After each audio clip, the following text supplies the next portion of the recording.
Hello. Hello, hello, hello, hello, hello. It is April 5th, 2026. A Monday for some of you, but a Sunday for me. And today, we return to Timequest from Legend. As we're still traveling through time, trying to stop that dastardly Vedenmeyer? I forgot his name. But yeah, we're trying to still stop that dude from changing history. Trying to fix it. But we made some progress last time. So let's see if we can capitalize on that. Just as a reminder, this stream for this game, I'm allowing open guesses from chat. So people feel free to make... if you haven't played the game, you can take guesses if you like before I look at the strat guide. But it's good to see you all. Hope you're all doing well. If you're watching this on the YouTube VOD archive channel, a huge thank you for that. You can skip ahead to the content you want in the timestamps below. And you can check out also my gaming channel. There will be links to that in the description on this VOD as well. I put out a video recently where you play as an old village merchant selling your wares. I don't think I have a video link to it. Might have to get that, but I'll do that. But yeah, good to see you all. Hope you're all doing well. And just grab that link while I can. All right. Well, it's time to get started with the stream.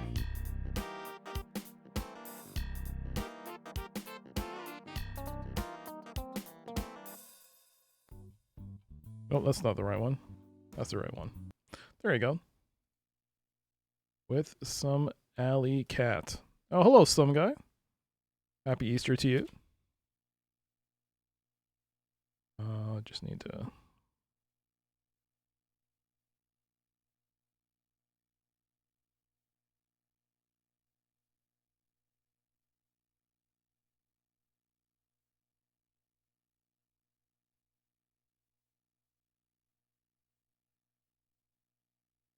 There we go. There we go. Hello, Brother Moody. Hello, hello. Happy Easter to you as well. Some guy as well. Hope we're all doing well. Let's play some Alley Cat. 9 lives in a dream. 3, 2, 1, go.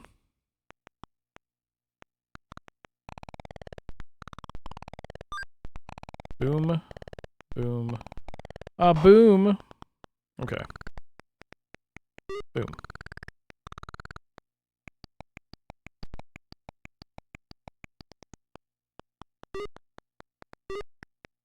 Gotcha. Aha! Ho ho ho ho ho ho! Very close. Oh no. I made a calculated risk! Man, no, no, no, please, no, no, yes, no, up, no, you piece. Yes, oh my god, get up here. Bam, there you go.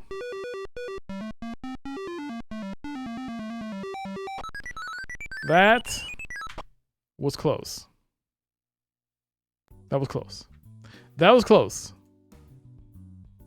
There you go, win. Yo, Jimmy. Thank you so much for the ooh-woo. Hello. Hello, land-based angler. Hello, hello. Good to see you all. Hope you're doing well. Hope you all had a great weekend. Happy Easter to you all if you're celebrating it. I hope you all had some delicious fish. I know I had. It was just a coincidence. I had some fish. It was good. But I hope you're all doing good today. And yes, today we return to the world of Timequest. Speaking of which, let me get... Oops, that's not right. I'm typing on the Twitch chat, not the... Let me get the PDF folder. Oh, I'm also going to need the screenshot of the copy protection. I forgot. We need the copy protection. Oh my god. The copy protection. Ah, but it's good to see you all. How y'all doing? Hope you all had a great weekend. Man, it feels like a lifetime ago. This whole 2 days off from streaming is really like different. Sometimes it feels like I haven't streamed in a week. It just feels so weird when you don't stream. Like I'm just... Wait, what? Oh, that's Challenge of the Five Realms. No. I was like, oh, what's that on my desktop? That's a ref. Okay, that's for Challenge of the Five Realms. So where's Timequest then? I never can remember. It should be where I installed Timequest. Timequest, and there should be some sort of copy protection key. There it is. Because we're gonna need that. Because as soon as I teleport anywhere, it's gonna ask me something. All right. All right, got it. Hello, good personality. I like the non-specific quantum leap. Well, technically you're not. It's not quantum leap because you can always go back to where you always can go back home to your original time. Unlike quantum leap. Plus you're not taking the place of someone else. You're yourself.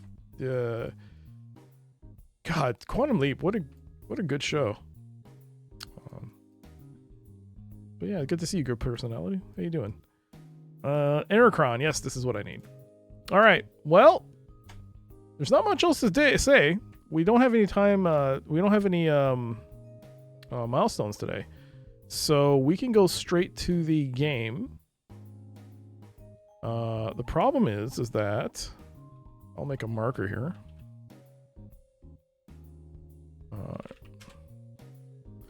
The problem is that I forgot where I last left off.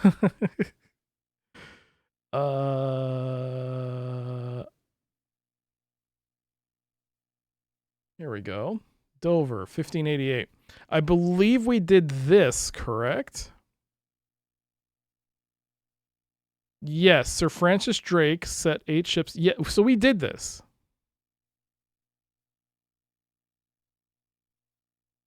Okay, so we still have to do Mexico.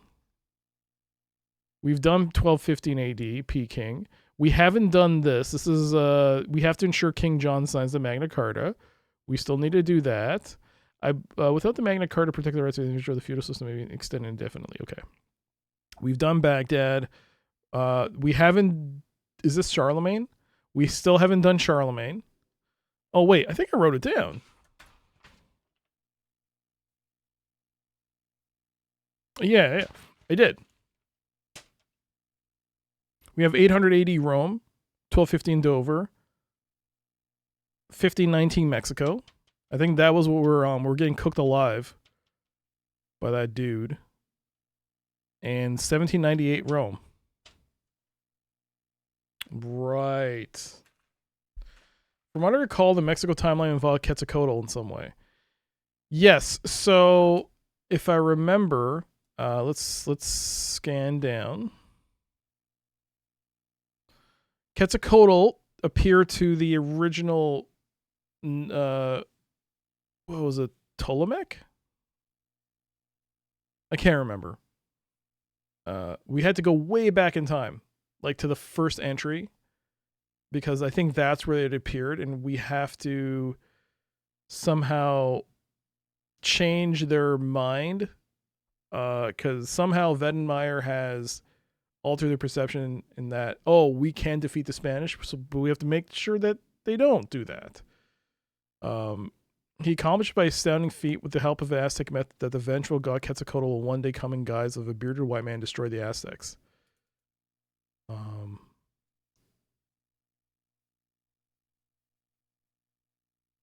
Intel Ops notes that Wedenmeyer Intercron visited Mexico in 1361.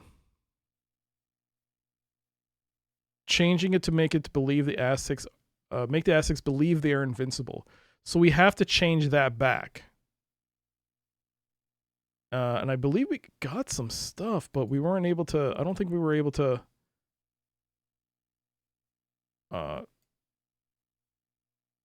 take it home, as it were. All right, so let's play the game. Let's swap this to the MT32. Because, you know, this game just oodles music everywhere. Every time we play it.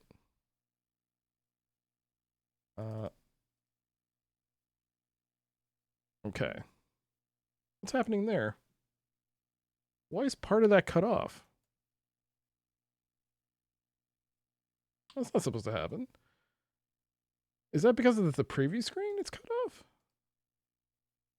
Oh, it is cut off on the preview screen. Okay. When you maximize it, it comes back. Okay, that's weird. Oh, right. Sorry. I forgot to get the timer.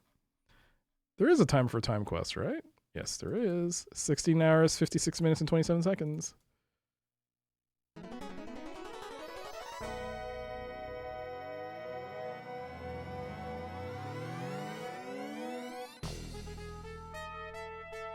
Is that guy just dressed up like this? That's what the way he's dressed up. You'd think they give him better clothes. All right.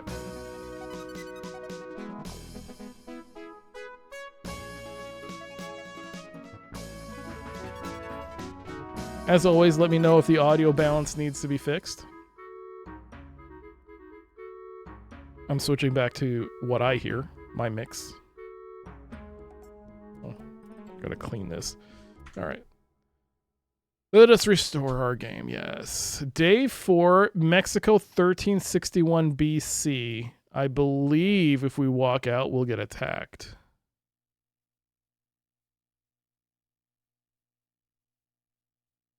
Yeah. Okay. So let's actually get the copy protection out of the way. So let's go time set HQ. Hey, you know what? Did I go to HQ in the past?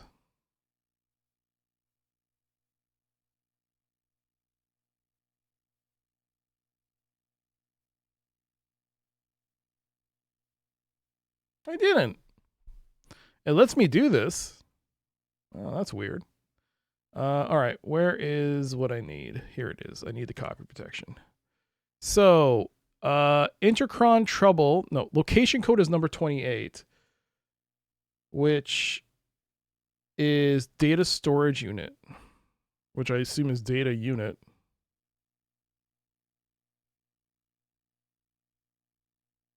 Color code cyan, which is power.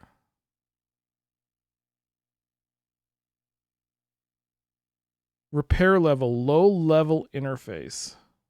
Low level interface is 5301.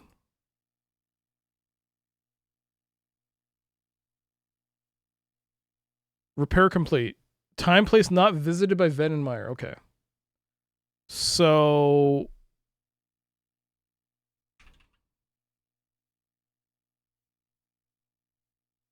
let's try to go through. Oops. Oh, turn that off. Start Easter right with 30% off. No.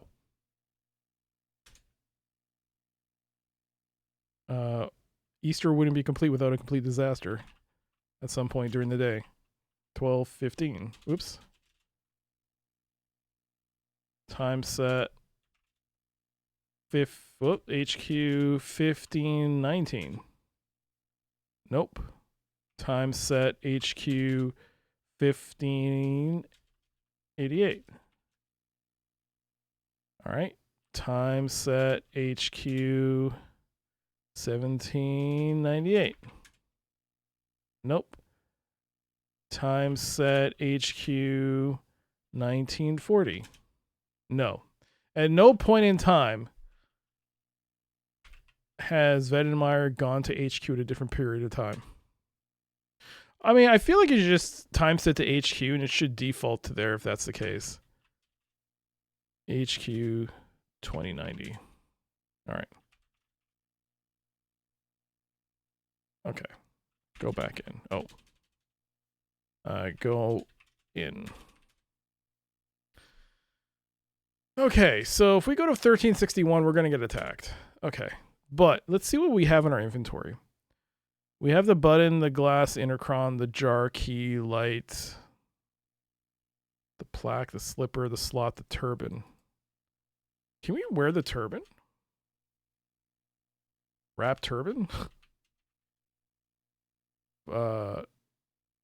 Wear turban. It's unraveled. Repair turban. Please specify how you fix turban.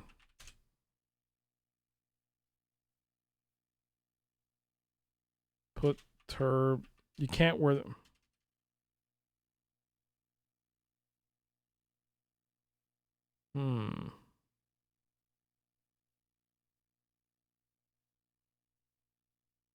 It is unraveled into a single long strip of cloth.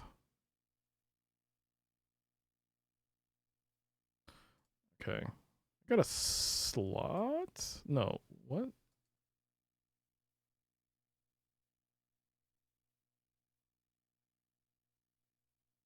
Wear wreath? Okay, you put on the wreath. Look at plaque. Okay, that's the plaque for Elizabeth. We've already done that. Look at slot. The slot has a card in it. Take out card. Look at card. Put card in slot. Okay, that's for the time machine. Look at button.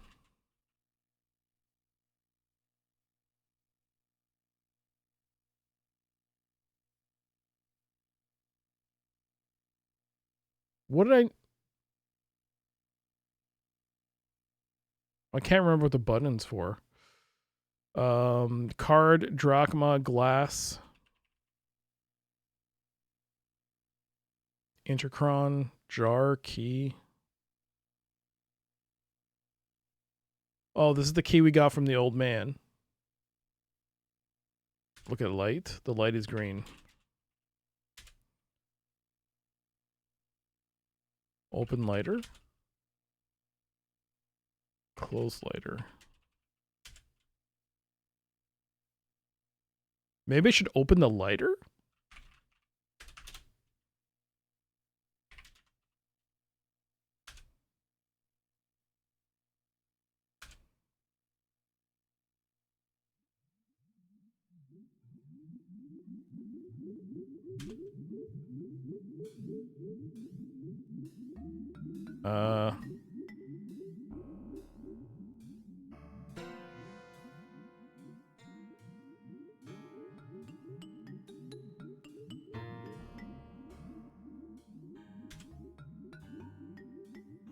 Take flint. Oh, knife.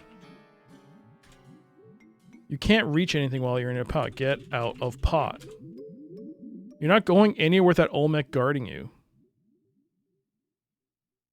I don't get it, man. What do you mean you can't get out anywhere with that Olmec getting out? You just jump out. He hasn't tied you up. This is what boggles my mind about this entire puzzle. Is that he hasn't.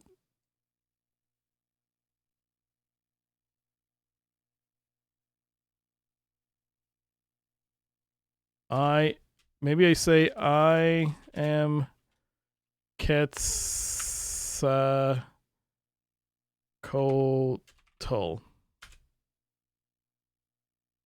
Say I'm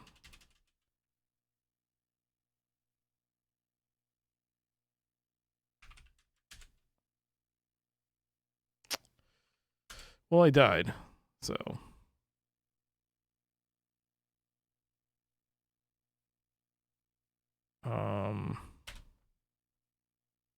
I have a Guesses are allowed. I wrote guesses are absolutely allowed. Guesses are okay. It's even in the time. It's even in the stream title. I think I wrote it in the stream title. Yeah. As long as you haven't played the game. I mean, the only thing that'll happen is if it's really truly stupid, we'll just laugh at you. No, we won't laugh at you. We won't laugh at you. No one will laugh at you. What's your idea? Try filling the helmet with water and then throwing the water at the Olmec. I have a helmet? I do have a helmet. What's this helmet? Oh. But if I'm in the water and I'm not dying from it, scalding hot, what would that do to him? Okay. Well, let's see.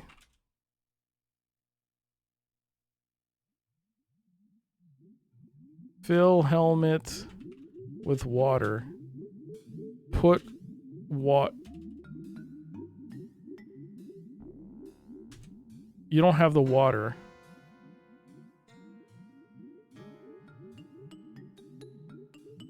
Get water.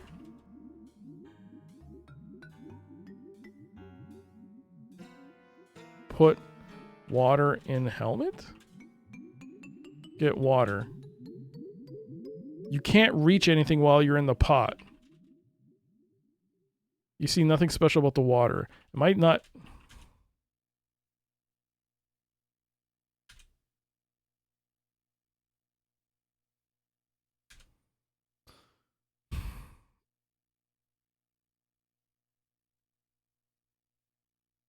That goes that. I mean, I said it right? I don't think I said it...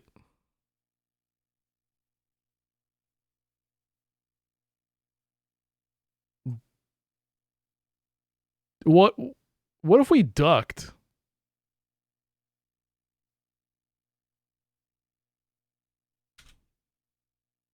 Very good. Later we'll learn to jump.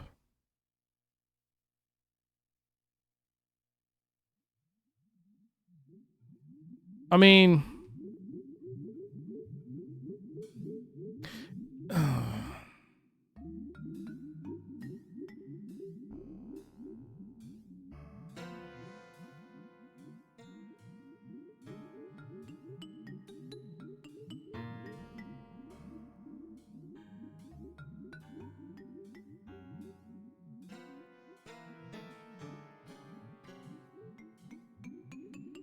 Kick pot. Knock pot. Knock over pot. Leave pot. Lie down.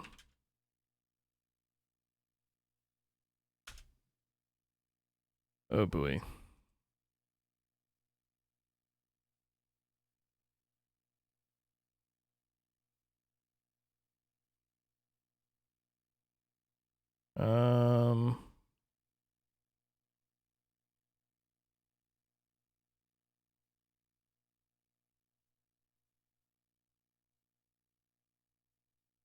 Wear helmet.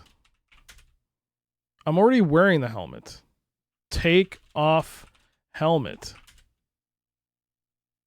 That could have been why I couldn't fill it up.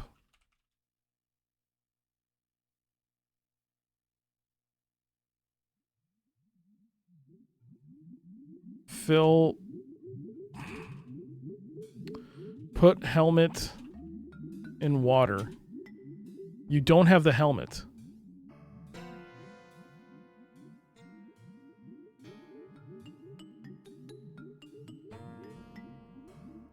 Put water in helmet?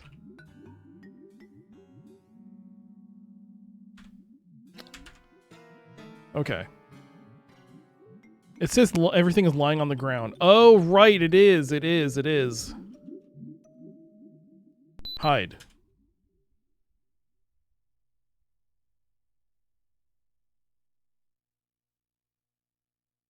Duck.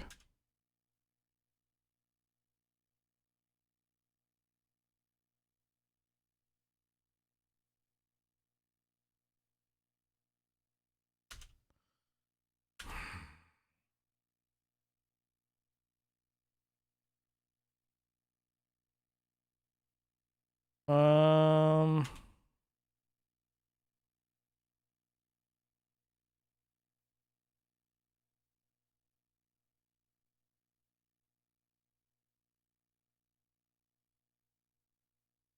Wrap turban on helmet.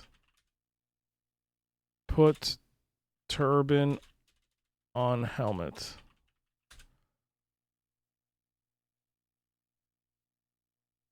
Put lighter on helmet.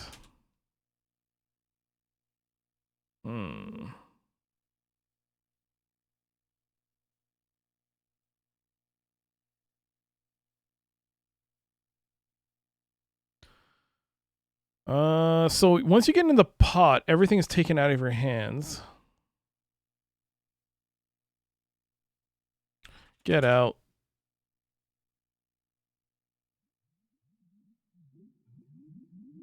Push pot. Move pot. The pot does a quick impression of... Oh, come on.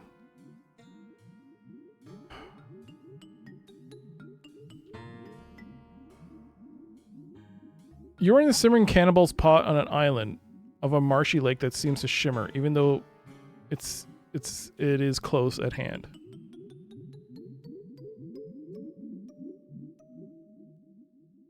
Jump out of pot.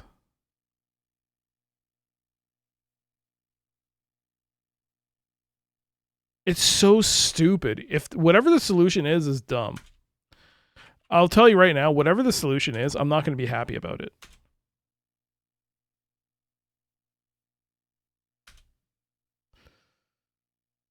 I think we need to look this up. I don't know. I just cannot think of a good thing to solve it. I think if we want to move on with the game, we should look this up.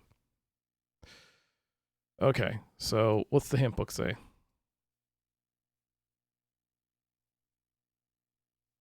Okay, Montezuma's defeat. I guess that's the one. Dover. Your activities here will be crucial to running of okay. What? Wait. Wait. Wait.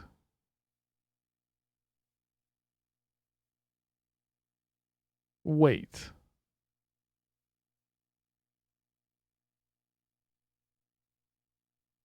Hang on. Hang on.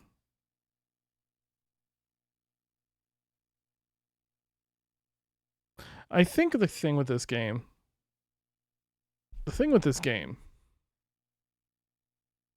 So I saw what the answer is, and it's like.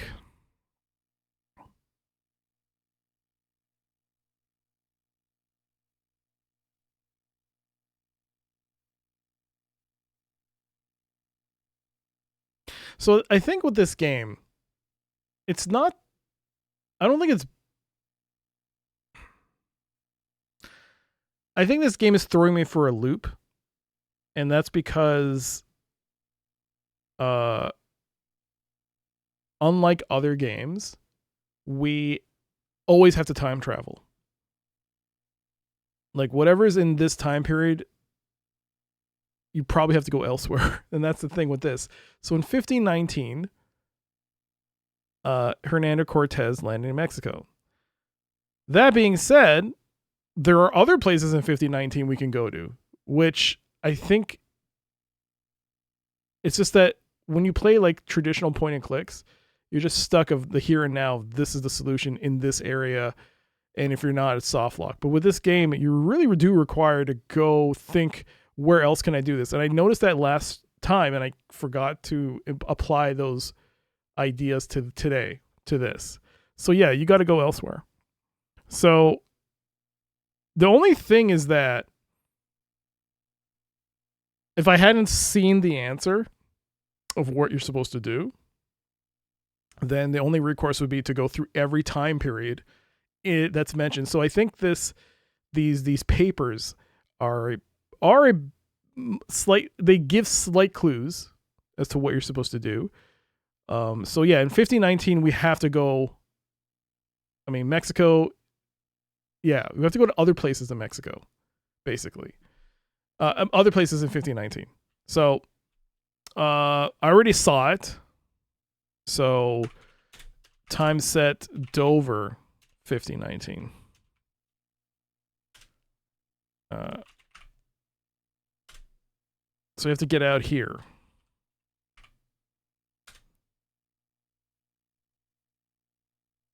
The Renaissance has brought wealth to England once again. British wool merchants supply cloth to all of Europe, and King Henry VIII has already begun the bold denunciation of Martin Luther's, such as Madrid. Madrid? No, Madrid's not one of the listings. The briefing papers are still up. No, my bad. Thank you. No, you didn't see anything much. We just walked out. King Henry VIII has already begun the bold denunciation of Martin Luther's heresy that will earn him the title Defender of the Faith from Pope Leo in Rome. You're standing on lawn to the south of a small inn that commands a stunning view of the English Channel. Rickety shed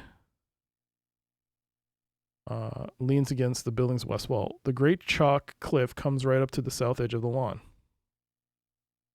And so...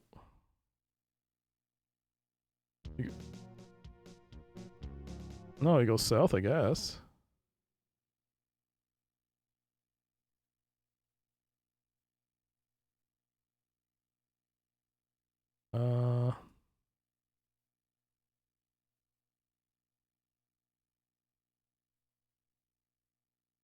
Wait a second.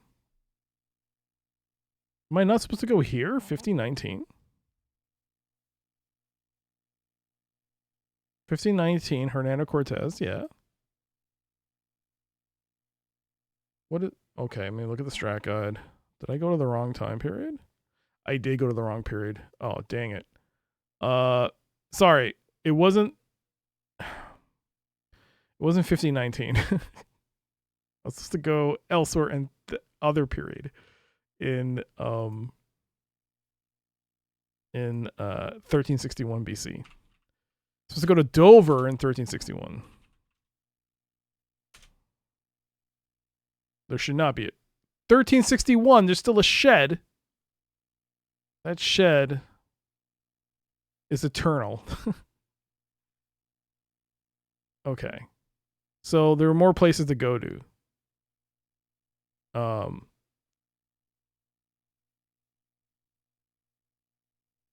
What? This goes in the tavern. This goes in the shed. What's west? You walk along the road, which soon enters a forest and then winds its way up a ridge to join the ancient trackway across the downs that will one day be known as the Pilgrim's Way. Night falls, and after several hours of walking along in the moonlight, you come to a great circle of stones in the middle of the Salisbury Plain. Stonehenge. And look what we got here, Stonehenge. You're standing next to the sightseeing stone outside the great circle known as Stonehenge. A road leads off across the plain to the east. We should probably save at this point because I'm not entirely sure what I'm supposed to do here without going back to the guide. So, day 5, Dover, 1361. Okay. Look. Oops. You're standing next to the sightseeing stone outside the great circle known as Stonehenge. A road leads off across the plain to the east. Look at Stonehenge. Examine stones? Oh, examine at sighting stone. It's a large rock that curiously resembles an armchair. Sit on sighting stone? You scramble up onto the stone. Wait. The sky is getting brighter. Soon it will be dawn. Wait.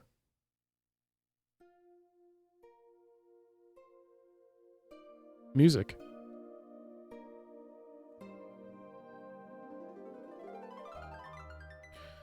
Time passes. The deep black sky to the east begins to soften to a rich blue, which in turn becomes tinged with pink. Soon, the massive stones are silhouetted against the sky and stained with red. Yellow streaks begin to dance across the sky overhead, playing with the clouds and lighting up the area around you.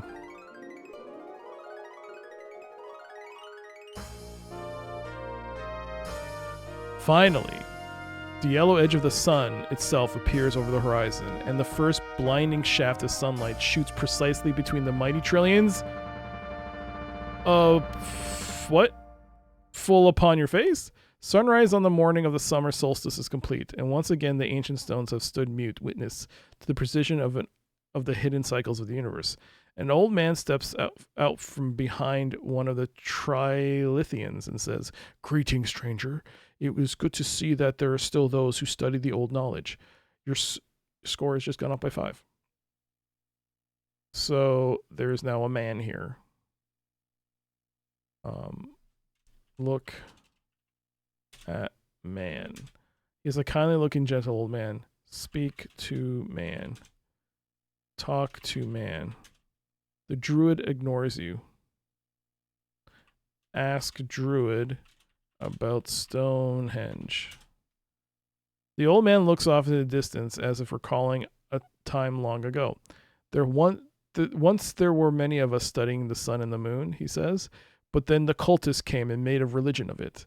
Those of us who sought knowledge were driven out by those who sought power. The old man's eyes brighten again as his thoughts return to the present. But if you know the secret of the sunstone, then you must also know about the great eclipse that will take place today on the other side of the ocean. I know not if the people there study the sun, but if they do not, when darkness comes 1 hour after midday, they will probably fall to the ground in fright as they did our ancestors. He shakes his head sadly. It is terrible how true knowledge can be driven out by superstitious nonsense. Thus has it always been, and I imagine thus it will always be. Ask druid about eclipse.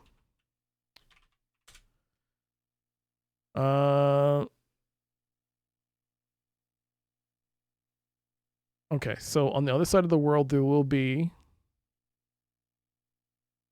an eclipse 1 hour after midday. I don't know if we have to write that down, but...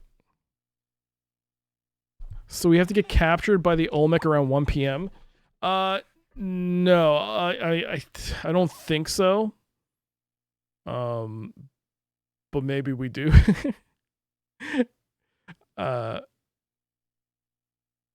Let's see. So, let us go. Let's go in. Let's go in the shed.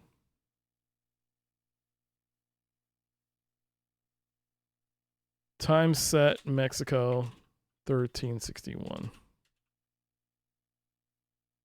Save.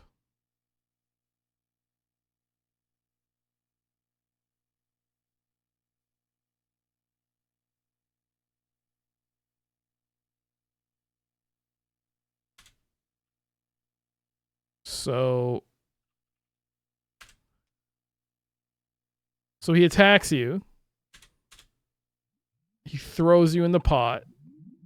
So what you're supposed to do, apparently, is tell man about eclipse. The Olmec stops in mid-stroke and gets a worried about look on his face.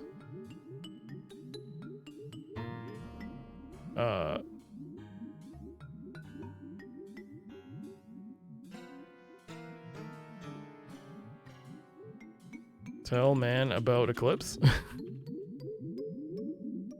Wait. Suddenly the sun disappears and the world fades into an eerie semi-darkness. The eclipse is right on time. The Olmec drops his knife and falls to the ground. He buries his face in the dirt, cowering in abject terror. Get out of pot. You scramble out of the pot. The Olmec leaps to his feet and grabs his spear. Oh shit. Now what do I do? Duck. Takes careful aim and throws a spear at you. Duck. Did you really think that old dodge would work? The spear hits you right between the eyes. Knowing that the spear and forehead looked past out of fashion last season, you simply die. God damn it. I guess we have to keep talking to him and tell him that we're...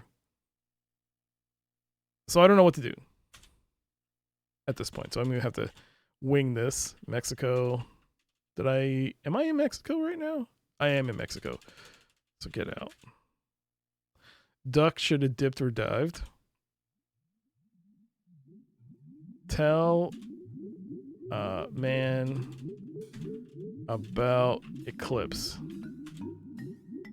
Wait.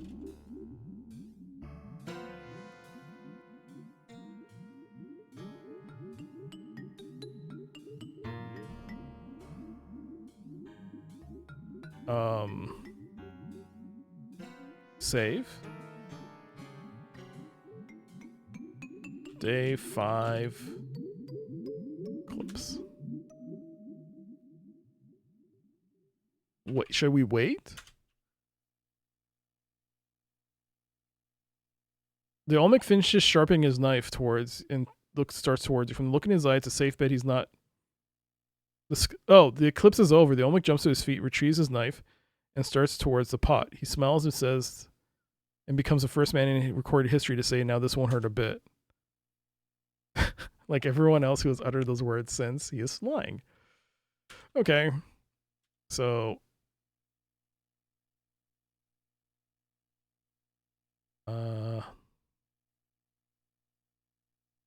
Get knife. Get out of pot. Get knife. You take the flint knife. Dodge.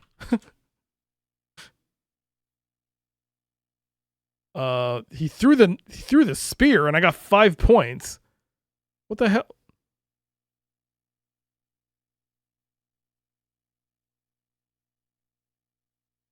Okay. Is there a dive? No, there's duck.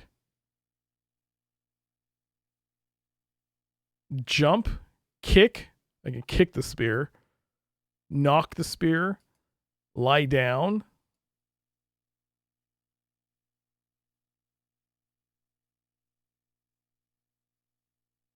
Smell. I can smell the spear. Swallow the spear. Unplug the spear. Untie the spear. I could yell at the spear. Lie down. Finishes sharpening his knife. But I have the knife. That shouldn't have happened. I have the knife in my hand. How did he start sharpening his knife?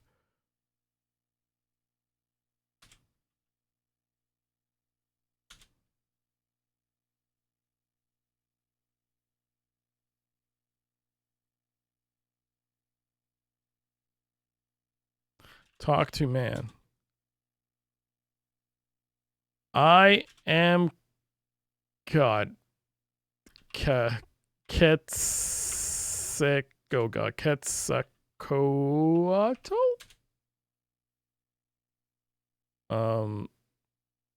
Yell at man.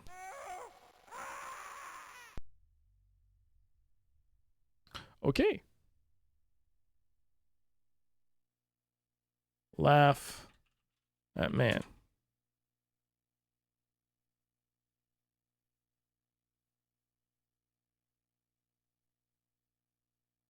I'm God.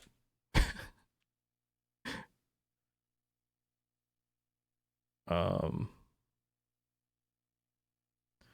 you get his knife? Yeah, if I jump out. Is there a spear on the ground? Can I get the spear? There is a spear. Yeah, you can. You actually get points. But the thing is, he gets a spear and he throws it at you. So I don't know what to do when you get spear. Climb out. Hello, Cicero, by the way. He grabs his spear.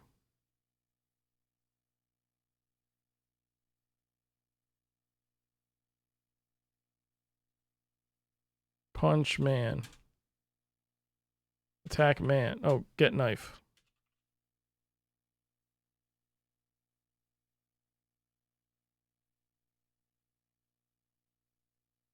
Jesus Christ, is it too late?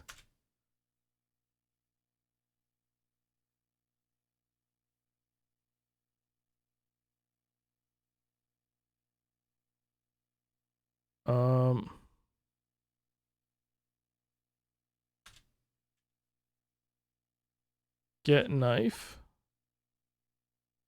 Run.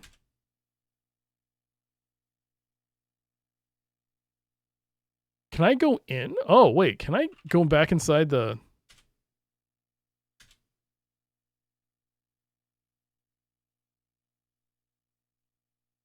Get out. Get knife. Get in.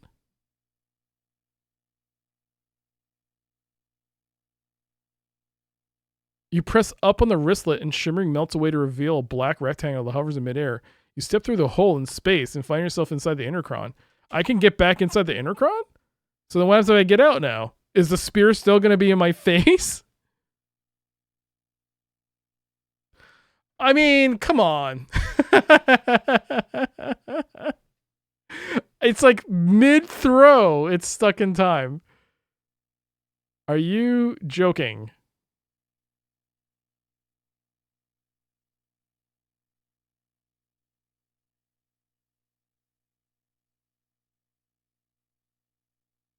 Oh, I got out and died. Basically, I could soft lock myself there.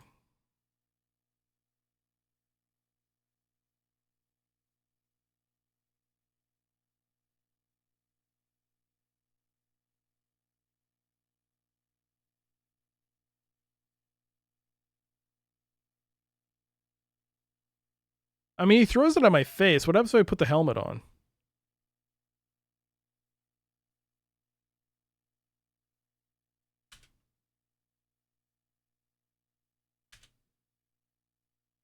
I'm already wearing the helmet. Oh. So he didn't take everything. Can I throw the knife? Well, no, he's still throwing the spear at me.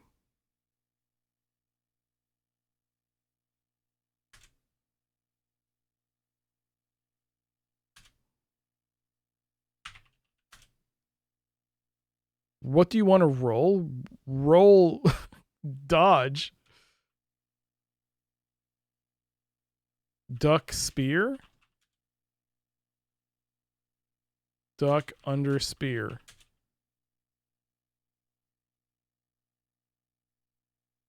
Throw knife at spear. Unfortunately, knife throwing isn't one of the skills they taught at the academy. The knife misses the spear by a mile and falls to the ground nearby. Okay, well, I died.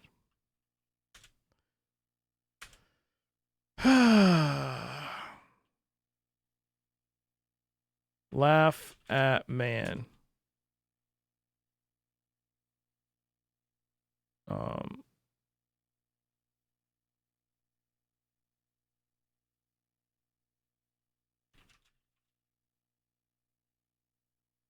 I know nothing of this. The sunny would only disappear if we displeased them.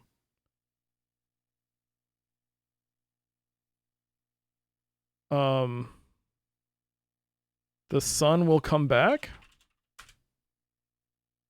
Do I have to convince him?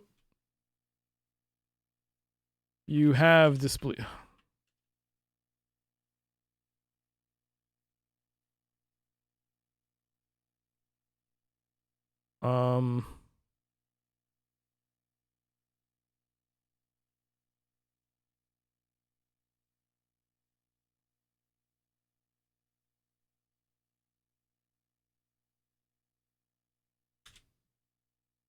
Talk about sun. He gives us life and we must give him life in return.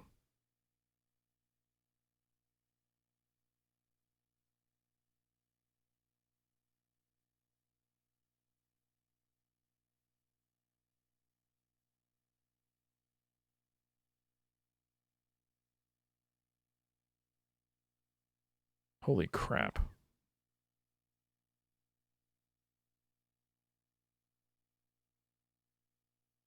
The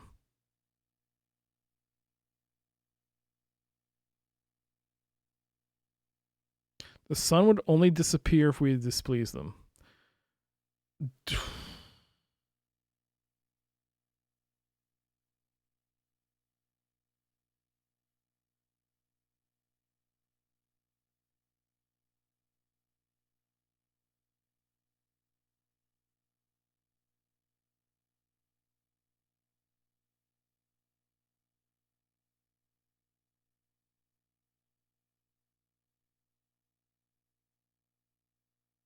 Lift, light, listen. Mount, move, music, nod. Offer? Whoops.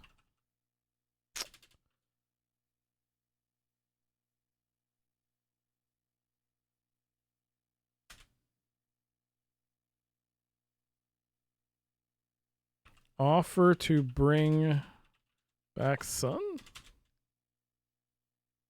Offer sun. Offer man sun.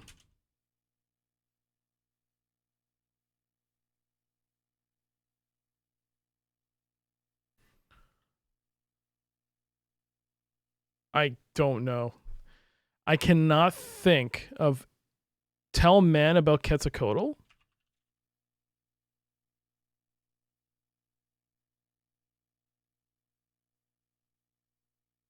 No.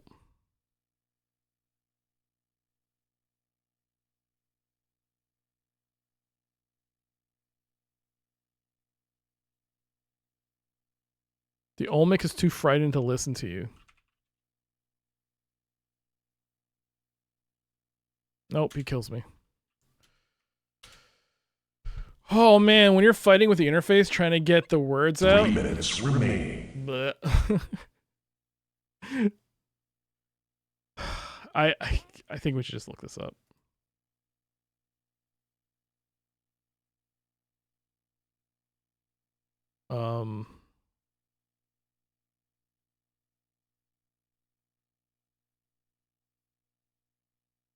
Wait, what?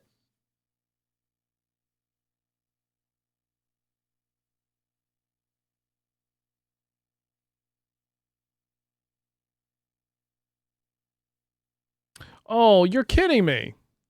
First of all, I missed something back in Dover. So we have to do that. But in the meantime, we got ads starting soon. Just over 3 minutes. Let's restore because it's already too late. We're supposed to go here, I guess.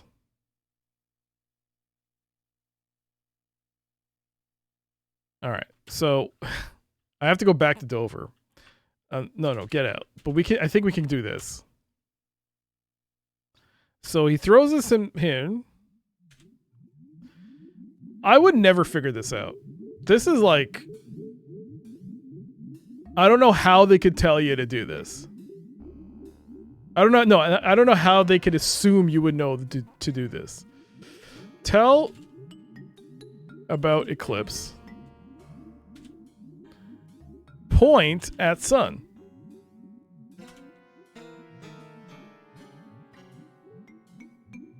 That's what you're supposed to do? Is that right?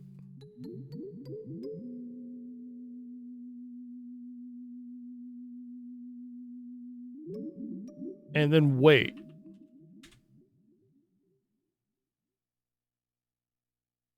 Get out. The eclipse is right on time. The Olmec drops his knife to the ground. He buries his face in the dirt, carrying dirt, so he should be able to get out now. Nope, he still grabs a spear. This doesn't make sense. Hold on.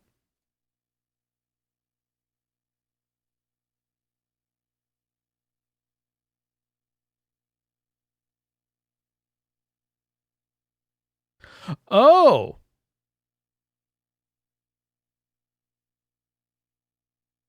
I actually did the right thing. So you, instead of taking the knife, you take all. Because you can quickly take everything. And then you get in,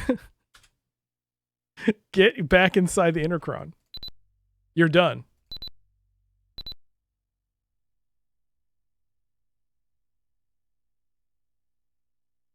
That's it. That's all you have to do. I actually did the right thing. But you have to go back to Dover. Because I left an item there. Which I would never. I think I was supposed to explore a bit more. So you never go back there again? No, I guess not. Because we told them about... So... I guess the thinking is that maybe because we appeared, we told them about the eclipse, and then we just disappeared. It's like that's the solution. I guess. I don't know. Either side or channel. Welcome to the chat. Told me to tell you. Well, thank you for reading the rules. I hope you read the rules. Here's a sandwich for you. Fresh meat in this roast beef sandwich. We got an ad break coming up. So for the first ad break, we're going to look at a box.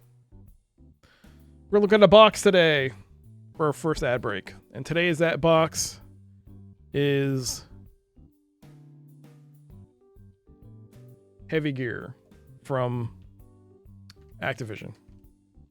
This is after they lost the MechWarrior license. So after losing the MechWarrior license, they decided, hey, we're going to still keep making these games. And they decided to get the Heavy Gear license, which I didn't know was an actual thing until recently, until when I saw this. Oh, it's a Heavy Gear thing. It's an actual, it's its own thing. But this is Heavy Gear. There's a top of it. There's a side of it. It's a nice big thick box. Nice thickness to it. It's got stuff on the back. From the producers of the #1 selling 3D combat sim of all time present the New Breed. There's Heavy Gear on the side. And it's a gatefold. Unleash the war within. Never before has combat sim transported you to the universe, to a universe so convincing. 61st. We're not in 31st century combat. This is 61st. Double MechWarrior. 61st century. But yeah. I haven't actually played it. I tried to, but I couldn't get it running on my Windows XP machine properly. But what do you get in this box? Well, you get some stuff.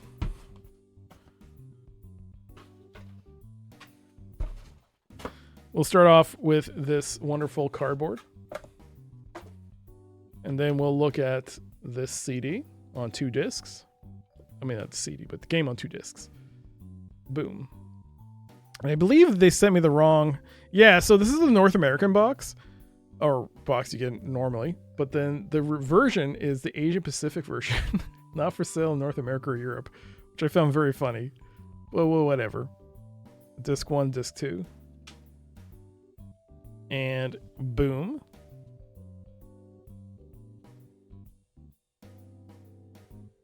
Little manual.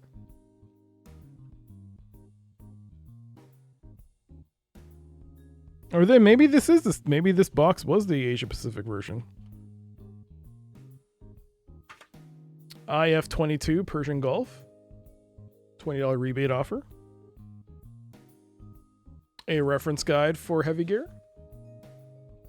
With all the keys. Yeah, it is pretty sweet.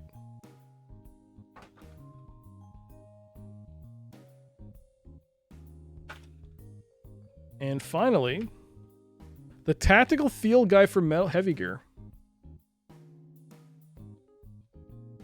Ooh. They even have a Port Arthur. Which, I mean, is a common thing, but I'm pretty sure Port Arthur is also in the MechWarrior universe as a planet. Or a system. Distinguish yourself.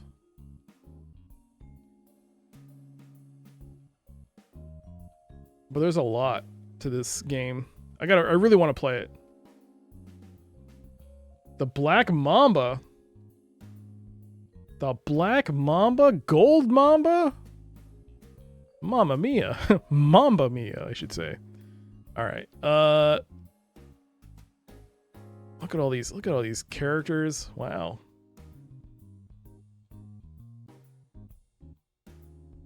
Alright. There it is. Ads are over, so our look at the box is now complete. We can go back to the game. Let me just put this away.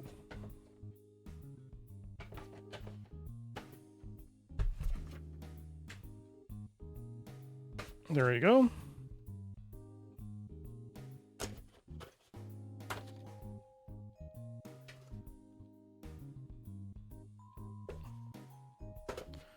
There we go.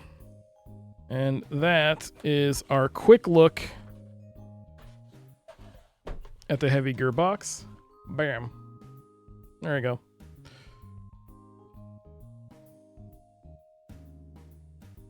Okay. Back to the game. You just tuned in and you missed heavy gear. But you didn't miss the raid. Yo, Little Miss F, thank you so much for the raid. Hello, welcome everyone coming from Little Miss F stream. I'm Dr. CACS. It's good to see you. I'm playing some Timequest. Let me give you a shout out. Silent Hill playthrough 3. You're playing through it for the third time? It's your third playthrough of Silent Hill F. So you're speedrunning the game at this point. But it's good to see you. It's good to see you. How is it? I mean, it's your third playthrough, I guess. So I guess you like it. It's rare to be able to... Indeed. It's good to see you. It's good to see you. But yeah, we're playing some more Timequest. We just finished one part of the Mexico missions. You finished it today. Playthrough 4 for all the endings. Oh, wow. Playthrough 4, eh? Nice. Right. So, I just solved one section. Well, not solved. I had to look at a guide. It turned out I did the right thing, but I just didn't understand what it wanted me to do. But apparently I kind of fumbled my way to the actual solution, but it wasn't great. Yeah. Anyways, point is, we have to pick up something from here. This is 1361 Dover. We forgot an item here. I don't know if it's here. I don't see it. Yeah, we have to go elsewhere. Let's go south. Yeah, there's a cliff here. You're on the precipitous path that seems to cling to the sheer face merely as a whim. The chalky soil below your feet falls as if it could crumble into the sea at any moment. Okay. Let's go south again. Rocky shore.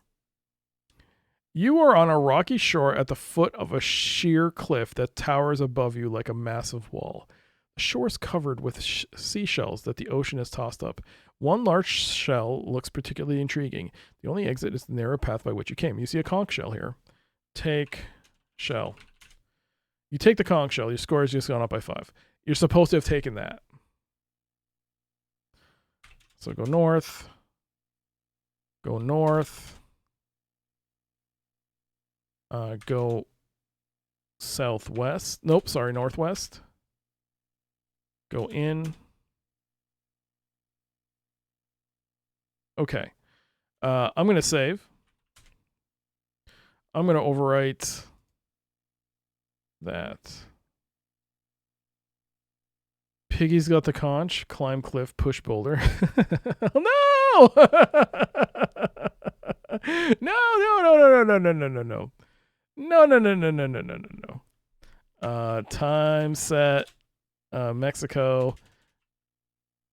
44 BC. Yo, no problem, Little Miss F. Thank you again for the raid.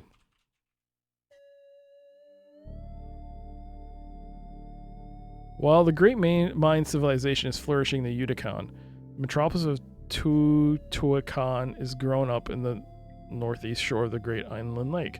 The islands hold this place on the island to be sacred, and they have erected a simple one-room temple on the spot where the feathered serpent is believed to have appeared to their Olmec's ancestors. You're in a sanctuary inside the Temple of the Sun. The air here seems to shimmer. There's a mural on the wall that shows the sun god disguised as a man escaping from a cannibal pot. Next to it is another mural. See, so we've changed it. So now it's a man, instead of like them destroying everything, it's now a man escaping from a cannibal pot. Next to it is another mural that shows Indian armies defeating all the armies of the nations that come against them. A Toltec Indian is meditating before the altar. When you materialize, he looks at you and says, I know not what manner of demon you are, but you should know that I am the high priest of the mighty god Quetzalcoatl, and this altar is sacred unto him. I am the last of those who await his return. Show knife to man? Show helmet to man?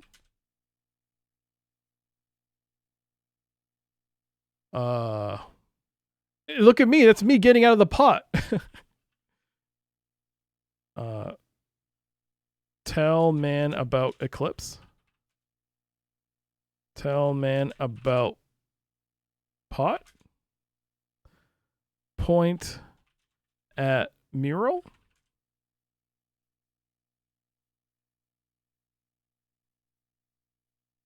Look at mural. They are sacred murals that record the history of the Indian people from the time that the Quetzalcoatl appeared on this site and told them to build a temple to him. The Quetzalcoatl, okay.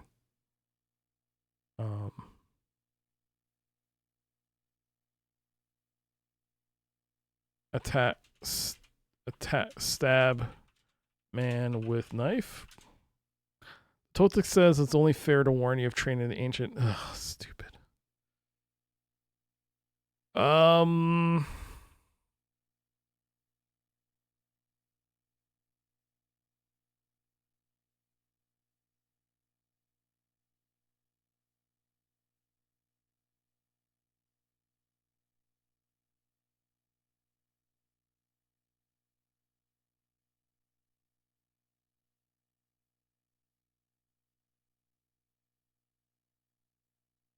Look at man.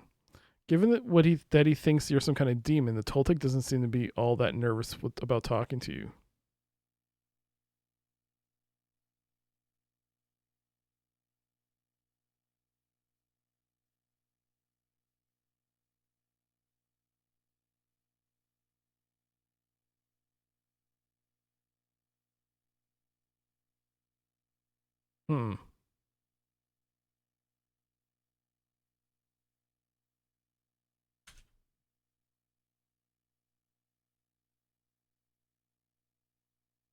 Give helmet to man.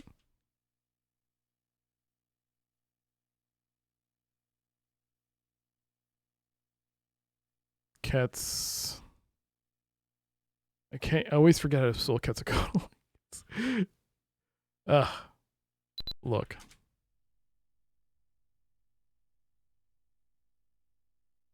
Talk to man. Look at mural. There we go. Tell man about Quetzalcoatl.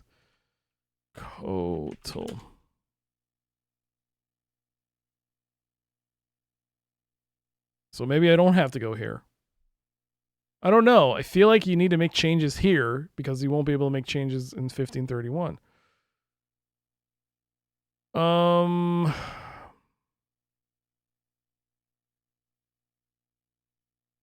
Okay, we can still go to like time set Mexico 452. Go out.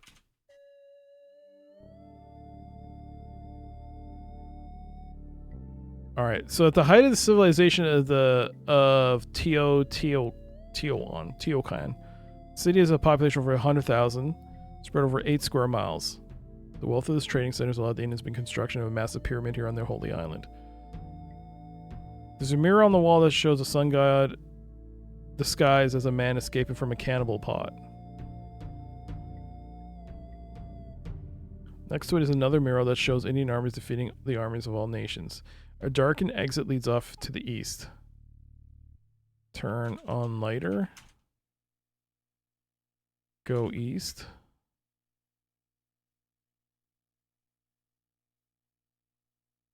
Whoa. Turn off lighter? I guess I don't need it. You've entered a construction zone that is made up of a series of small rooms. Some dusty footprints lead from one exit to another.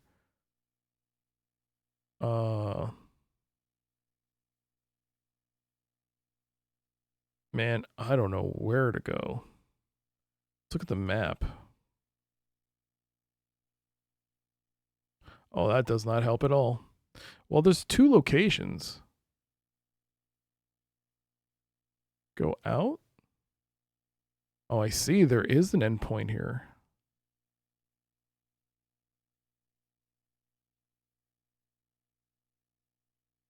Okay, so go east.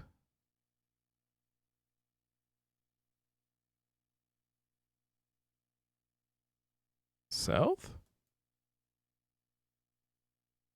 You've entered a construction zone that's made up of a series of small rooms.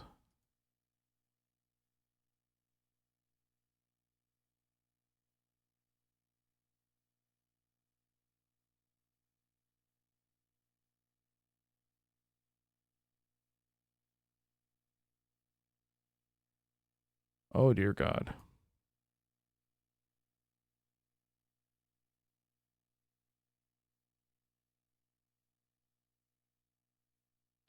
I made it back to the beginning.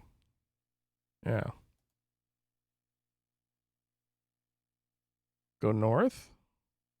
Nope, south. It's cut off. West. That takes us into the... Okay, so we're back at the start point again. This is our home now. No, we can leave. It's just that I'm trying to get to this blue point here. I feel like this is a better way to see it other than... Because if I go back to picture, it's just this. I feel like if we go here, maybe you'll get a better idea of where we're supposed to go. Oh,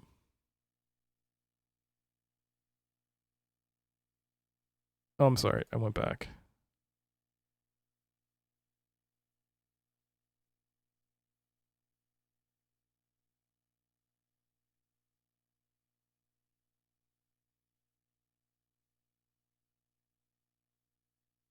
But maybe you miss one different picture.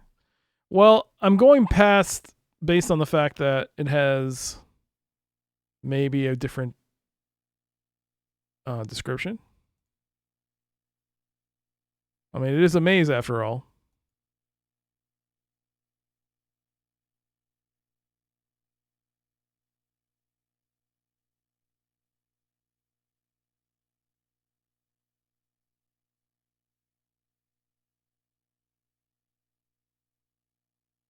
Oh!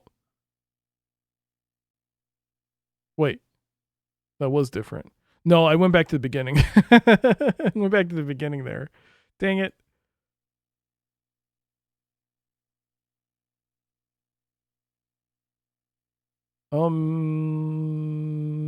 Maybe not. One exit to another, which is different from here, but there's no out. I mean, it looks exactly the same.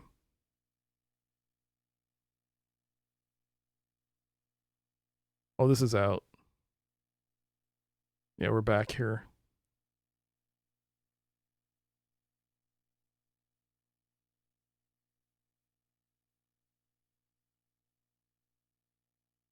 I wonder if you're actually supposed to map this out.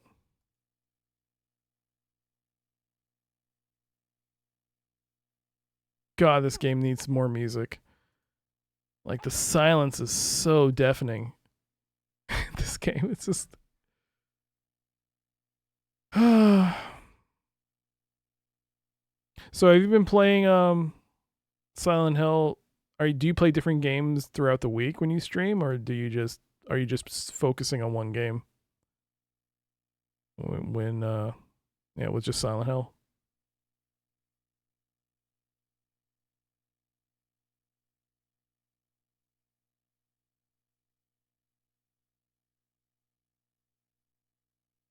So I hit a dead end here. What does it say on the picture? Yeah.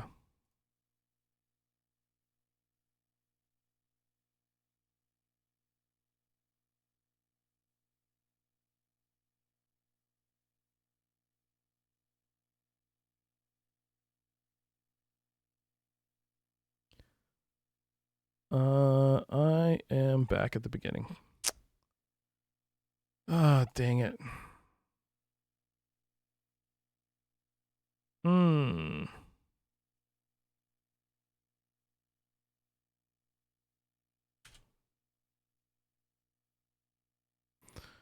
Normally I play variety, but my arm caused me to tone it down. Your arm is better.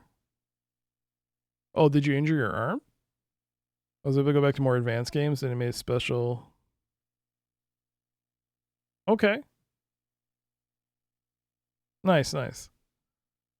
Well, glad your arm is better. Look at fire. Hmm. Oh, for 2 years to be able to play, you're disabled and had a big pain. Oh, I'm sorry. Okay. Oh, but it's better. In the last 4 weeks, it's been better. That's good. Awesome, awesome. Well, hopefully it gets better so you can play even more games. Yes, because that's the point.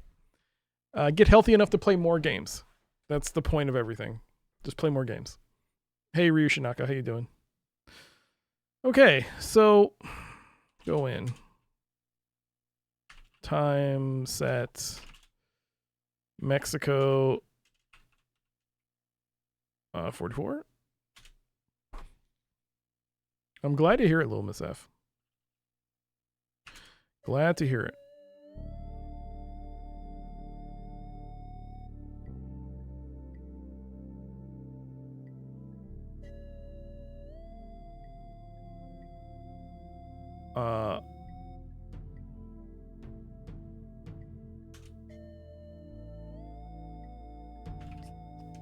I am Quetzalcoatl.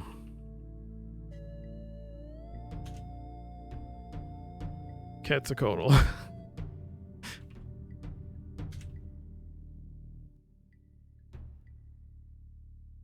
Me, Quetzalcoatl. Tell me about. Ask about Quetzalcoatl. The feathered serpent appeared on this very spot over 1,000 years ago. At that time, he commanded us to build an altar and await his return for 100 generations.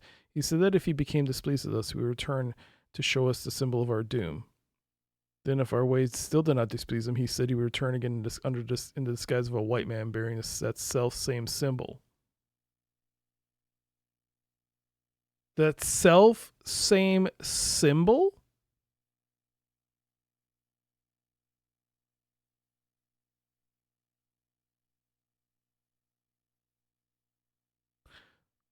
The eclipse? I have to wear.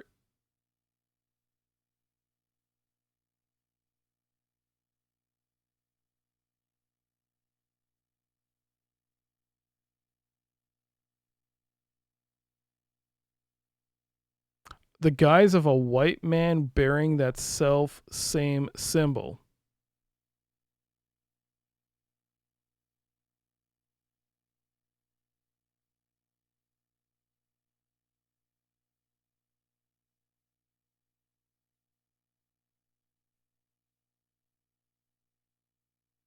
How do I get an eclipse on me? How do I wear an eclipse?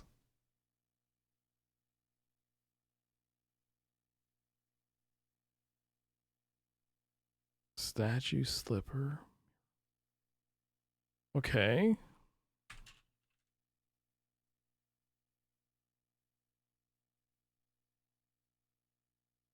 So maybe somewhere else in 44 BC is something we need?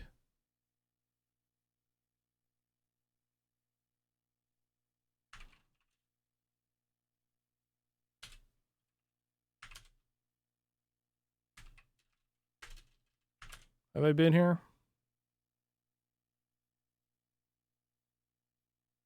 Caesar's visit to these shores 10 years ago has brought Britain to the attention of the territory-hungry Roman Empire. Now it is only a matter of time before the legions sail once more across the channel to begin Rome's 400-year domination of this island. You're standing on a lawn just to the south. Okay, rickety shed. All right, well, go inside the tavern and see what's what.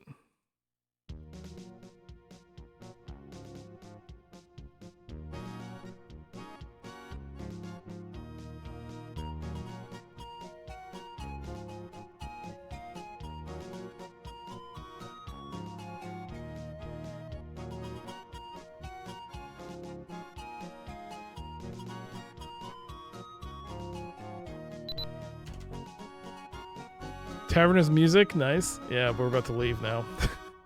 Sorry. Go south. You see a piece of chalk here. Take chalk. You take the piece of chalk.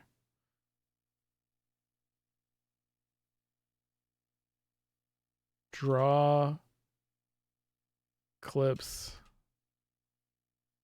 on helmet. Use chalk on helmet.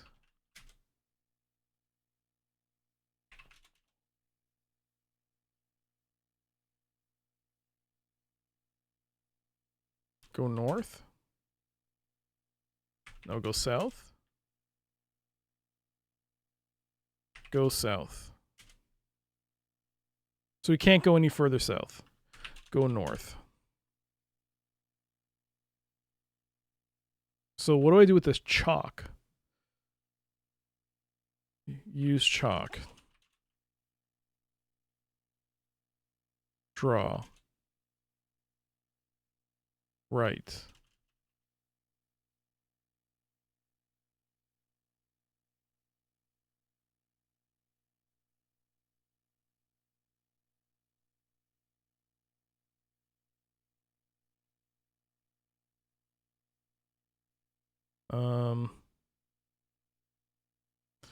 Let's see what kind of verbs you got.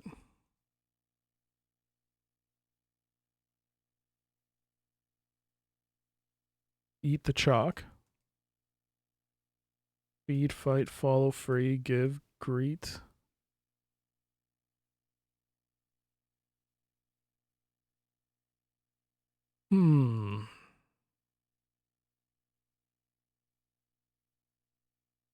Put? No. Release, remove.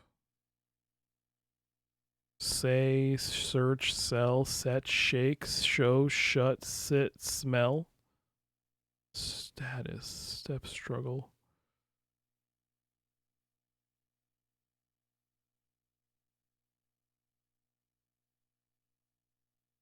What is status? We have scored a 437. We're not even halfway in points on this game, man. 6 out of 10 missions have been completed, though.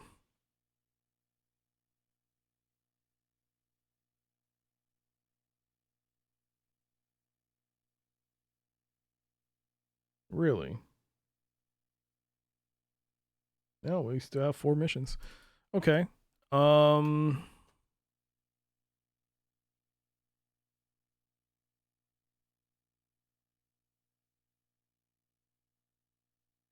Draw is not a thing, right?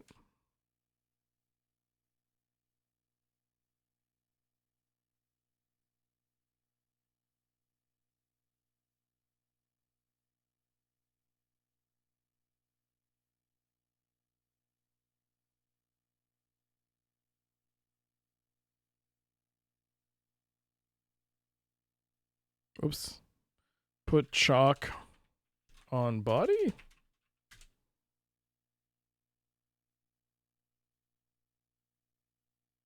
Go in.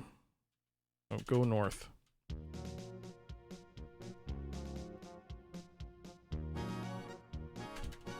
Show chalk to innkeeper.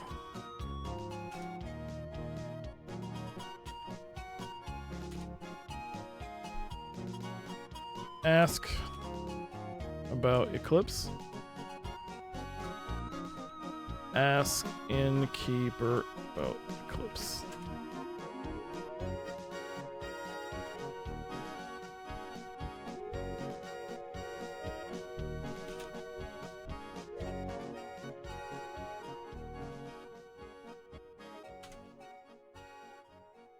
I haven't seen him in 10 years. Daddy'll be back. Oh, no, he'll be back. um...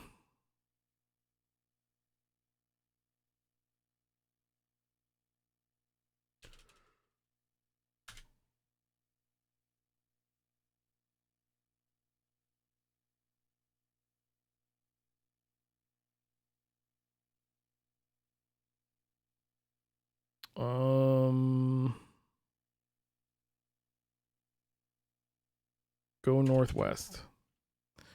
So go in. Time set Mexico.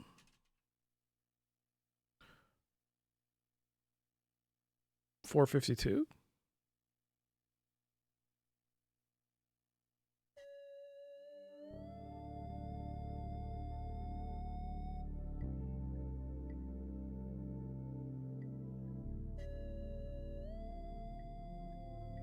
Go east.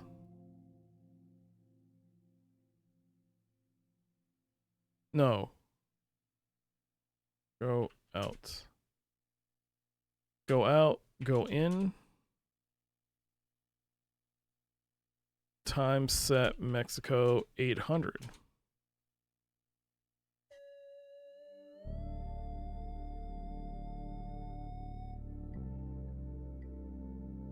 You can still go east.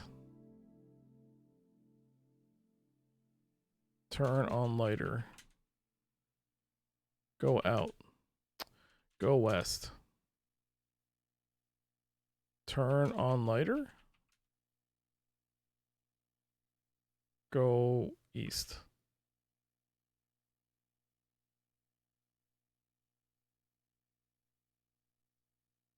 Go west.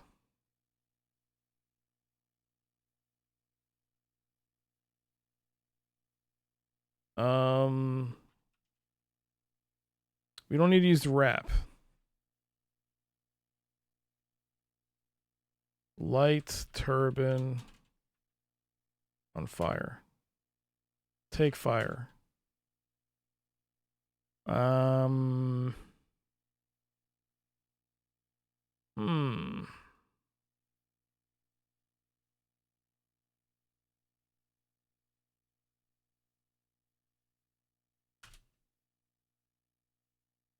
It's a bright purple slipper that can only belong to the Grand Vizier.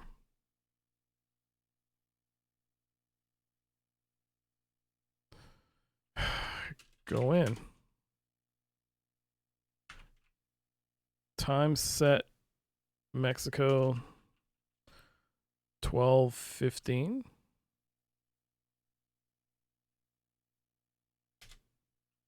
Go out.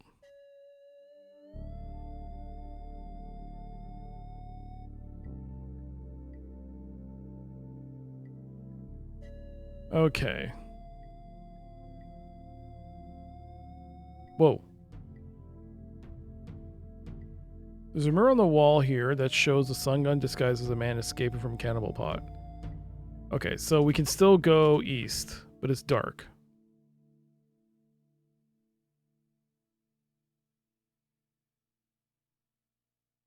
The only place we can navigate is back in Mexico. 44. No. 452. That has light. Why do I keep... Man, these keys are so sensitive now. Like even just applying a little pressure and it's like...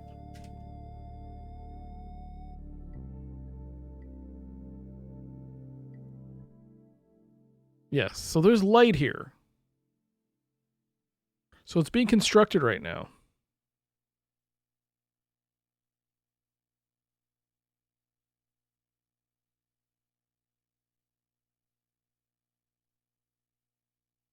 Can I use the chalk here, like, to...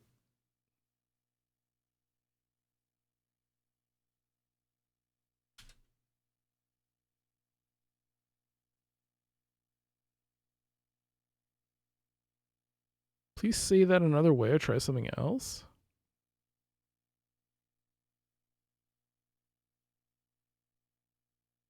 Chalk wall.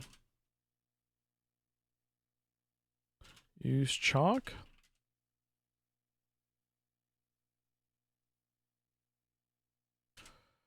Oh my god. I mean, I had something going. I found some chalk. I went through different time periods within... Should I go to different areas in the same time period then? Okay, where am I? Go back. No, go west. Go in. Okay, so 44 BC.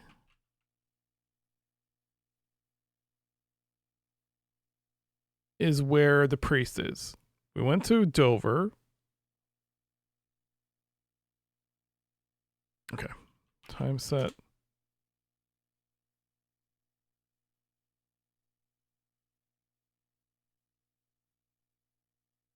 Rome. Well, Baghdad 44. Secluded cave. You're in an abandoned cave on a hillside halfway between the ruins of Babylon and the village of Baghdad. The wall of the cave seems to shimmer. And let's see, okay. A second glance at the wall reveals it has something written on it. The carving is in English. It says, "Everywhere you go, I've been there too." Your score just went up by 1. Go west. Caravan trail. Although Alexander the Great made Babylon his eastern capital only 300 years ago, the once proud city has already fallen into ruins. After Alexander's death, his empire was carved up among his generals, and now little remains of the era's ancient glory. You're on a north-south road in the middle of nowhere. A caravan has stopped here to rest, as they have done since time immemorial. The travelers are ignoring you, and their attitude suggests that you would be well advised to do the same. Up a hill to the east lies the entrance to the cave. To a cave, which is where I came from, right? So let's go south.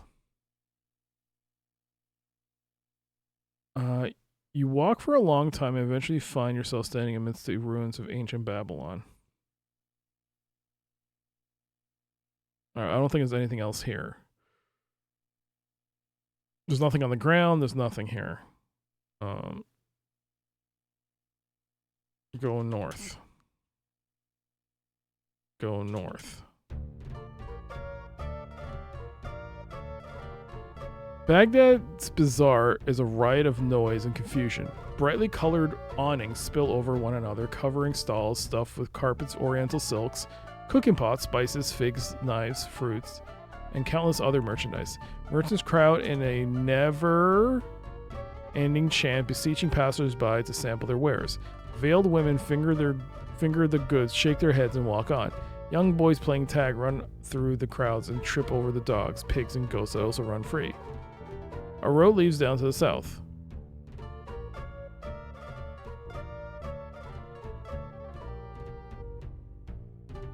Look at people.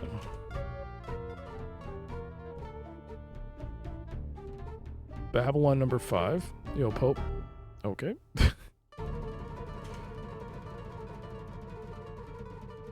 Go out. So there's nothing here.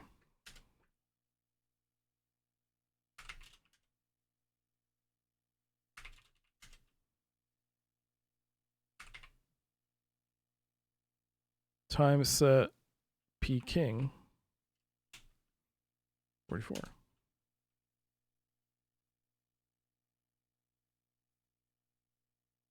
Go out.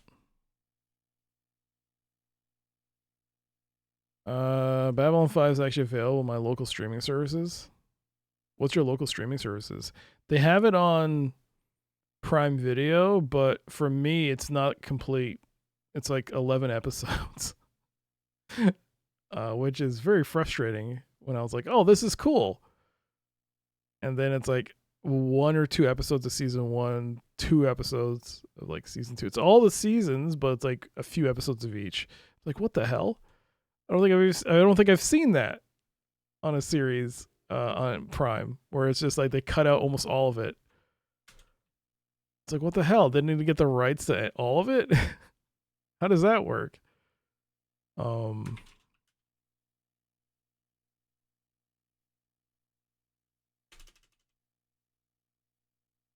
So the Shang Emperor's thing is already done.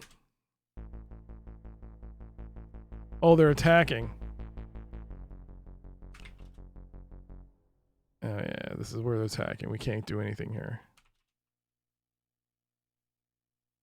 Oh, go north. You get season 1 to 4 on Prime, all the episodes, but no season 5, which is also funny. Season 5 needs to be rented. I get all the seasons, but like 2 episodes of each season. It's like, what? That doesn't even make sense.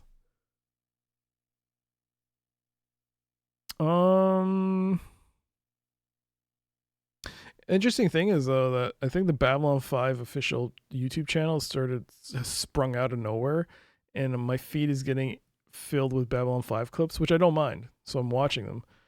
But it's nice to see that Babylon 5 is getting some activity on YouTube. So that's nice.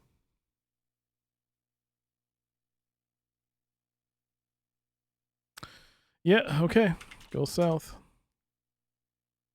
Go south. Then go in.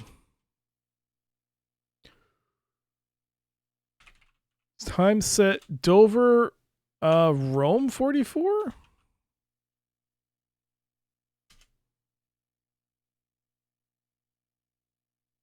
Go up. Roman Caesar's Day. Oh, so this is Caesar's Day. Okay. We've already done Caesar's.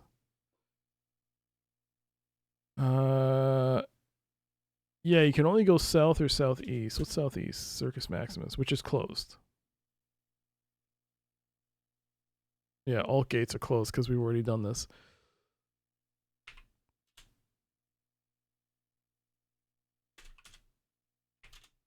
Go northwest.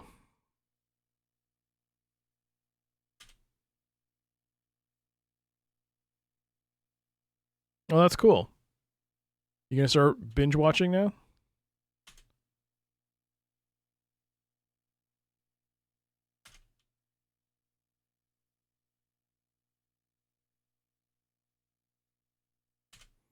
Eventually, but that's like the first thing in not doing it. Eventually. Always putting it off. Wait a second, if you start watching it now, you won't be watching me. You know what? That's a good idea. Eventually you should watch it. Go west. Go north? Oops.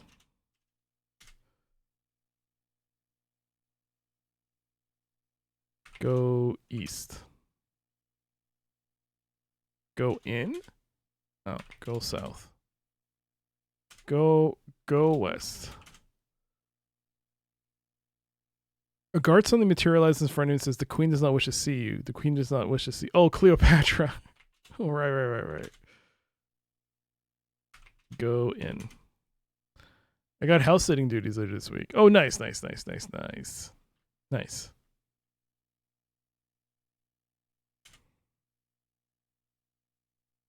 So Dover, Baghdad, Peking, Cairo, Rome.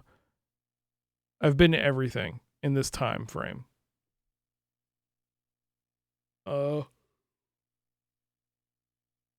I think I should just look this up.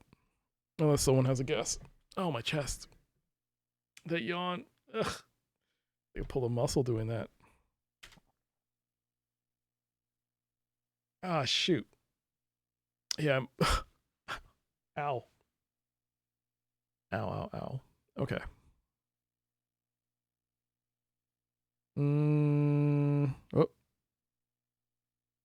I'm gonna look it up. I don't know.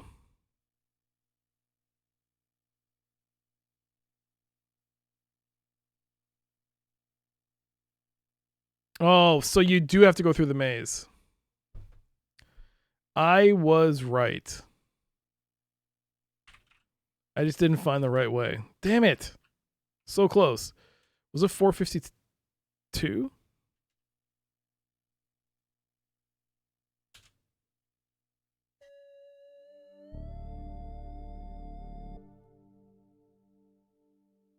All right. So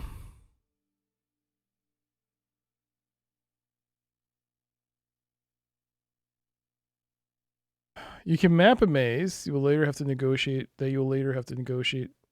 Oh, shoot.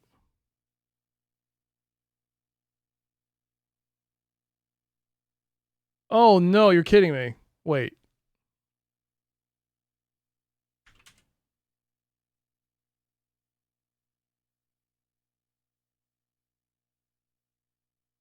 I didn't think of that. Oh, northeast. Look at the footprints. So we should write this down.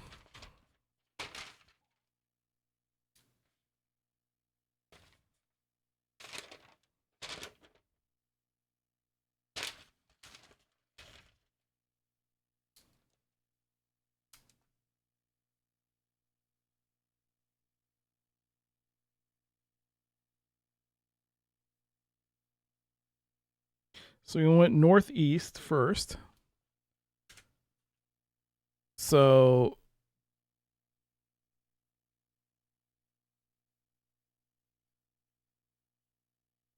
to northwest. And you knew it was going to be the footprints? You can guess. You know that, right?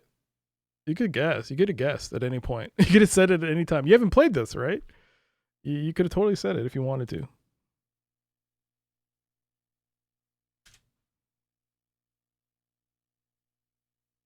Go northwest.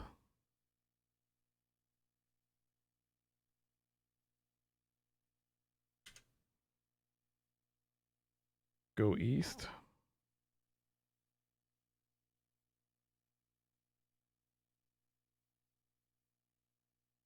Oh, don't apologize. Don't apologize. I should have registered that, the footprints.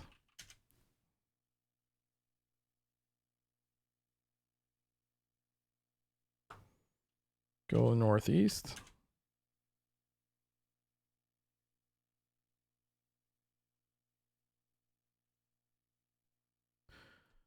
The walls here look like they've been reinforced to support extra weight. Just a blank wall. Okay.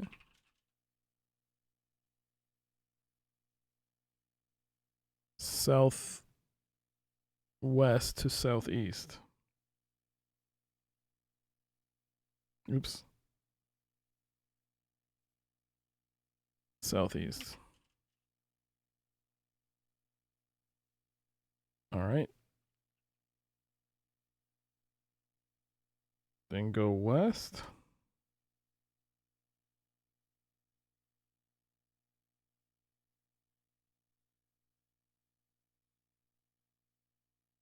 And southeast.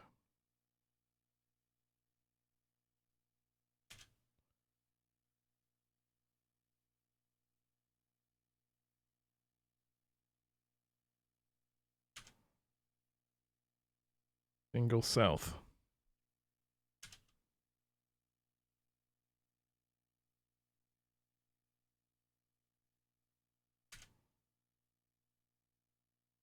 Then go south again.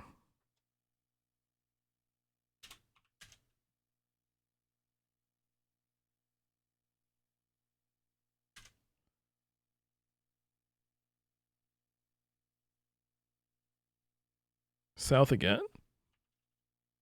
Closet. You're in what appears to be a closet in the heart of the pyramid. The only light in the room comes from a small window set well out of reach in the wall over your head. You see some graffiti scrawled on the wall. Read graffiti. The graffiti's in English and it says, "As for teenagers, I think they should banish from the academy." What?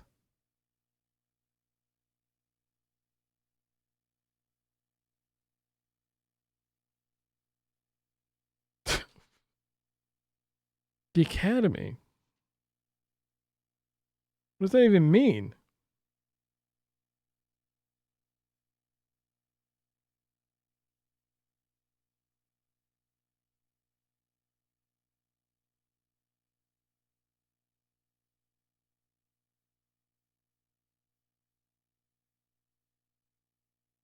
I mean, I think that's just an extra point to give you. So I think the point of this is to do this in a different time period where there are no lights.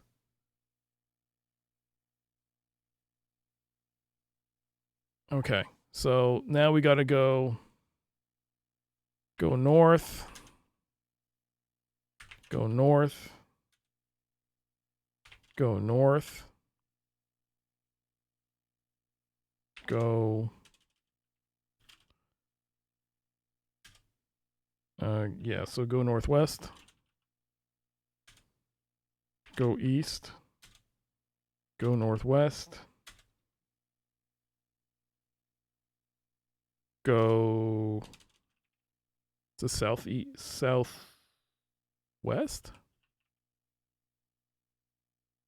Yes, go southwest, go west, go southeast, go southwest,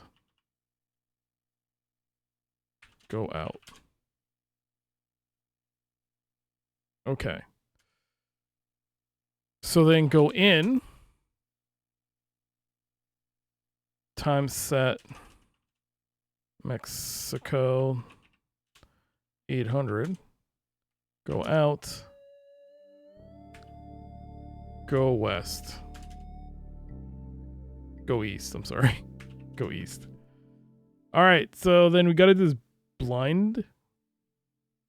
Go, I don't think you can, because there's no lights.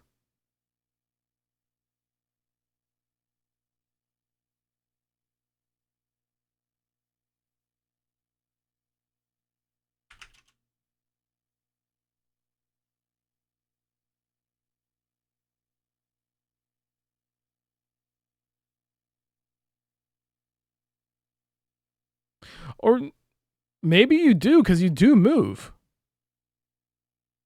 Okay, well, this is going to suck. Okay, go out. Go west. I'm surprised the game is like, you don't have no sense of direction. Save. Day 5, Mexico. Was it 452 BC? 800. Whoops. Whatever. Okay, go east. Then let's see. Go northeast. Go northwest. Go east. Go northeast. Go southeast. Go west. Go southeast. Go south. Go south. Go south. I'm in the closet now. You're in what appears to be a closet in the heart of the pyramid. The only light in the room comes from a small window. That's okay. That looks like someone's left the costume here. Oh my god. Look at costume. It is a feathered serpent costume that makes the wearer look like the god Quetzalcoatl. Take costume. You take the costume. Wear costume. Oh my god, I didn't spell it right.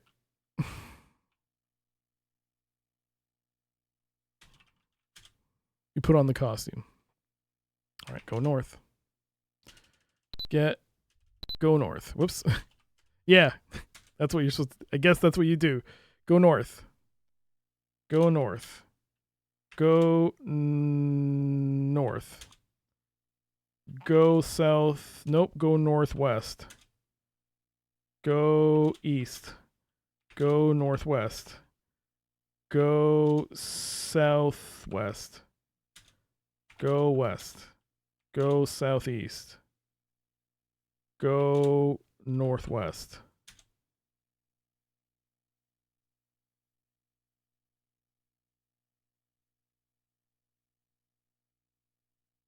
Uh-oh. Go out. Go go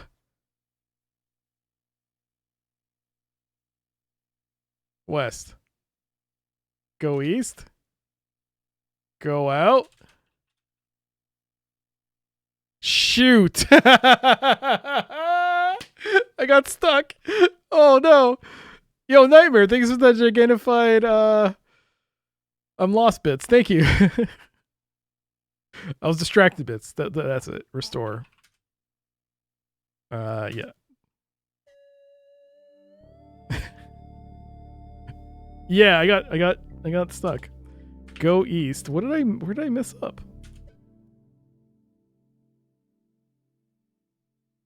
Go northeast.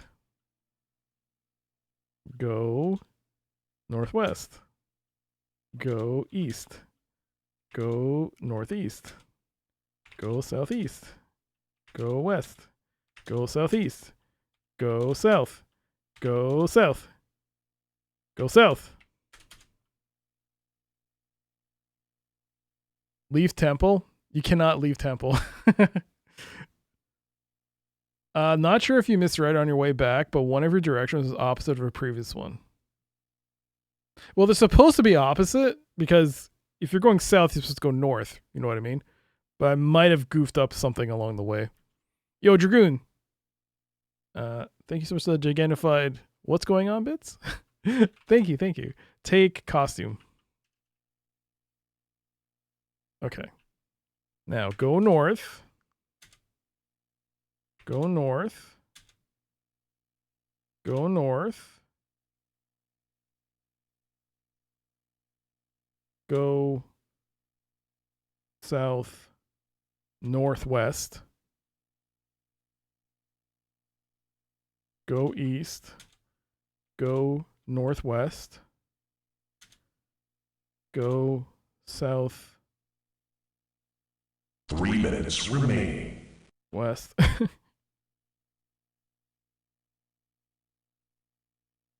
Go west. Go southeast. Go southwest. Go west. Boom shakalaka. Safe.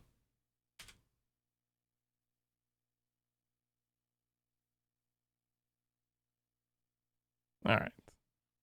Yeah, first try. Wear costume. Get in. Go in. Okay. Now we're wearing the costume. Go time set Mexico. 44. Was that when he's doing the thing? Get out. Aha!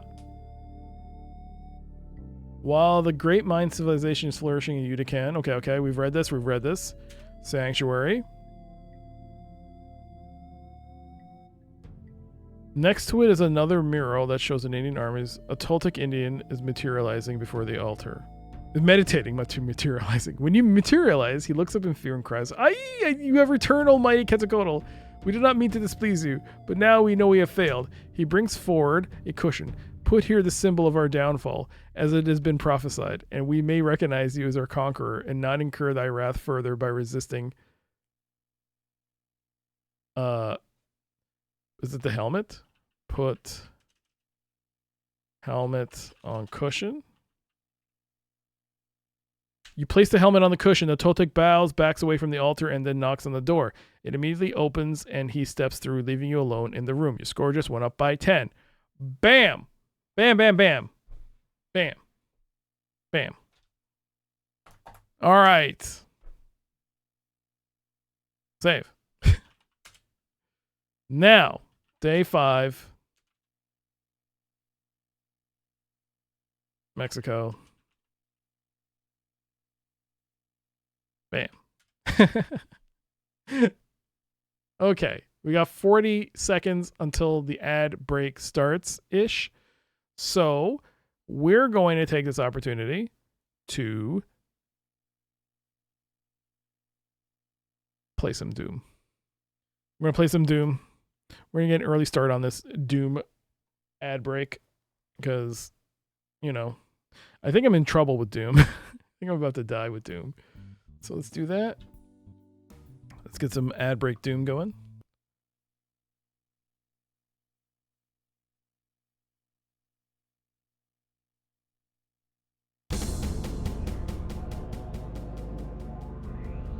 Ad break Doom. All right, 29 health, 45 armor, 14 ammo. But there was some... Bam! 39. We're back, baby. Okay, so... where do I go from here? What is this? No. Oh, why is my camera all tilted? There we go.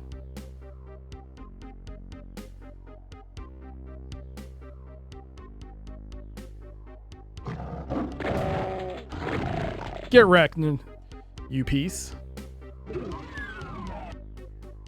How dare you? Aha! Aha! Aha! I got the right key card. Alright, so I'm back at the central corridor.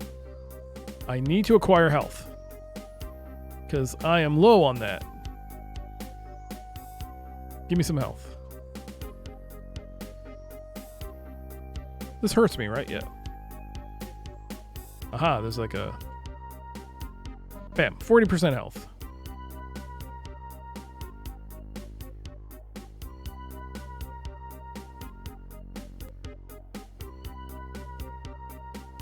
Aha! Bam! Bam! Oh! Bam! It's a good thing I saved that. It's a good thing I saved that up. 60 health, 2 hundo armor. Bam.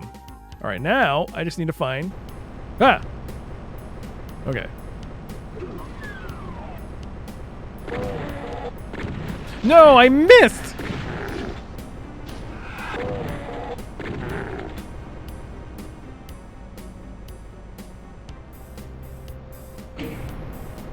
How can you miss?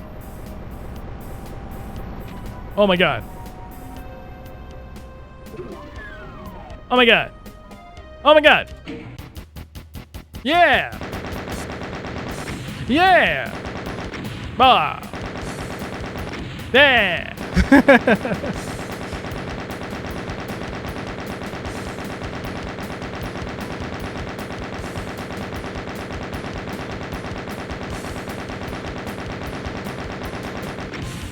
All right.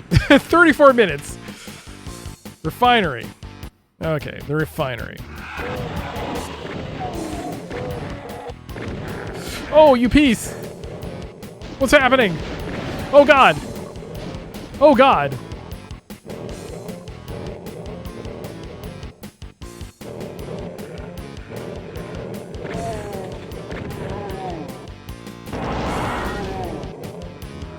Ooh, invisibility.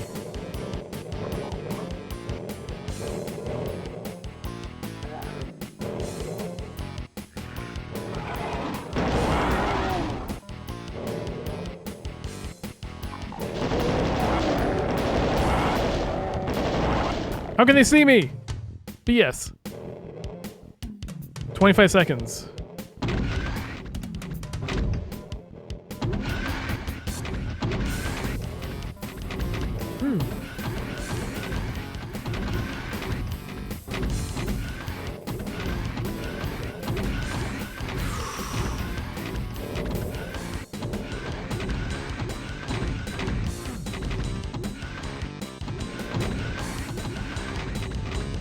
All right, ads are now over.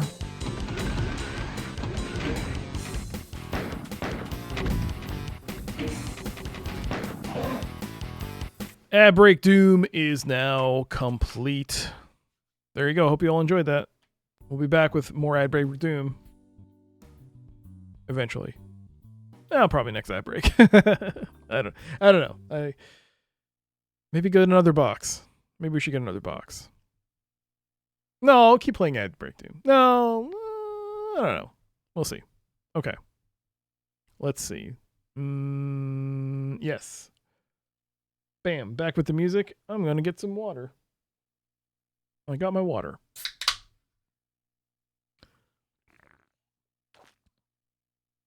Oh, jeez. Lemon sparkling water.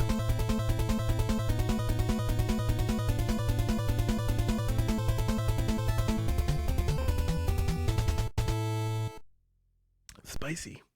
It's not spicy. Hello. Welcome, everybody. Coming from Tosa Post stream.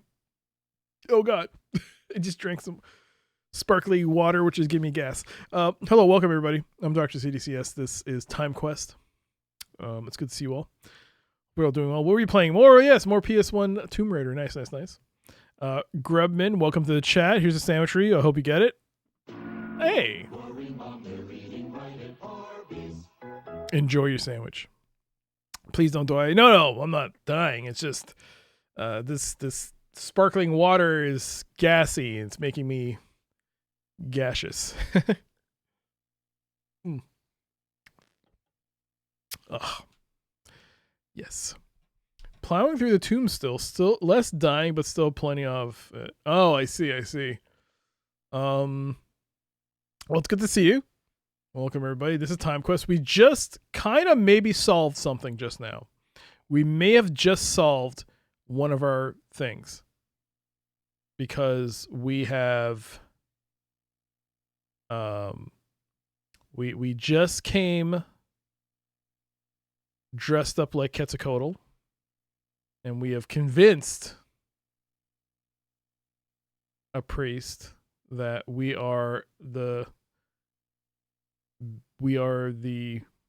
harbinger of doom, and we told him to be wary of the symbol of the doom or the Spanish. That's what's supposed to happen. Okay, now that we've done that, I should save. I think I did save, but let's just do it again. Whoops, what the hell? Where's my mouse?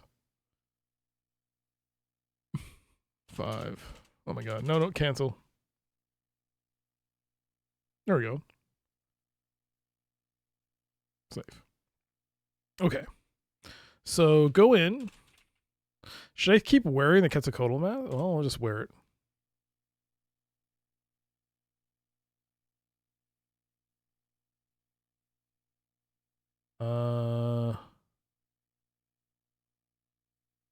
Okay, I guess it's fine. So the time period itself. Well, let's go ahead. Let's jump ahead to 452. Let's see if.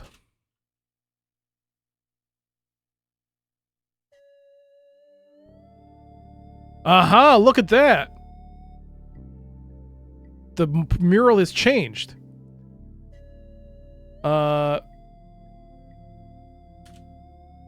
There's a mural on the wall that shows a sun god disguised as a man escaping from a cannibal pit. So we did that. Cannibal pot, not pit. Next to it is another mural that shows Indian warriors falling before a small army of men. You notice that the man leading the invading army is carrying a helmet. A darkened exit leads to the east. So now before it was like them massacring their enemies and stuff. Now it's them being bound. Okay. So now, time set. Mexico 1519.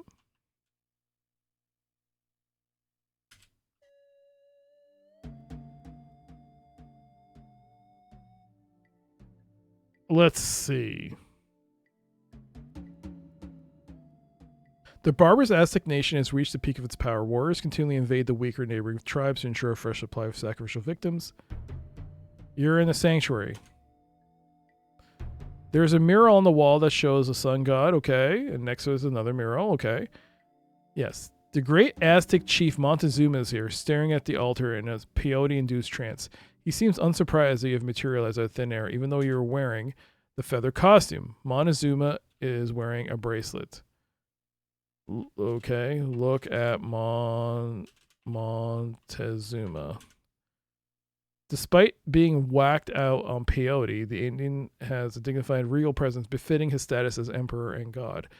This image is enhanced by the gold bracelet he wears on his wrist. Point at mural. That would be pointless. Well, not pointless exactly, but it certainly won't get you anywhere. A messenger arrives and says, "Oh, great leader, the alien army has reached the outskirts of the city. What is your command?" Wait. Montezuma points to the mural on the wall and says, "Many generations ago, the great god Quetzalcoatl proclaimed that one day a conquering army would come and destroy our nation.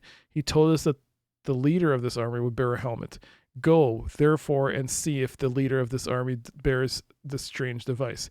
If he does so, tell him that I beseech him that he do me this favor, that he allow me to die, and that after I am dead, he come with all honor to reclaim his realm. And if by chance he does not want the food offered to him and prefers instead human flesh, let him eat you, for I vow to care for your wives and children and all your relatives. If, however, the invader does not bear the device, tell him that we shall kill him and flay his skin from his body for a cloak, and then drink his blood by the light of the new moon." The messenger bows and leaves the room. Okay. I guess we wait. Time passes. The messenger returns breathlessly and says, "Oh, great one, the leader of the army does indeed bear a helmet." Montezuma rises to his feet and says, "Then it is the will of the god that we surrender to him." He removes his bracelet and drops it to the floor. "Come, let us open up our city to him and hope that he is merciful. Your score has just gone up by 30. Take bracelet." The bracelet disappears. So we scored 484. 7 out of 10 missions have been finished. Mexico is done. Where's my pen? Mexico is now done. That leaves 3 more time periods. We need to do 800 AD Rome, which is Charlemagne. 1215 Dover, which is King John and the Magna Carta. And finally, 1798 AD Rome, which is Napoleon. So, if that's the case,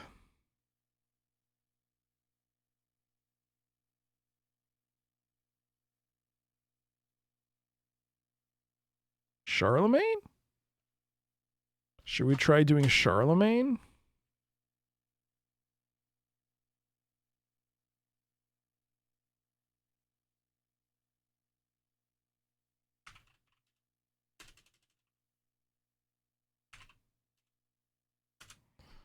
So he's waiting for his sign.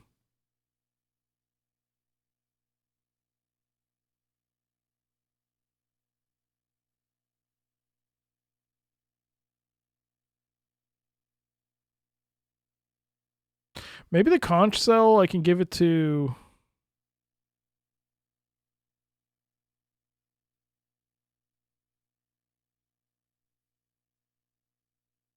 Or the knife. Give it to Tut. What period was that? 1361? No, I don't remember. Geez. Time set. Cairo 800. Get out. Oh, take off costume.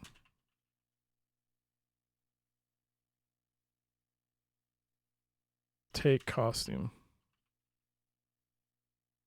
Okay. Get out. Go out. When the Arabs conquered Egypt in 642, they abandoned the capital in Alexandria and established Cairo as the center of a provincial government that reports to Harun al-Rashid in Baghdad. Since then, harsh conditions in the countryside have forced the penniless and crippled to crowd into the city for relief. They're standing outside the precinct, standing outside an ancient tomb on the Avenue of the Dead. This precinct has already been a cemetery for thousands of years. Tombs, mausolea, monuments, and memorials of every size and design stretch as far as the eye can see.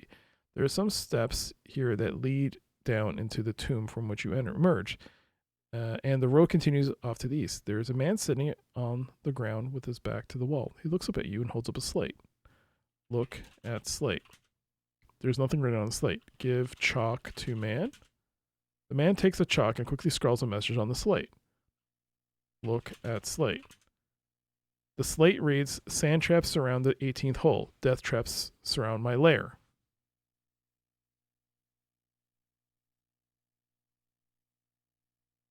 What?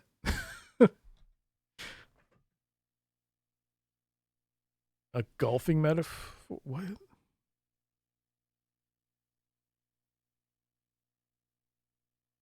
Was that it? Was it just for the one? Was it just for the score? Well, Tut ain't here.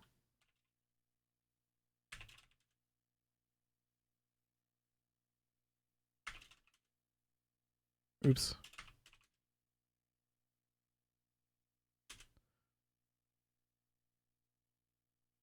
Look at the riverside. Take sand. No.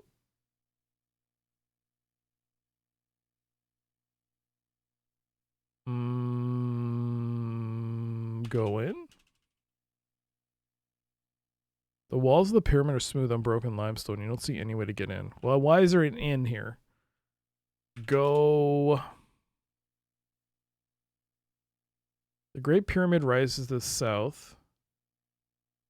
A path leads downriver to the north. A road leads back across the river to the east. Go west. The ruins are too dangerous to go climbing in. Go east. The deaf man is holding a piece of chalk. Give drachma to man? He declines the offer. Read sign. Read slate.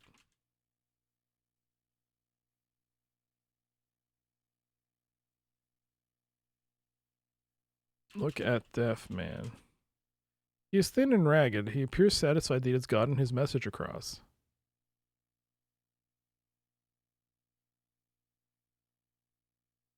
Is this something I need to write down? I feel like this is not something you write down, but...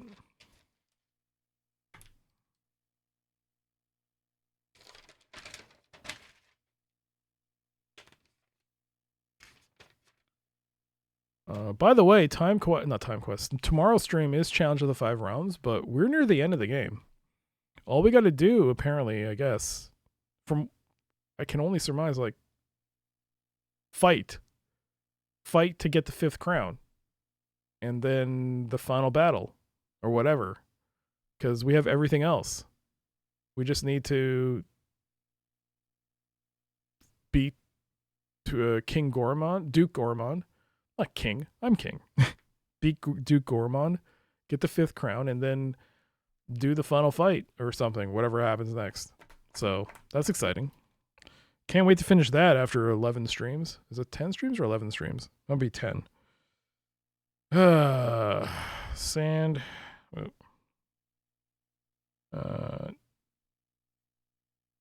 You know what? We'll go to the next page.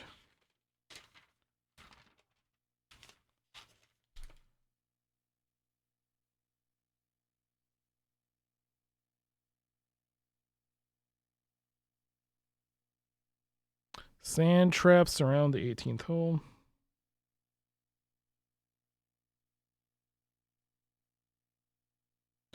Death traps around my lair.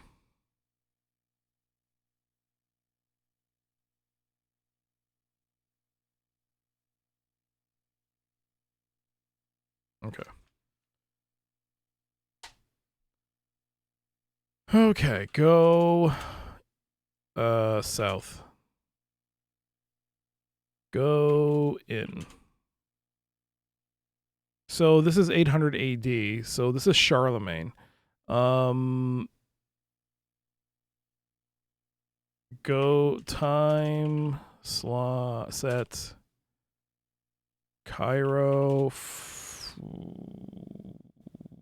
1361. I don't remember when Tut is around. I can't remember. No. Well, it wouldn't be here.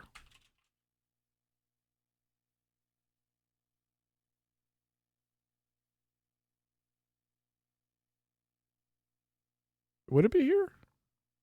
Oh, he is here. Okay, Tut is here. Give knife. Not raw knife. Give conch shell. Give lighter. Give drachma. Give glass.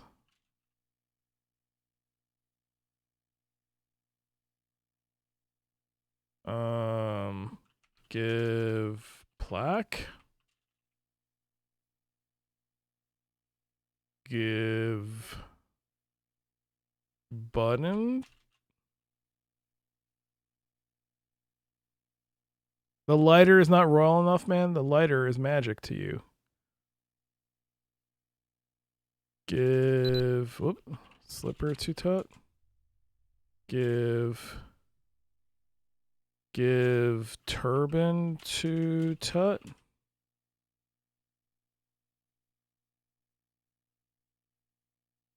Give wreath to Tut.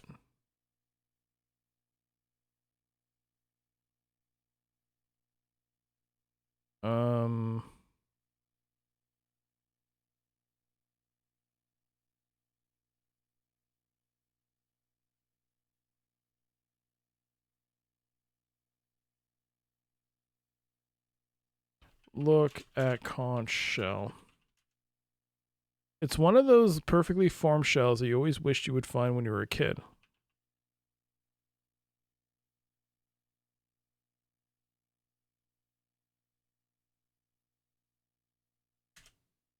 Okay.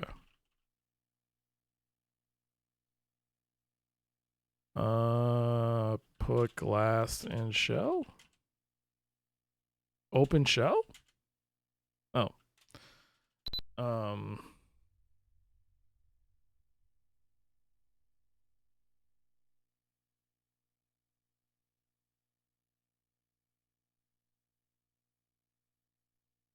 Give figs to Tut.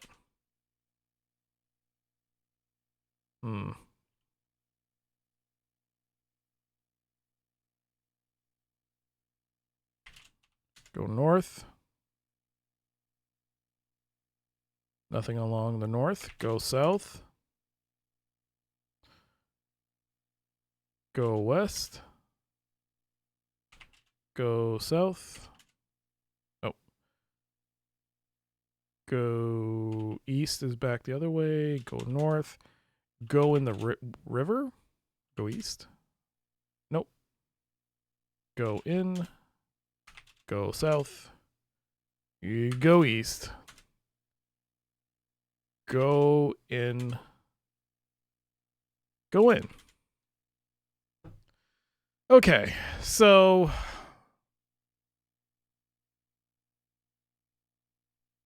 Dover, Cairo, Baghdad, Peking.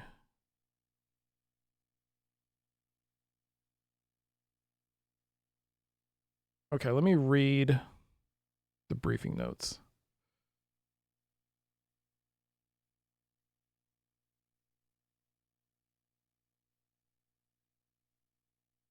'800 AD. On Christmas Day in 800 AD, Charlemagne was crowned Holy Roman Emperor by Pope Leo III. The coronation was the most significant event in medieval history and signaled the beginning of the end of the Dark Ages. Under Charlemagne's subsequent rule, more of Europe was united under one crown than any time under Napoleon. Charlemagne saw Wittemir's plan, who accepted the crown only because he believed it was God's will.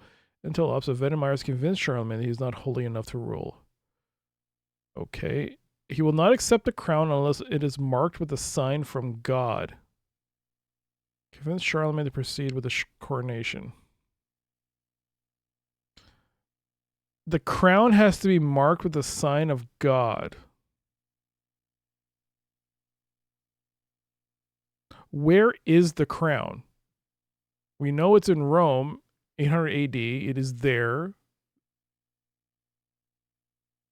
If I go back to 452, will the crown be elsewhere and I can manipulate it somehow?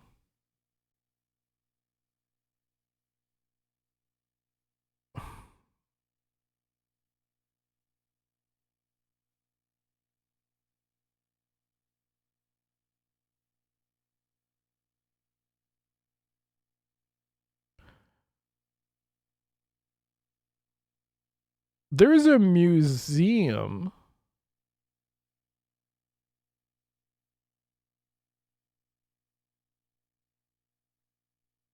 There's a museum or something, right? I'm not sure if it's not Napoleon. Is it 1940?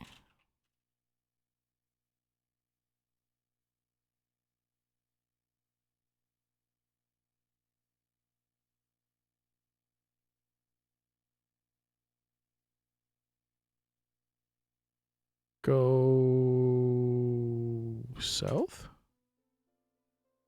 Nope.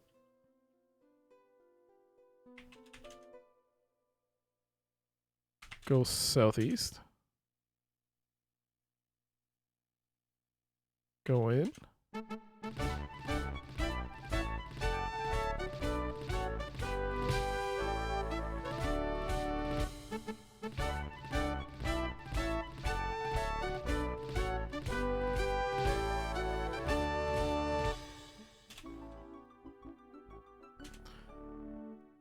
Look at the memorabilia. It's just odds and ends.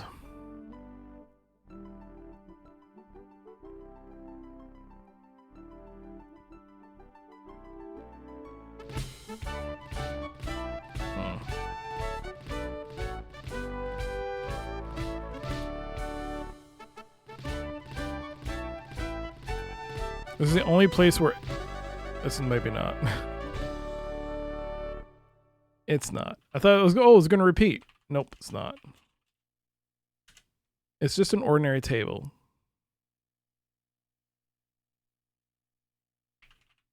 Display case.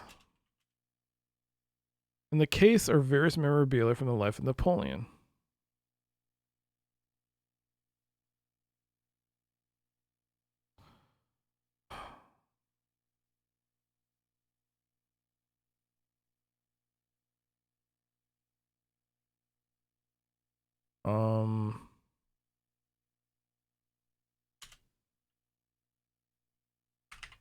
I'm surprised this guy lets me just walk in randomly. It's Rome 1940, for God's sakes. Hitler is literally upstairs with Mussolini. Go north. Oops.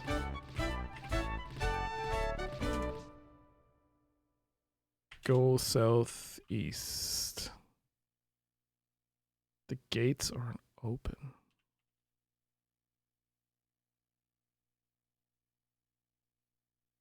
Go northwest. Go in. Go in.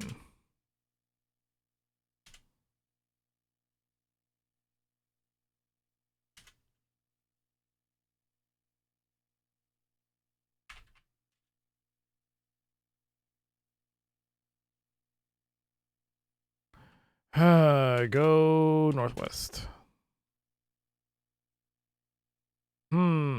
Go in. Is the crown here?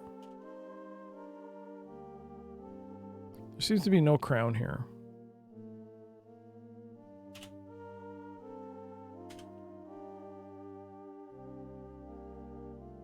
Ask, tell Charlemagne, oops, about miracle?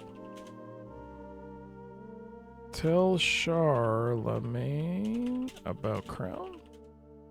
Ask Charlemagne about crown? I will not accept it unless it is marked with a sign from God.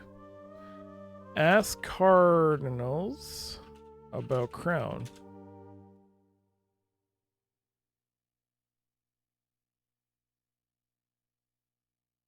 Get crown? Look. This is the great cathedral dedicated to the St. Peter. The shadows are laden with incense and muted prayer from the distant chapel, chanted devotions floating on the air, echoing, swirling until they lost the vast remote ceiling. High altar built upon the tomb of the apostle himself. Charlemagne is wearing the bracelet.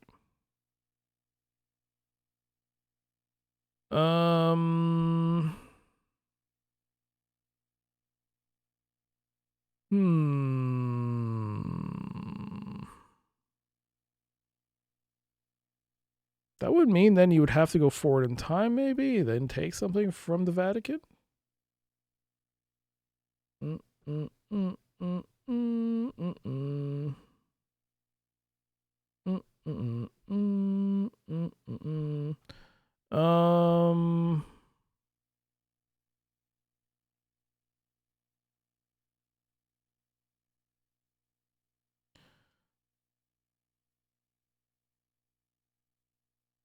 Look at plaque.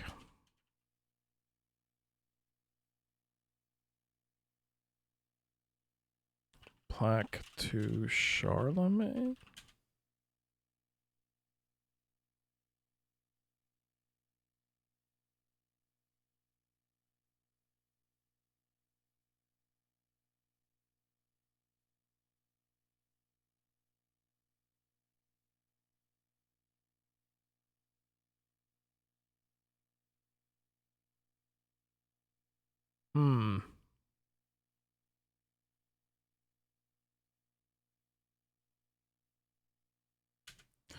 Okay, so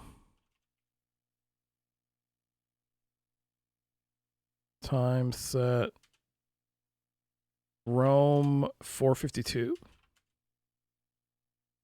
Go out. Go out. Then go northwest. So go in.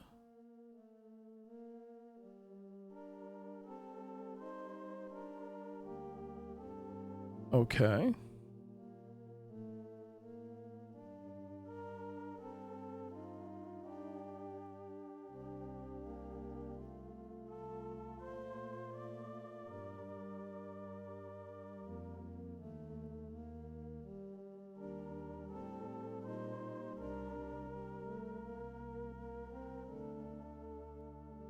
Look at tomb. Look at altar. Put plaque on altar. There isn't enough room to put the plaque on the altar. I mean, I've already used this plaque for one puzzle solve. I don't think that's the solution.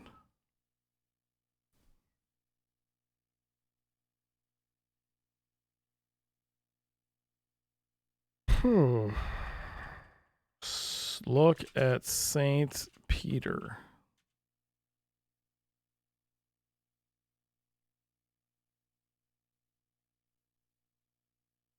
This is the great cathedral dedicated to St. Peter, the first bishop of Rome. Okay, it's the same.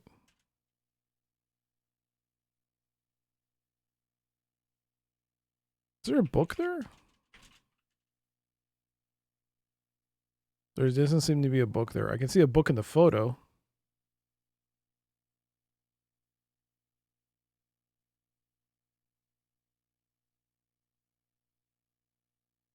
Altar. You can't take the altar. Look under altar.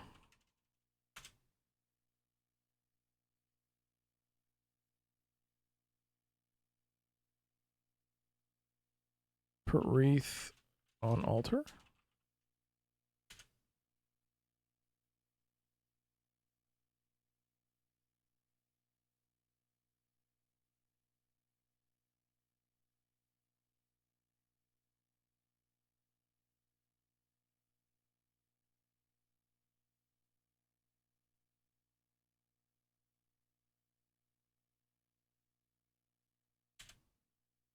You can't detach the button.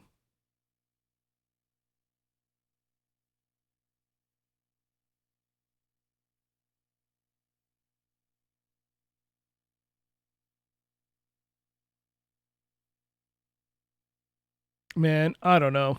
I'm going to look this up. I don't know where to begin on this one. Oh, Charlemagne.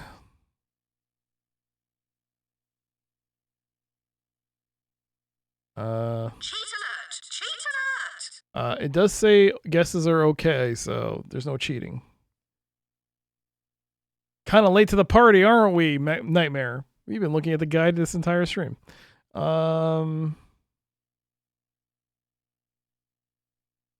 Wait, what?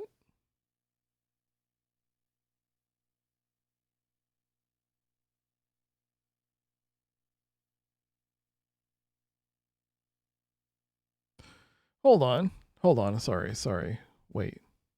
Was I supposed to get the costume then go back in time? I guess I didn't do that.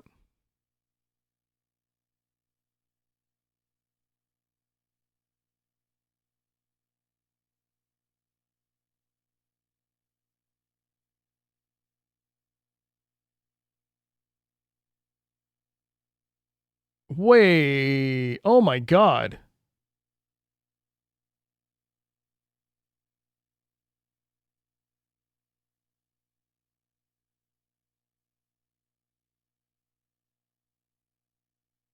Oh crap.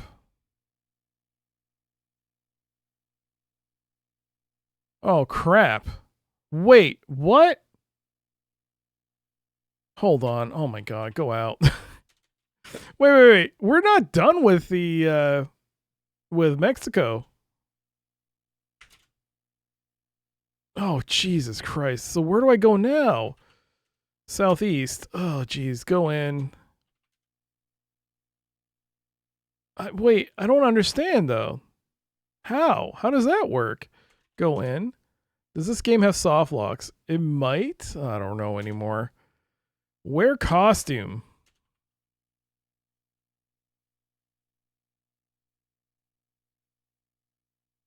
Okay, then time set. Mexico. 12:15.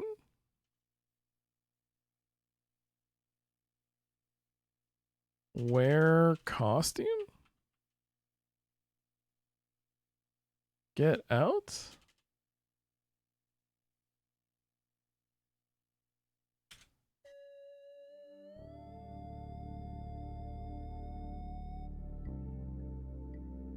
Oh my god, so we're not done here.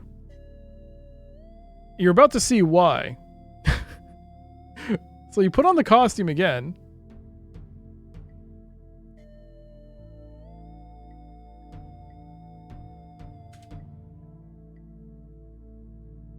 Okay, I had a feeling maybe we should go, because there are different ages in this level. There are different times in this level where the darkened maze is there. And I thought, oh, maybe we should do the same thing, but it was like, oh, we already beat it. Okay, so apparently we're supposed to still do this. So, northeast, east, the northeast. Okay, I can still do this. Okay, so northeast, the northwest, then east, the northeast. Up and out? What do you mean up and out? Up, out? What the? How was I supposed to figure this one out? There's no light. After feeling around the walls, you discover some ladder. Okay, so this is totally.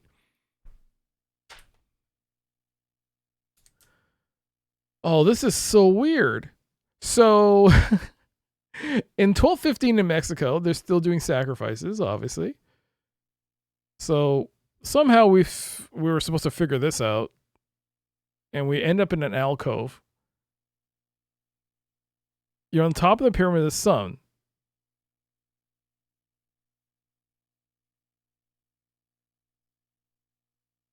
It does say a breeze comes directly above you, but how would we know this?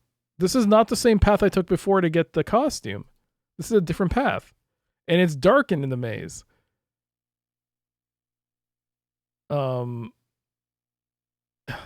Okay.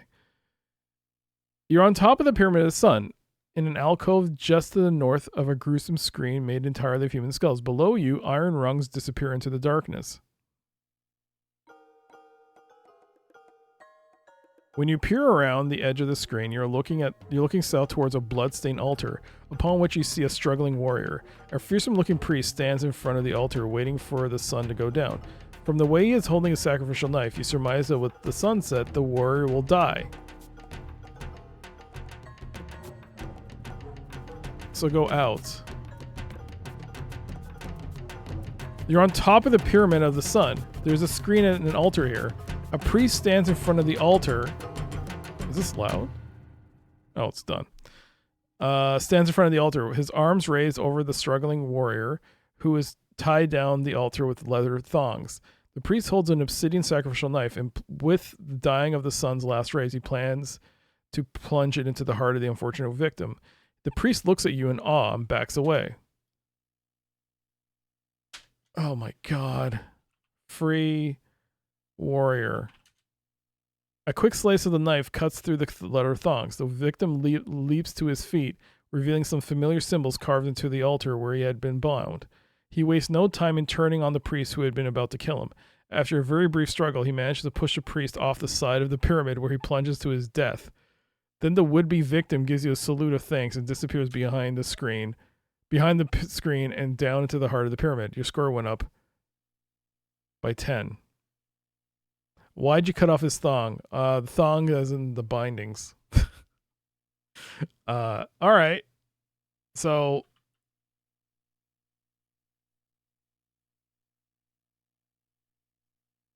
look at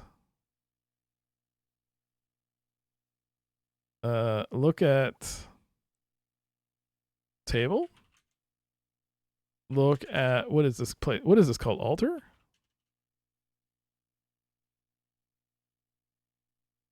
It's a raised slab of stone that has been stained to dark purple by the blood of all the victims who've died upon it. The symbols are actually written in English.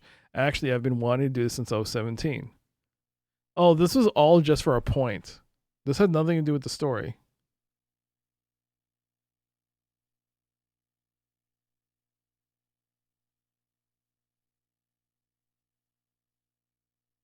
Okay.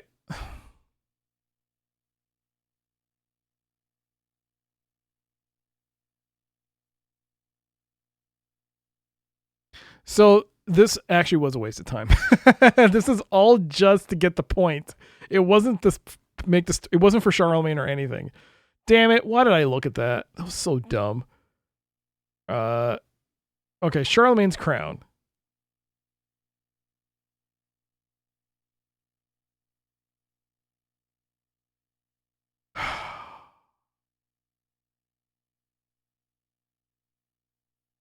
Oh my god.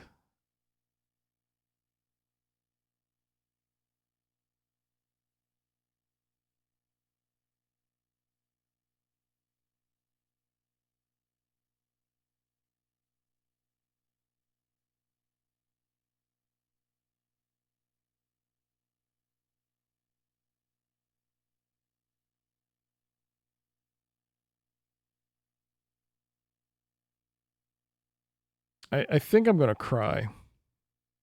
I think I'm gonna cry. Oh Jesus, how do I get out of here?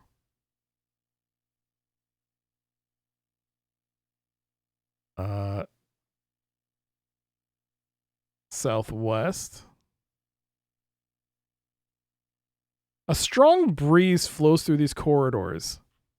What does that mean? How is that how feel breeze? You don't need to feel wind? Feel wall? Okay, west, then southeast.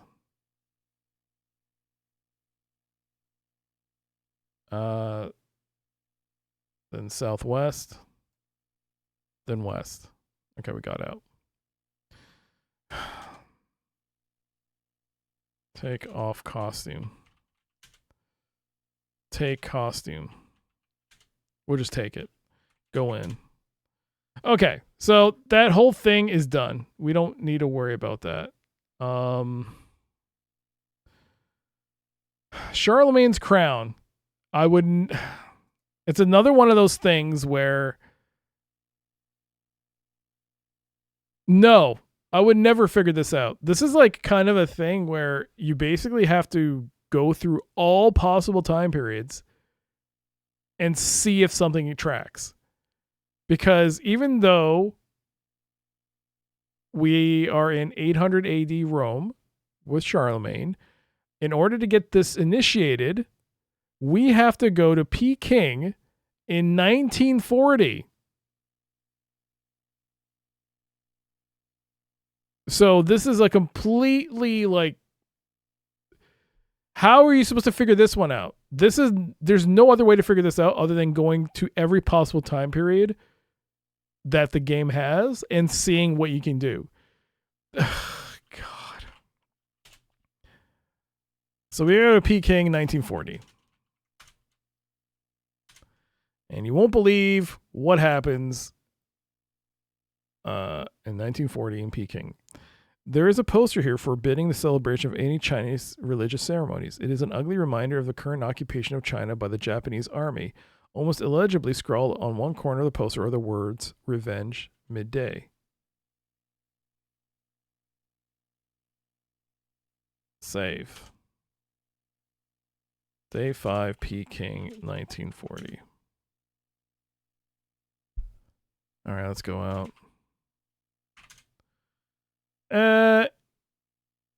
Yo, Valiant, have you played any of the D&D Forgotten Realms games? Is Al-Qadim a Forgotten Realms game?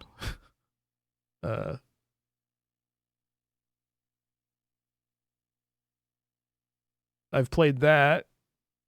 Is Eye of the Beholder Forgotten Realms?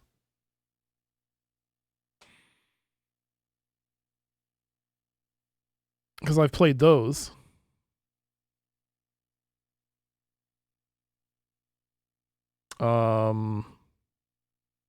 Finally, the only other thing that would qualify even remotely to maybe Forgotten Realms, I don't know.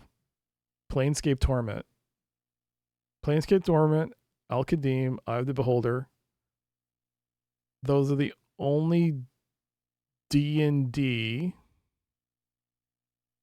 games that I've played on stream.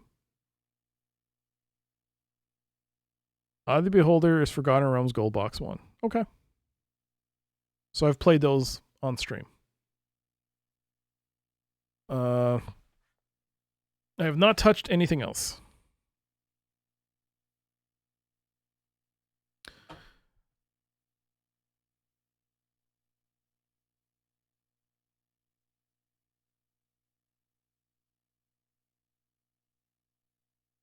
You're just curious, you had fun with them? I liked Al-Qadim. I really enjoyed Al-Qadim. Eye of the Beholder 1 and 2. And you know what? Even 3 I remember I didn't have a problem with it. But then again, Eye of the Beholder was like one of those, I think it was one of the first times I ever played games like that. It was a long time ago. Those playthroughs were very old. In fact, I probably should do a replay of Eye of the Beholder. Yeah. All right. So it is Tiantan Park, Peking, 1940. Japanese occupation. So this is World War II, which means all roads are patrolled on a regular basis, including anyone traveling without identification papers is summarily executed as a spy. Nevertheless, an active underground resistance movement is still believed to flourish. You're standing in a small park just south of Peking's main gate, just north of the roadside shrine. The road leads off to the east. A Japanese patrol rumbles by in a 2-man tank. So we did see revenge at noon, which would be our indicator something's going to happen at noon. So we basically wait.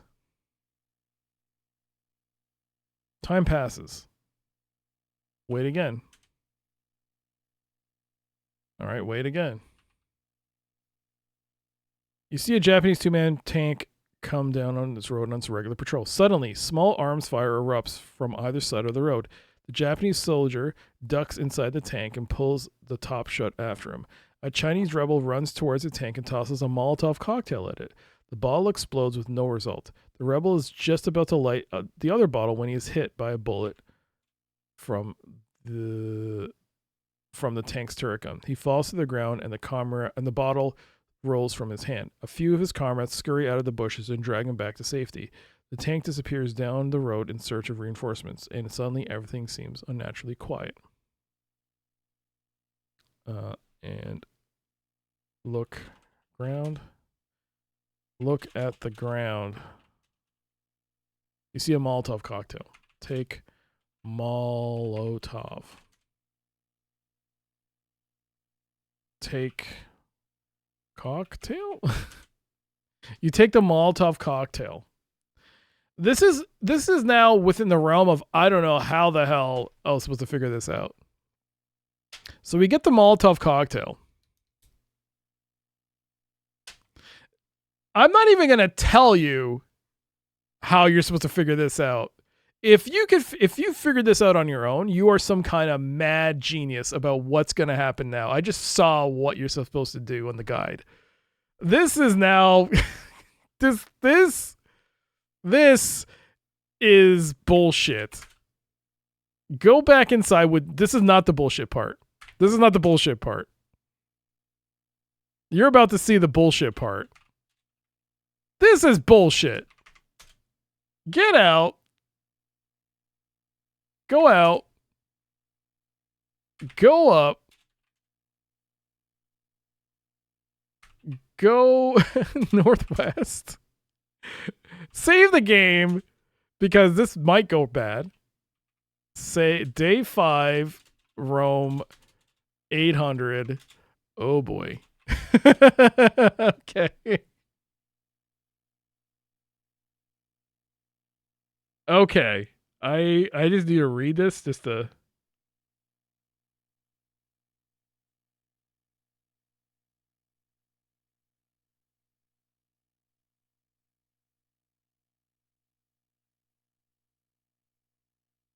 go in.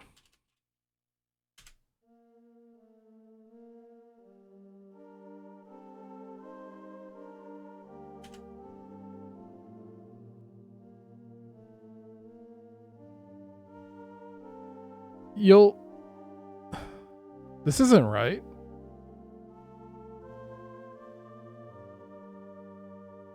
Rome 800. Go northwest of the Vatican and go into St. Peter's, which we're in. You go north from here. You go into the chapel. So here's the crown. That's not the bullshit part. You're in a small nondescript chapel off to the north aisle. The only exit is to the south. There's an altar here with a golden crown perched upon it. And in front of the altar is a priest kneels with his back to you, lost in prayer. What do you do with the Molotov cocktail? You don't throw the Molotov, obviously, because that'd be kind of crazy and funny and hilarious. But you open the cocktail. You remove the stopper from the bottle. take the... I'm going to write exactly what it says here. Hanky. You pull the hanky out of the Molotov. Pour ether onto the hanky. You pour the ether onto the handkerchief. It soaks into the fabric and gives off a sickly sweet smell. Now, can you guess what we're going to do now? Drug the priest! Not the cat, the priest. With the hanky. You hold the handkerchief over the priest's nose and mouth. After a brief struggle, he succumbs. You freaking chloroform the priest. You chloroform the priest.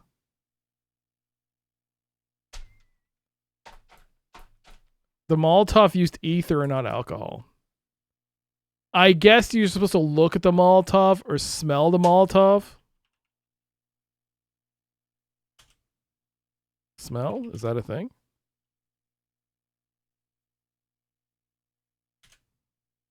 A sweet, sickly smell to it? You're supposed to drug him. Take the crown. You take the crown from the altar.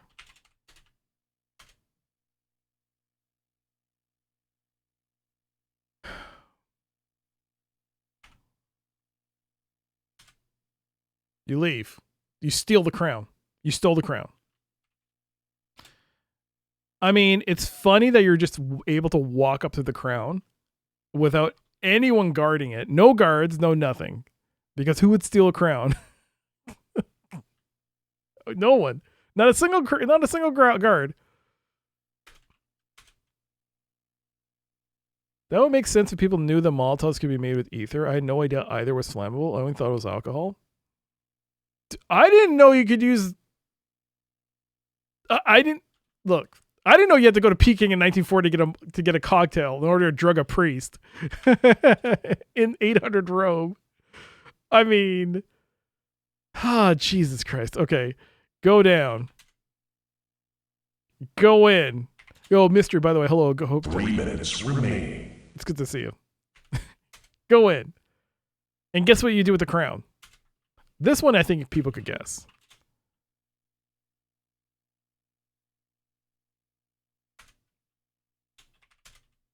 Now we're in the past.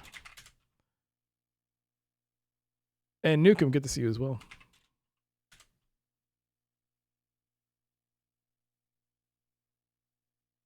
I hope you brought something really great. Give the crown to Tut. Tut takes the crown and looks it over. It's not as good as the one I'll get when I'm king, but it's still a nice one. He looks at it again. I know, let's play a game with it. He leaps to his feet and disappears into the pyramid. Sometime later, he emerges and hands you a freshly drawn map.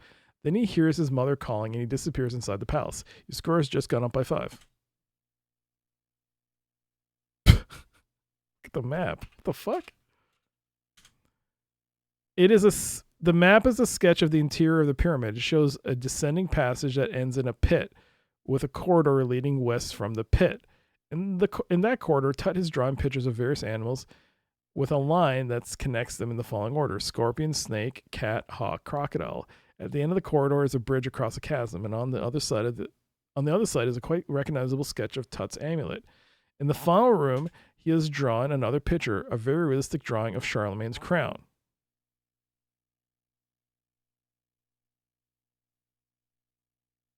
So, do I have to go to 800 in Cairo?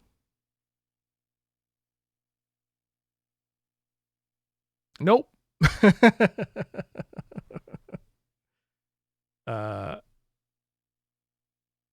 But you do have to go ahead in time.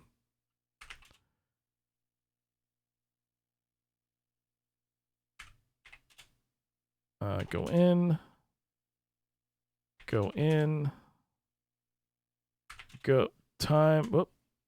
Time set. Cairo. We're in 1361. Right? We got to go 1215 AD. I would never have figured this out. This is like hours. Was there a clue he wanted a crown? He said something royal or something. right? Which I guess that's not really the problem I'm having. It's the fact that you have to drug the priest with the chloroform or the ether that you get from a Molotov cocktail from 1940s Peking. It's like, oh, you're just going through times at every possible which way and have you just to see if you could get anything to throw together in your inventory, which is kind of bananas in my opinion, but okay. It means that you're going to spend a lot of time playing this game, which if you have nothing else to play is great. But I have other things to play. So this is bad. This is bad for me. So I'm just going to... This is the year we can retrieve the Ankh left by Tut. So Tut has left his Ankh there.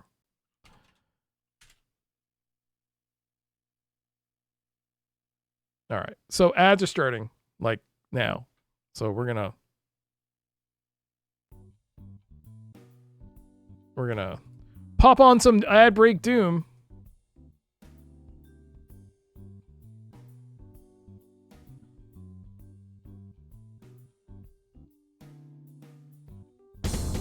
Ad break doom. Oh, wait. Ad break doom. Ad break doom, baby.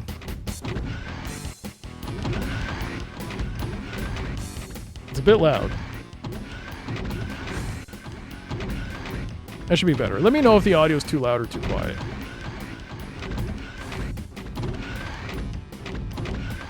I need them shells. I need them shells. There we go. Oh, hey. Oh, no. Okay. Remember, this is ad break doom, so if I am unable to... If I die before the last level, I have to start from the beginning of the episode. So... super extra reason not to die. Okay. I really don't want to die.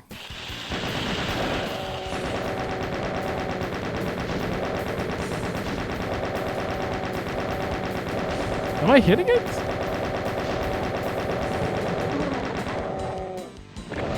Ow. Ow. You piece.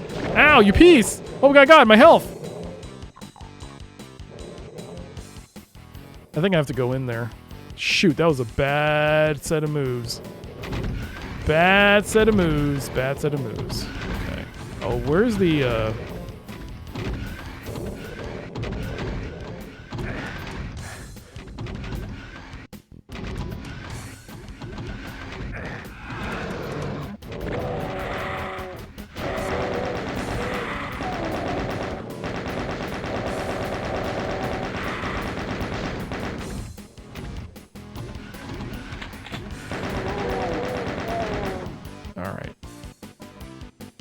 Aha! Well, I'll keep that for later. 1 minute and 19 seconds until ads are done.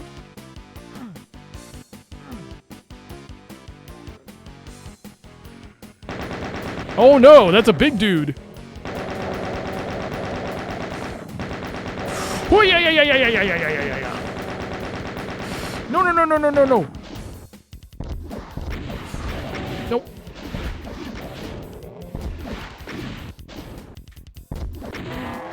Eat that! Oh god, 20% health. That's not good.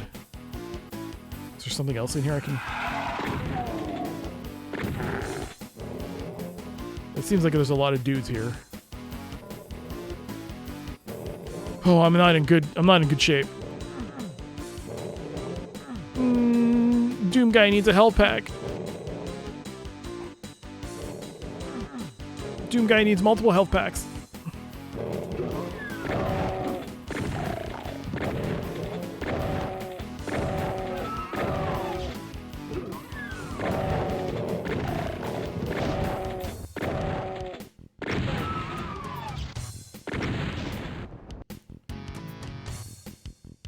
Aha.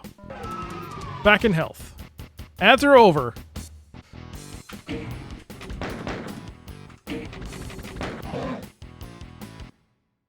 How dare it write DOS is much worse though.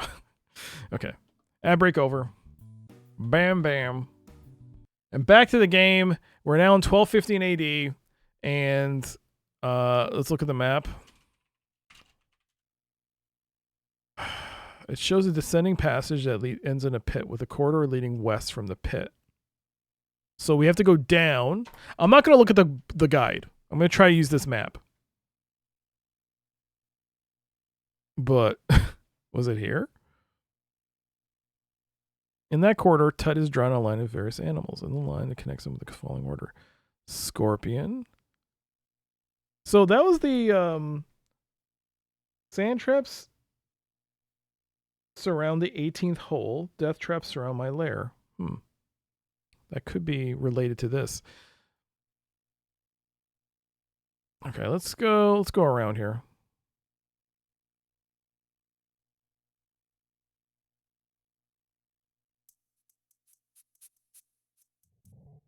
You are inside a dark passage within the pyramid. You see a dim light above you to the north where the passage leaves the pyramid.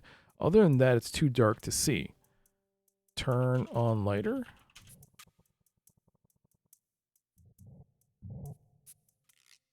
Open lighter.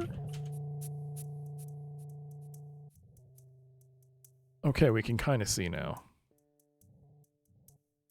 Descending passage.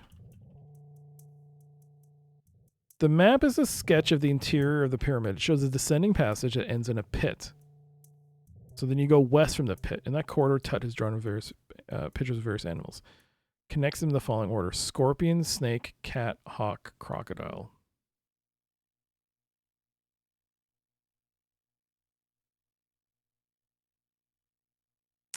Scorpion, snake. Yo, thank you for writing that. Save. Day 5, Cairo. Map. Or Cairo pyramid. Okay. Okay, so I guess we could go down. We're in the pit. You're in the pit at the bottom of a descending passage at the very heart of a great pyramid. The descending passage leads up to the north. Decorative stone panel has been placed on the west wall. I think you have to go west, right? Look at west wall. There doesn't seem to be any west wall here. Look at wall. There's a panel set into the wall. It is a smooth stone panel set into the wall. Push panel. A portion of the wall slides open to reveal a hidden passageway to the west. Go west. Oh shit.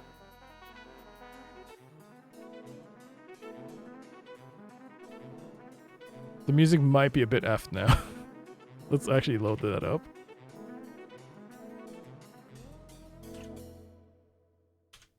We'll fix that.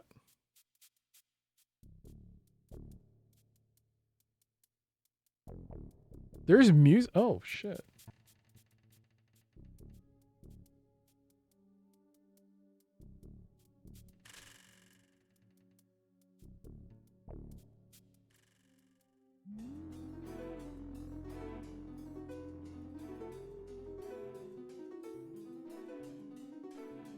Okay, hold on, sorry.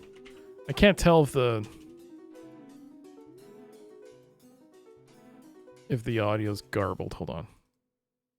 Let's quit and reload the game.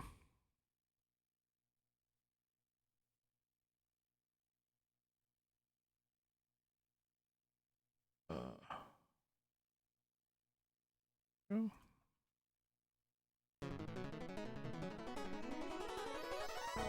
Yep.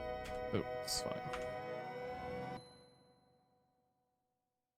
Restore. Pyramid. Okay. So go down. Push panel. Go west. Okay, you're in a small east-west passage. Set into the wall are 5 rectangular tiles, each inscribed with a pictograph of an animal. The creatures represented seem to be a cat, hawk, snake, scorpion, and crocodile. Further passage into the pyramid is blocked by a set of sharp blades that are revolving at a blinding speed. The floor just in front of the blades is darker than in the other places. It appears to be a platform of some sort. You can leave the pyramid by returning to the east. Your score has just gone up by 10. So they're panels, right? So you press them.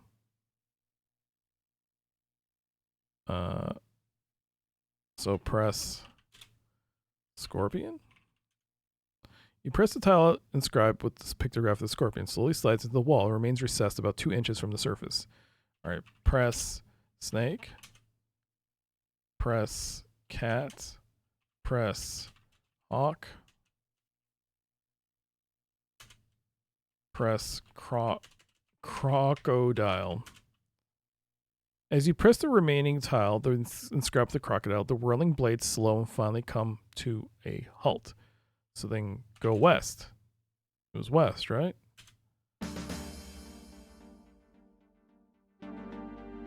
Okay. You step gingerly over the distilled blades into the passage beyond. Ledge. You are in a hidden passage whose western terminus is a ledge that overlooks a large chasm. On the other side of the chasm is another ledge. A rickety-looking bridge spans the chasm, held up only by 2 slender ropes attached to a U-shaped strut that is embedded in the ceiling. You can leave the pyramid returning to the east. Your score has just gone up by 10. Save. Because I'll probably die here. Because I don't know what's going to happen right now.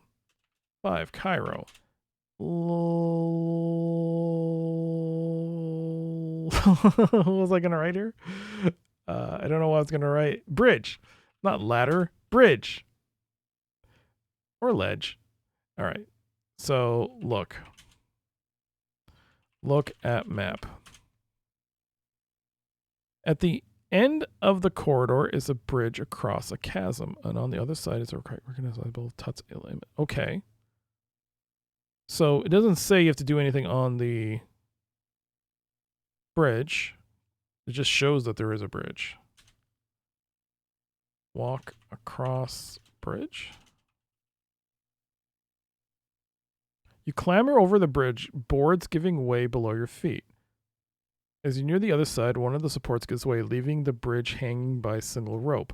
Nevertheless, the bridge survives and you find yourself standing on the far ledge. Wait, that's not good. King's Chamber. This is the entrance to the King's Chamber. Unfortunately, the crevice in the west wall that allows entrance to the chamber looks too small for you to squeeze through. A rickety bridge leads back to the chasm to the east. You see an Ankh here. Pick up Ankh. You take the Ankh. Your score has just gone up by 5.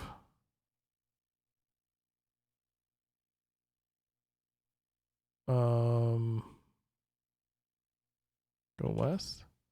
Obviously, King Tut was able to squeeze through the crevice and deposit the crown inside. However, you're just a bit too large to make it through.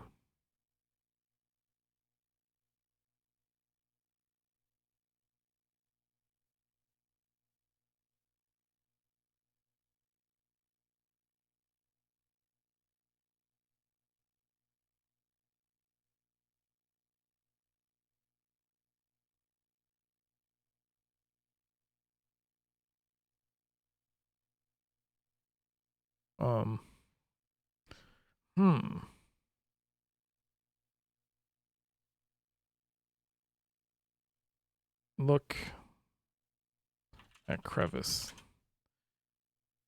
You catch a glint of gold reflected in the flickering rays of the cigarette lighter. Look ground. Look around.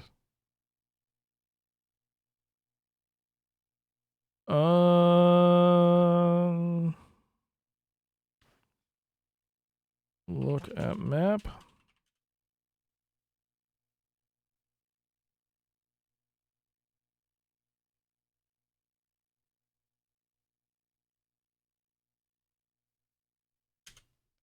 There's a curiously shaped Ankh.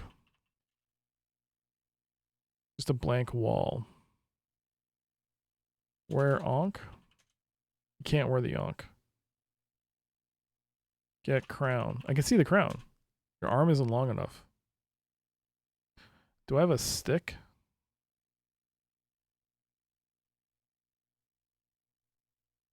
Flint knife. Slipper.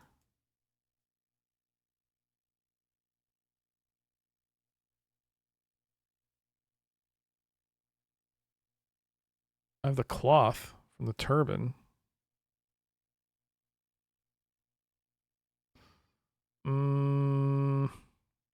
Go east. You take a deep breath and sprint across the bridge. 10 feet from the final safety of the ledge, you feel the final support give way. You launch yourself through the air and just make the ledge as the bridge falls into the chasm. I don't feel like that was the right play.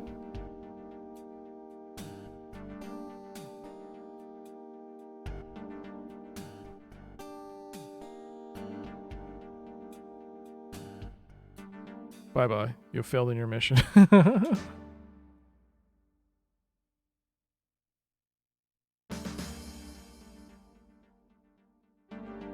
Look under... Attach a U-shaped strut.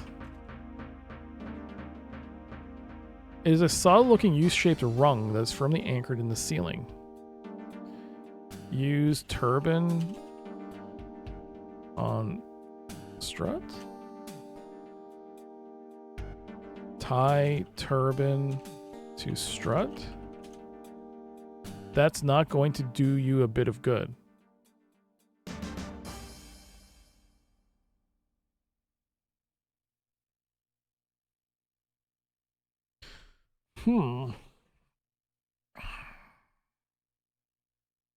Anyone have any ideas before we look at this on the guide?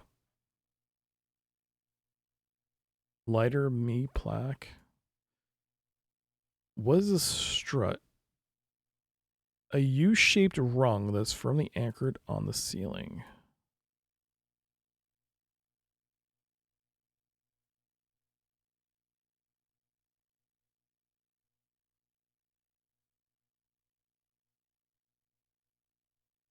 You see the inscription, Sundog Construction Company.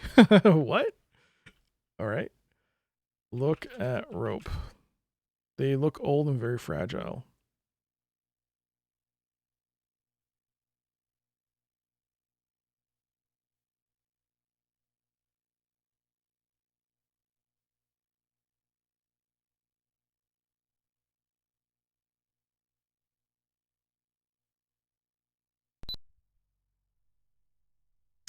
Well, I'm gonna look this up. I don't know.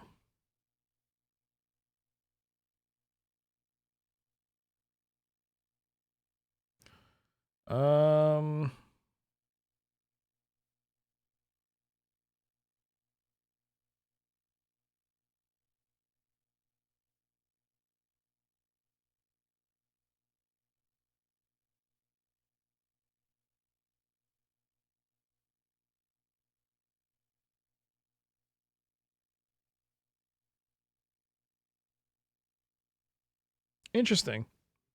The sequence of tiles which must be pressed in order to get past the blades is random. It's not a set thing. So whatever the game tells you changes every time, each playthrough. Okay. But according to this, we did everything right except get out. We weren't soft locked. We just did not.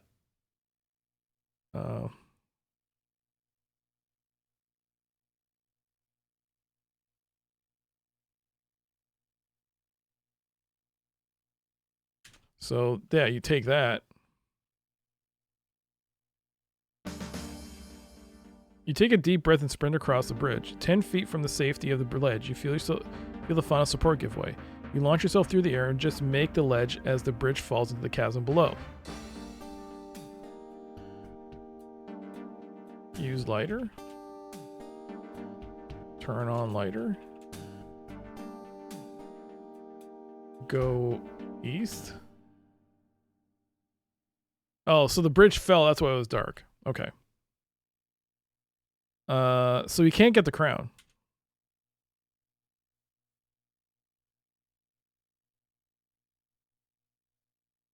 You can leave the pyramid by returning to the east. Go east.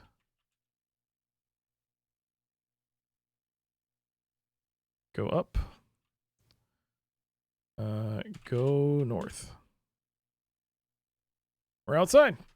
So, I'm confused. How do we get the crown?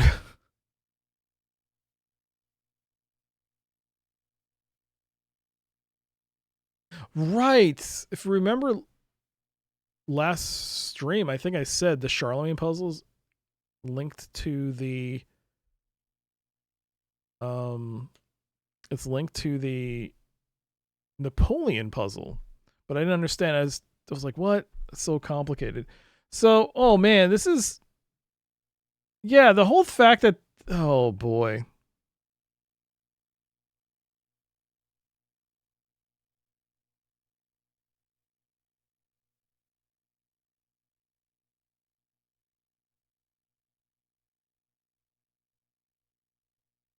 Oh my God. This is, this is so goddamn, okay.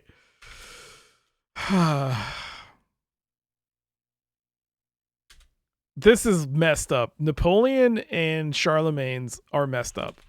I would never figure this out. Never. Time set Rome 1798. Oh, it's a new game, right? Oh, I guess I have to close it like a dum-dum. All right. Nope, that's wrong. Dang it. Okay, let's see. Location code is 23, which would make this the video display is broken. Code cyan is power. Oop, not memory. It's power. Low level interface. Low level interface is 5301. Yep. Intercron copy. Yeah, indeed. Yes. Okay, so now we're back out.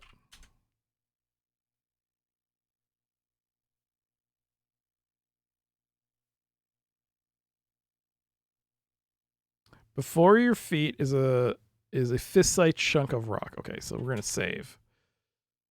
Day 5. Rome. Napoleon. We'll just put Nap. Get rock. We got the rock. Go south. Nope. Go north. Go southeast. Hi, guys. Throw rock at window. Remember this part? All right. Eaves. God damn it. Where's my mouse? God damn. Why does it disappear like that? It's so weird. Can I just click? I can't. So just eavesdrop. Napoleon is discussing strategy with his aide. Then the aide is arguing his point strongly. Napoleon is skeptical. The aide raises his voice and you hear the words, must invade England soon.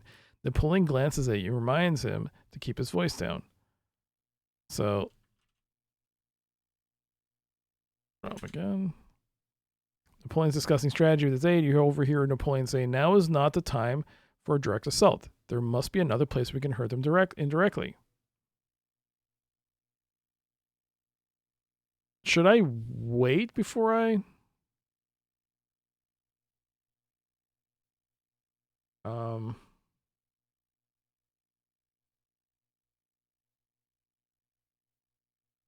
This is really messed up.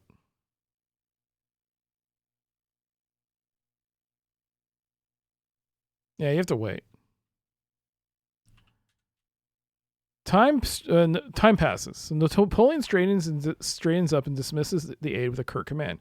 As his assistant leaves the room, Napoleon adds, I think I will make my decision at sundown today. If I can think of no other alternative in the meantime, we will proceed with your plan. Napoleon turns his attention to you and says, either you're very stupid or very clever. You don't look like the type to run riot in the streets. I suspect you were trying to meet me. Well, make it good. So this is what you're supposed to do. Show Napoleon the map. The map that Tut gave you. Show map. Show map to... Did I misspell Napoleon? I did. Oh, God. Great. Look. Did I misspell it? Napoleon. Oh, lean. I put Napoleon. I was like, why am I spelling it? Show map to Napoleon. Napoleon spreads the map out on his desk and says, treasure map. Egypt, I see. The map of Charlemagne, no less. The crown of Charlemagne, no less. He scrutinizes it for a while and then becomes more serious.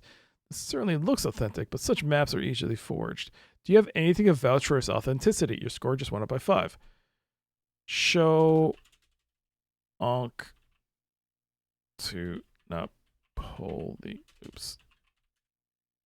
The soldier nudges you and says, give Ankh to Napoli.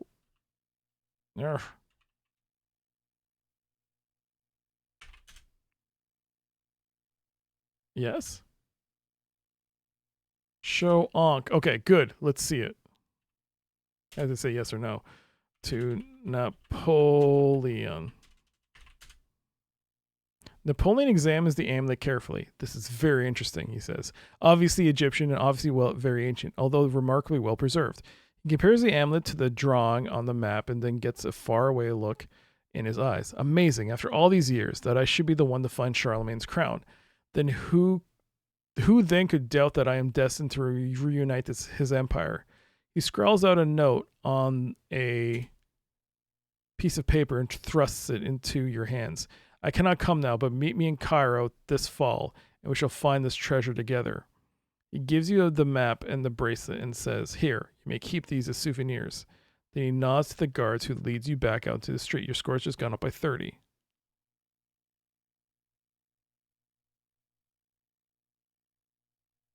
Okay, so he's going back to Egypt.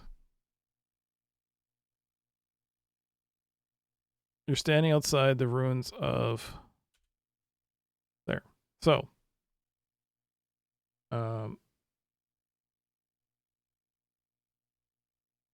That's done. That's one half of it done.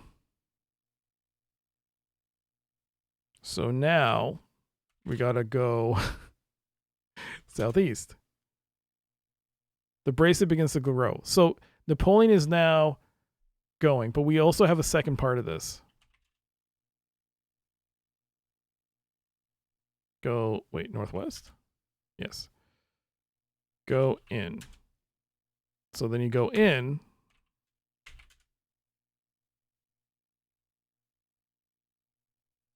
Time set.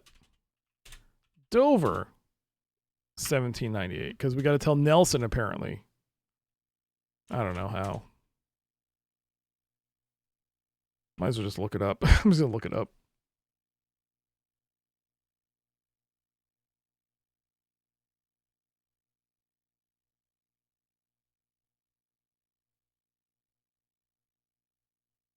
Did I... Wait, what?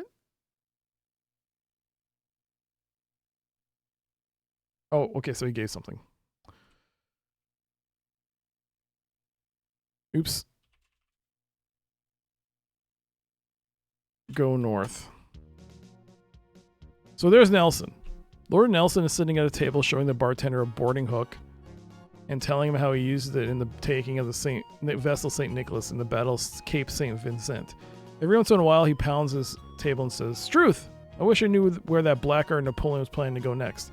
I'll become a madman if I have to sit here much longer. So then, apparently, Napoleon gave us something which I didn't see. Yeah, there's a pass. The bearer of this pass shall be accorded free transportation aboard any French vessel bound for Egypt. In addition, this pass shall admit the bearer into the presence of Napoleon Bonaparte as an encampment outside the city of Cairo. So then you're supposed to show this to Nelson. Nelson reads the pass, then leaps to his feet and shouts, "I've got him now! Napoleon's bound for Egypt. I'll have to make sure he gets a proper welcome." He tosses the pass back to you and strides out of the tavern, forgetting all about the boarding hook. Look at boarding hook. It's a grappling hook that sailors use to board nearby enemy ships. Take hook. You take the boarding hook. Your score just went up by 5. Tie turban to hook. You tie the turban to the grappling hook. Then you use it probably on the thing. Okay. So go out. Go in shed. Go in. This is a very convoluted this is a very convoluted set of missions. But I guess in its own way you're completing 2 sets of missions here. You're completing both Charlemagne and Napoleon's missions. So now, as the past said, we go to Cairo, I guess, 1798. So get out. Go out.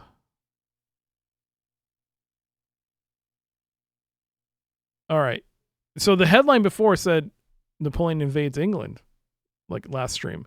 Napoleon army conquers Egypt while French fleet destroyed by Nelson at the Battle of Abu Qir Bay.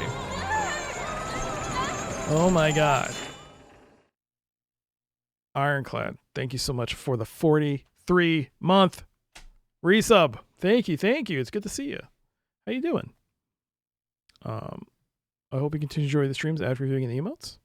Thank you so much for your support. It means so much to me.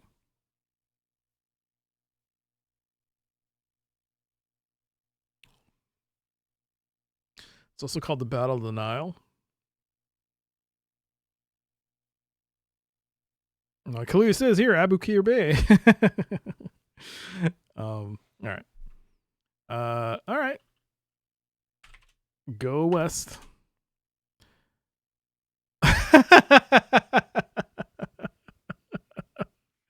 These two guys. You are in the royal compound outside the ruins of a magnificent palace. The Great Pyramid rises to the south. A path leads downriver to the north. A road leads back across the river to the east. This is the spot that Napoleon has chosen to pitch camp. His tent is the largest one here, and outside are 2 familiar-looking soldiers. Do we meet Napoleon?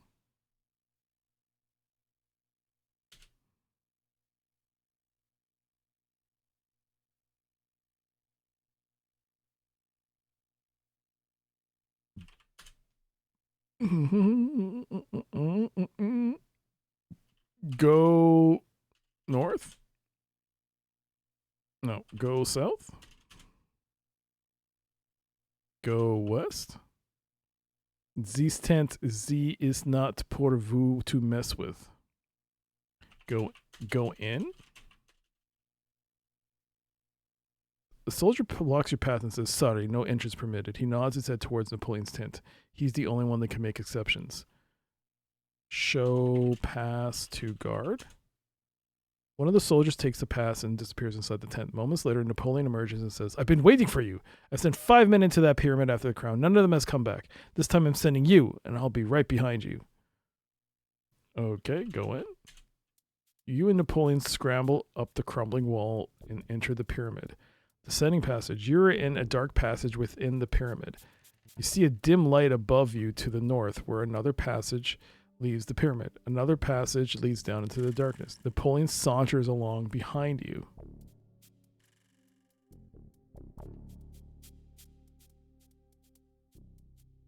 I have a strange feeling I know what's going to happen, if it happens. Well, let's just keep going. Go north. Oops. Go in. Go south. You're in a pit at the very bottom of the pyramid. This ascending passage leads up to the north. A decorative stone panel has been placed in the west wall. The panels move slightly, and a portion of the wall is gone, revealing a hidden passage to the west. Go west.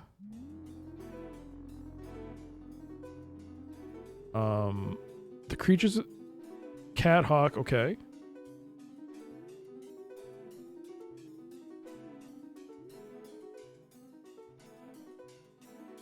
Okay.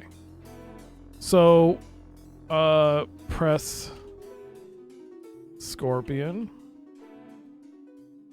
Press snake. Wait! I restarted the game. I mean, we'll see. Press cat. Press hawk. I mean, it should be same save, right?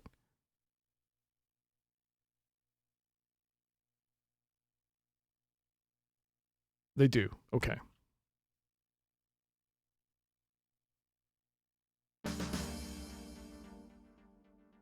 Okay.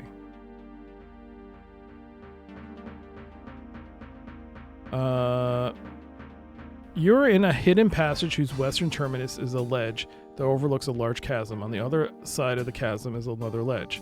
Embedded in the ceiling is a U-shaped strut. You can leave the pyramid by returning to the east. Napoleon saunters along beside you. Talk to Napoleon. Make small talk. He ignores me. God damn it. Throw boarding hook at strut. The boarding hook loops over the strut and locks firmly into place.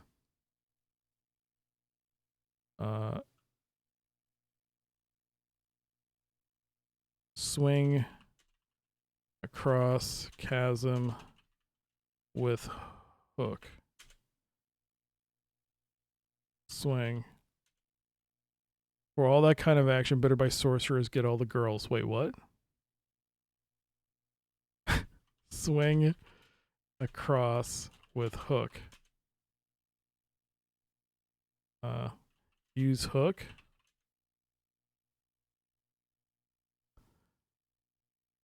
Get hook.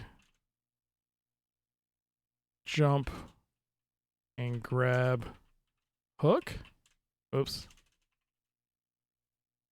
Bye-bye, you failed. Come on!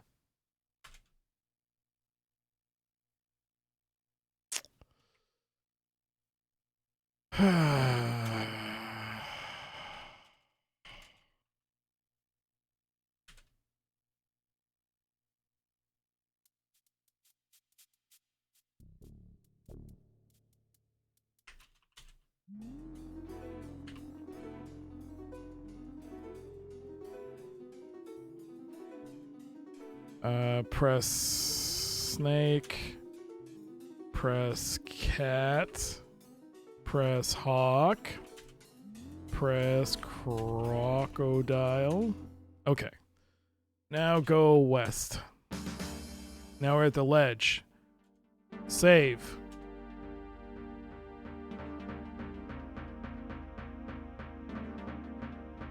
Okay. Use hook on strut. Throw hook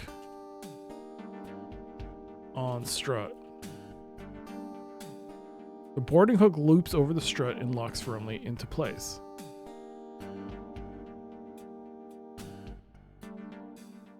Look at turban. It's connected, right?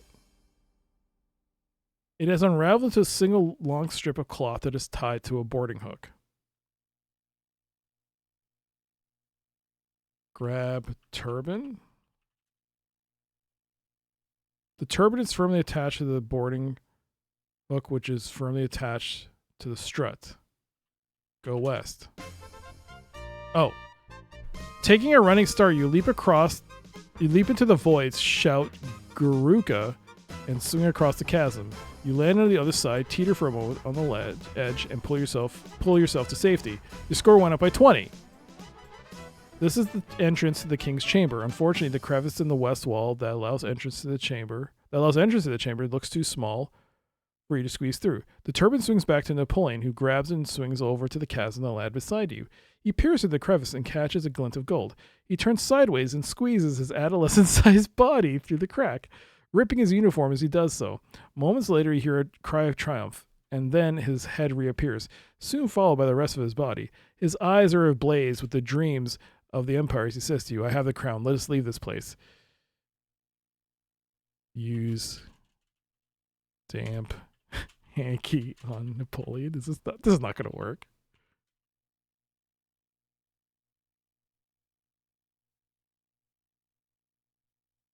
Say that another way?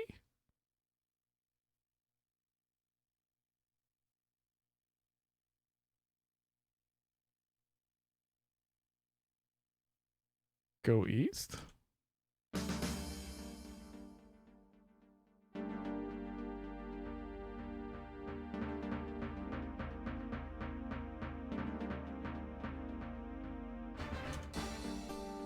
Whoa! What the hell was that? Drug Napoleon ended up giving gibberish. Don't drug Napoleon. Did I do it? You will get the crown only if I decide you should have it.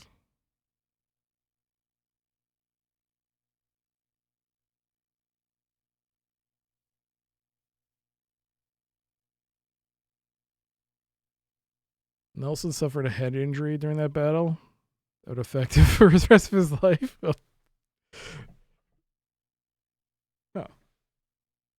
Napoleon got eaten by a grue.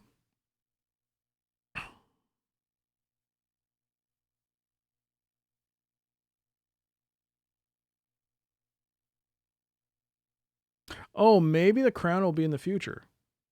Then we go to 1940 Rome. Oops.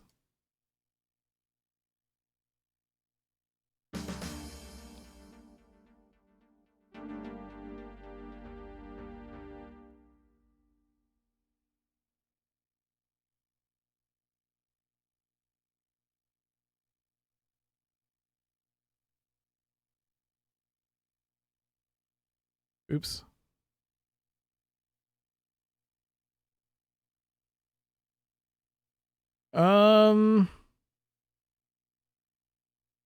You emerge from the pyramid. Napoleon holds up the crown and says, "Behold, at last, the crown of Charlemagne, destined to all these years to become mine. I shall have it engraved and will wear it myself upon my coronation when I return to France." Though giving a backward glance to you, he disappears into his tent. Your score has just gone up by 25. So I think we have to go to 1940 and get it.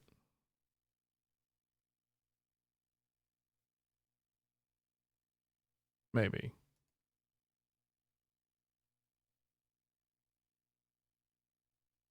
Oops.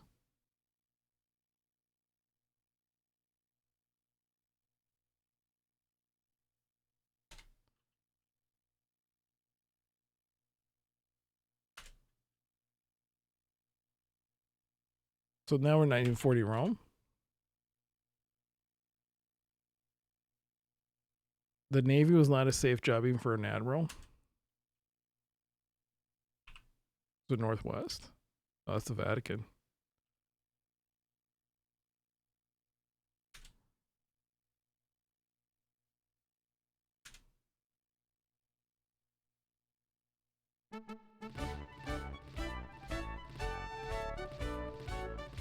Okay.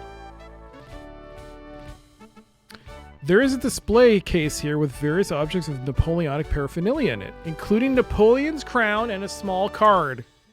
Look at card. It was once widely believed that this crown was used in Napoleon's coronation ceremony, and that 1,000 years prior to that, it had belonged to Charlemagne. Scholars now scoff at this theory, claiming such a coincidence to be absurd and beyond the realm of possibility.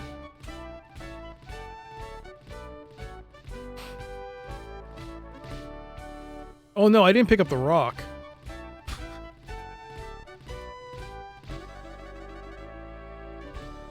Use hanky on soldier.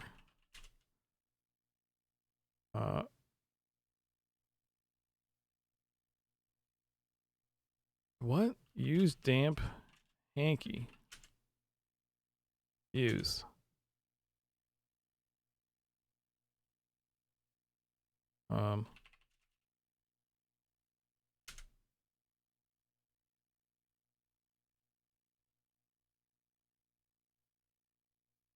He takes no interest in you.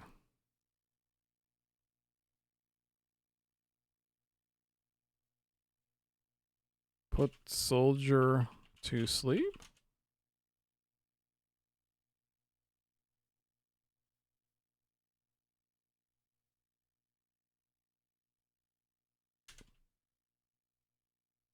Wait, how come I was able to use the damn hanky on the priest? Let me scroll that back. Let me look at the guide. What did I do with the Oh, drug. It was literally drug.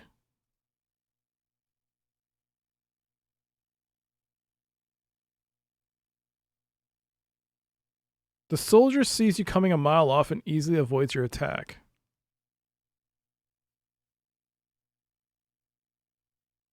You wait until the guard's head is turned and then take the crown out of the case. That is what?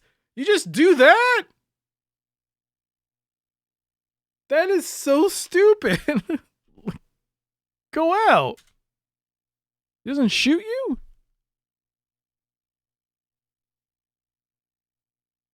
The crown is a distinctive double circlet of solid gold, inside of which appears to be engraved.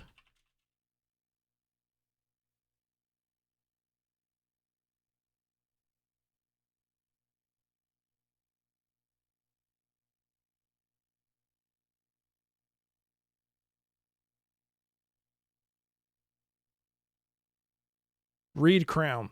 It is engraved in Latin with the words, "This is the crown of Charlemagne, who was anointed the first Holy Roman Emperor in the year of our Lord 800. Bam.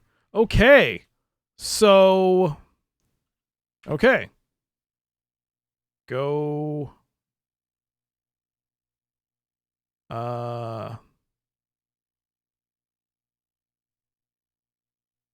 Southeast? No. Go northwest? Yes. Go down. Go in. Time set Rome 800. Oops. Time set Rome 800. Go out. Go up. Go northwest? Yes. Save. Day 5, Rome 800, crown. Go in.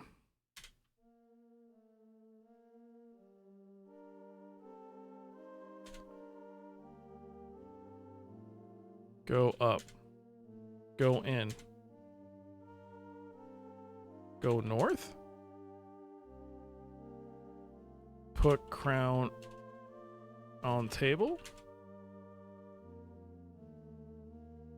Altar.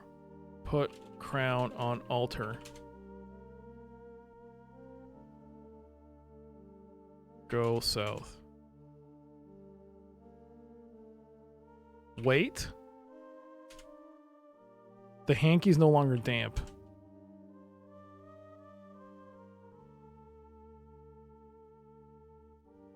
Wait. You see the Pope enter the chapel. Moments later, he emerges carrying the crown. The coronation ceremony begins. Charlemagne holds the crown up and says, "Behold the writing that has miraculously appeared on the crown, upon the crown.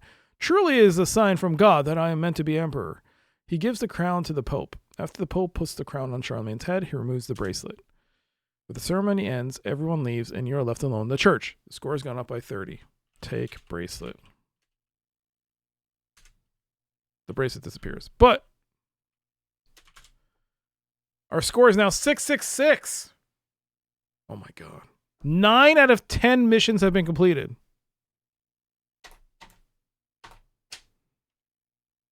So we inadvertently did 2 missions because of that. Which were Charlemagne and Napoleon.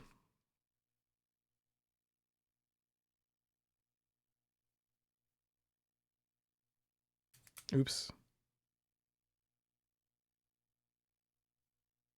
So we just have to do 1215 Dover, which is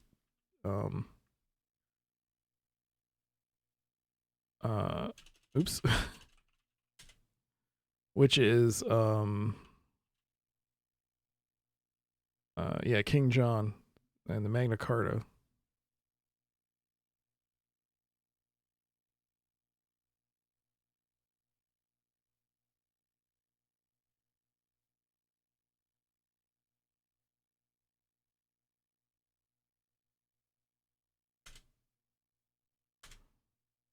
Okay.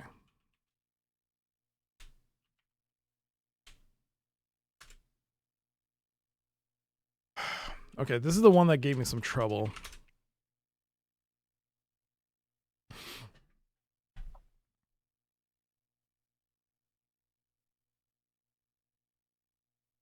"150 years after the Normans landed in nearby Hastings, Britain has become a model feudal society. From serf to knight to baron to king, each man knows his place in the system. But now the fabric of this society is threatening to rip apart as King John is demanding more money from his barons than they are refusing to pay. You're standing on a lawn just to the south of a small tavern that commands a stunning view of the English Channel.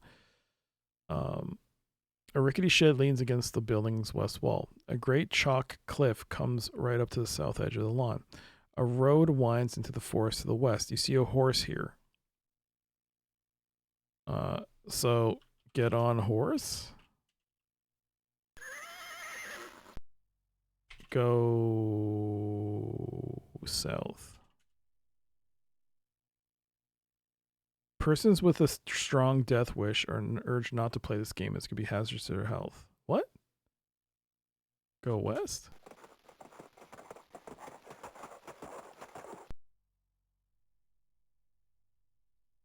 You're in a dense forest that stretches for miles in every direction. The road continues northwest and east. I don't know, man. I don't know what the game was saying there. This forest seems a little darker here. There's a large tree just off to the road to the northwest. Large tree. It is a huge oak, more than 4 times as big as you are. Suddenly, an arrow whistles past your shoulder and embeds itself in the tree. Take arrow. Look at arrow. There's a message wrapped around the arrow. Take message. You take the scroll from the arrow. Read scroll. Sir Traveler, soon there will happen something which you do not wish to see. Please leave. A friend.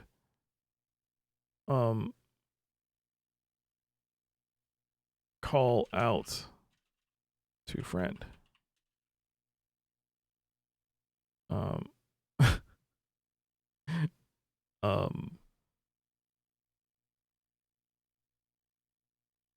I don't know what to do.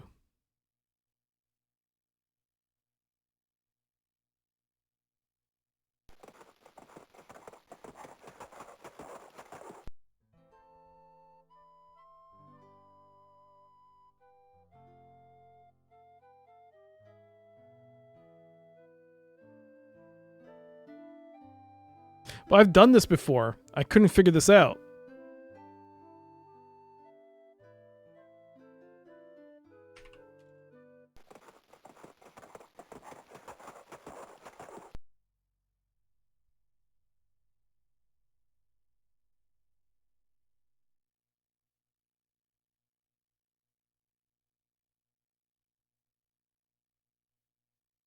You ride behind the tree.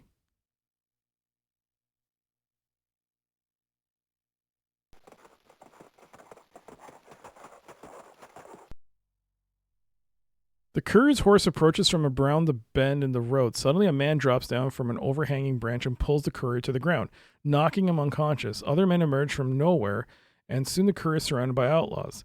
The leader cuts away the purse from his belt and holds it in triumph. Another victory over the friends of the evil King John, who oppresses his subjects that he might fatten his own coffers. He looks right at the spot where you are hiding, calls out, "Emerge, Sir Traveler, and tell us why you did not heed our warning." Go out. You ride up from behind the tree. Oh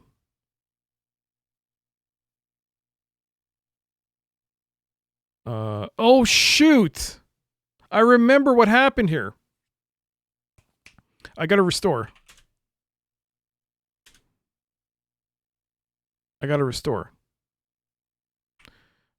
Because I remember that when I did this and I was struggling to figure out what to do, go out, go in, you're in the tavern. No, shoot. No, what? Store. This is think this is what you're supposed to do. I think. Oh, no. Get out. Get out. How much time is left? Go out. Okay. Go in tavern.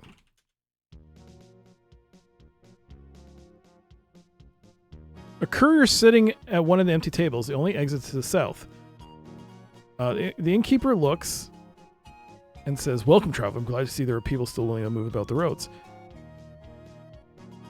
At the mention of the word despite all the rumors about outlaws, at the mention of the word outlaws, the courier removes a pouch from his belt and tucks it inside his cloak. Oh, okay. So we don't have to see that then, do we? Go out.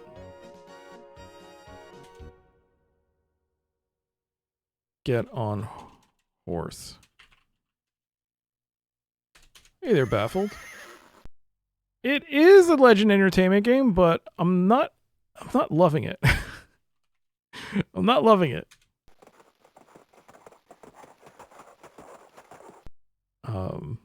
Because this game, it is more open-ended than other games, but some of the solutions are very out there. I think I had to go northeast.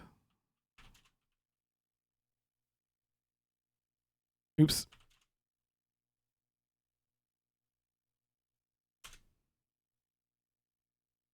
Take message from arrow.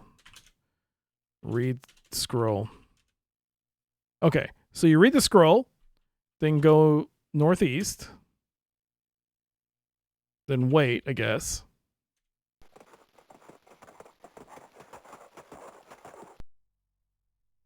Okay, and then I guess Robin Hood comes down.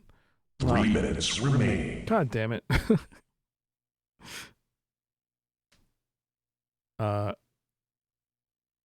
The leader cuts away the purse from his belt and holds it in triumph. Another victory for the friends of the evil King John, who oppresses his subjects that he might fatten his own coffers. He looks right at the spot where you're hiding and calls out, "Sir, emerge and tell us why you did not heed our warning." I'm going to save here.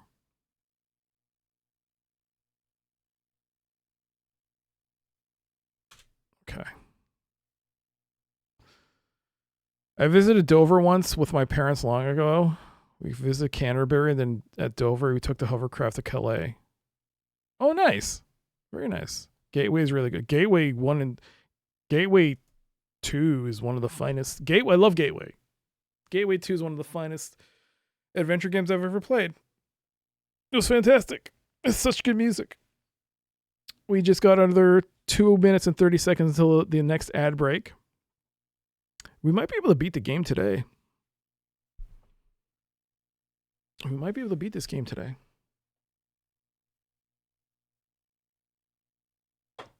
Gateway, fantastic. Okay, go out. Look at. So.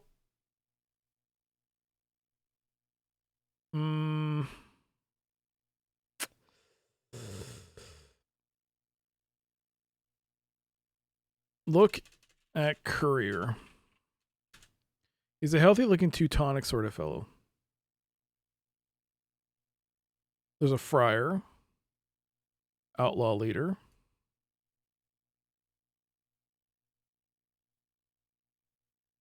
He's a wiry fellow dressed in all green with the kind of intelligent eyes that make him look like he's perpetually amused by some private joke. Did I ever play Bob Bates's Kickstarter game? No. And did Bob Bates make Gateway? No. I haven't played Thaw Mystery. I'm not even sure what that is.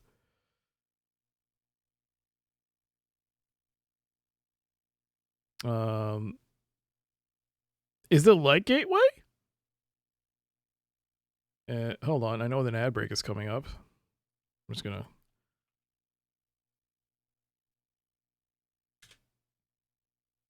Thaw Mystery in Charm's Way. Oh, is this what it's called?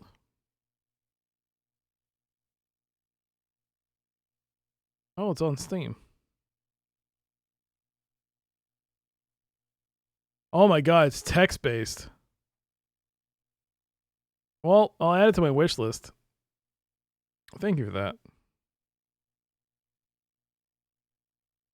All right. Well, we got ads starting soon. So we'll stop here. Well, we'll pause here.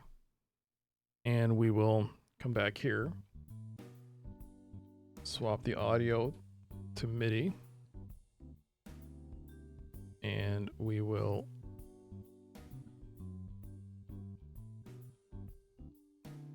resume our ad break doom. Oh, that's cool. Well, I wishlisted it. It looks heavily text-based. I know Bloody Cactus would love that. All right. Here we go. 3 minutes of ad break doom. What the? Okay, there you go. Huh. Can't hear that. Oh, because it's a platform that goes down, eh? Well, I got the blue key. I've seen the blue door.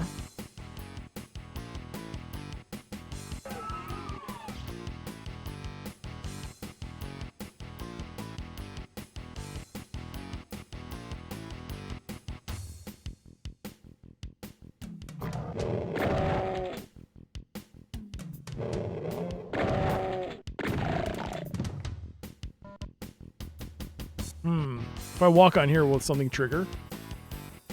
Okay. What? There has to be a secret here. Whoa. Getting a little stuck here. What the heck? Nope. Probably one of these. Whoop.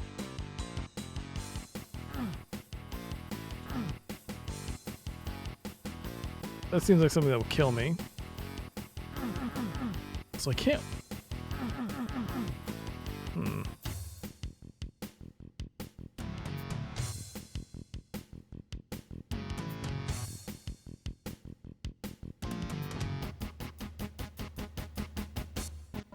Well, no plans of coming back here.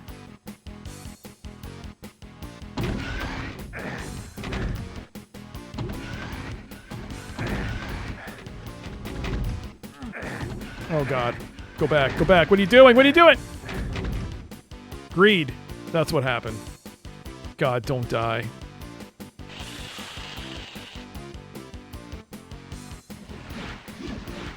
Oh no!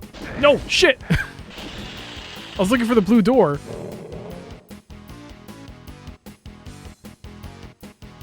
The blue door's here, right? Yeah, there it is.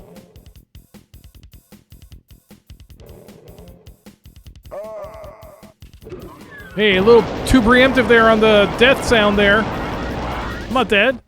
I'm not dead yet.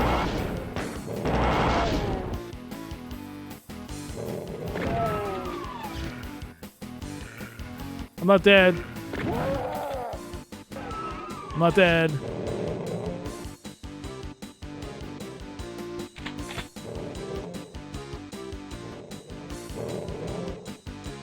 I have a feeling this is gonna open.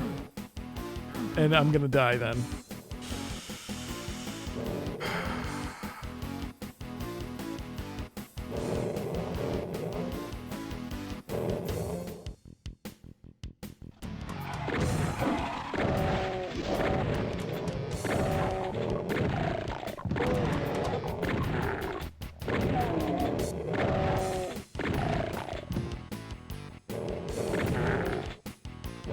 That's invisibility, right?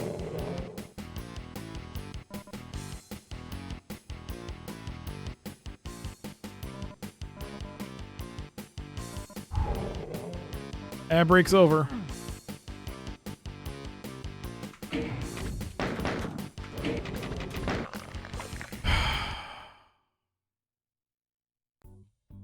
Ad break's over.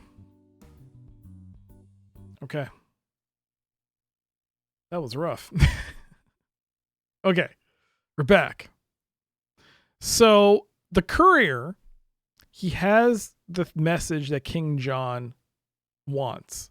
I have to somehow, I guess, convince this guy. Talk. Oh boy. Tell. Is tell one of the acceptable? It is, right? Tell outlaw leader about pouch. The leader searches the courier and finds the pouch. He takes out the letter and gives it to one of his men and says, "What do you make of this, friar?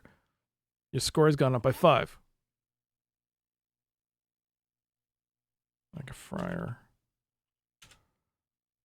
He's a rotund, large of girth, well-fed, corpulent, capacious, portly, endomorphic, stadiopogius, oh god, stadiopigius or whatever, or in short, fat. Come on, man.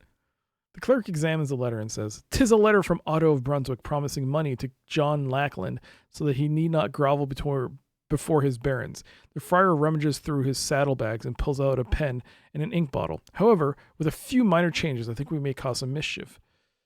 He sticks his tongue between his teeth, starts scratching at the surface of the paper, grunting every few moments as he does so. A few moments later, he says, "There, that ought to do it. There isn't a cleric alive who will know it's been tampered with." He refolds the letter, puts it back in the pouch, and puts the pouch back inside the courier's cloak. Take cloak. But won't the courier just tell John that it's been tampered with?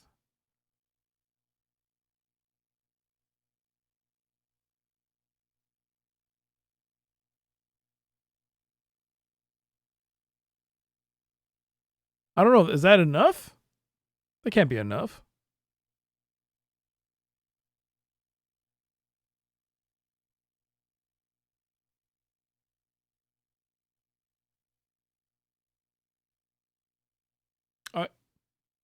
Won't he? He'll totally just tell me, like, "Sir, this letter has like been tampered with by." Do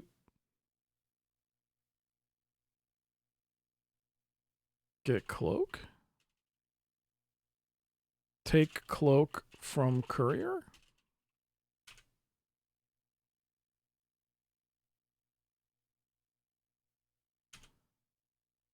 At a signal from the leader, all the outlaws melt back in the forest, and you are left alone with the unconscious courier. Oh! Search. You start to search the courier, but he begins to stir, and you think better of it. The courier stirs, you'll soon regain consciousness. Take pouch. You take the pouch from the courier. Get on horse. You're already on the horse. Shit. Seeing you nearby, he leaps to the conclusion that you had a hand in his troubles and he kills you. Son of a banana. I don't know who was knocked out. Okay, he's been attacked. He's on the ground unconscious. Okay. Go out. Tell courier about... No, tell... Oh, so then it won't matter then. So we just ride. We don't have to take the pouch. Well, then again, if there's no pouch, then there's no message.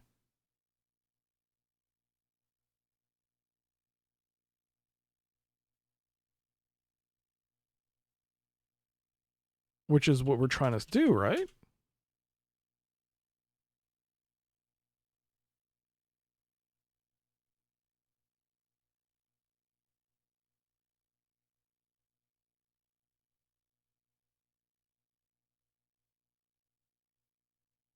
So I guess we saved, so we can at least, we'll leave it as is. We'll let him put it back and see what happens.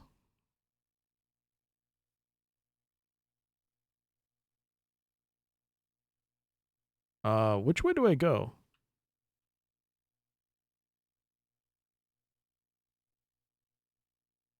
Oh, northwest?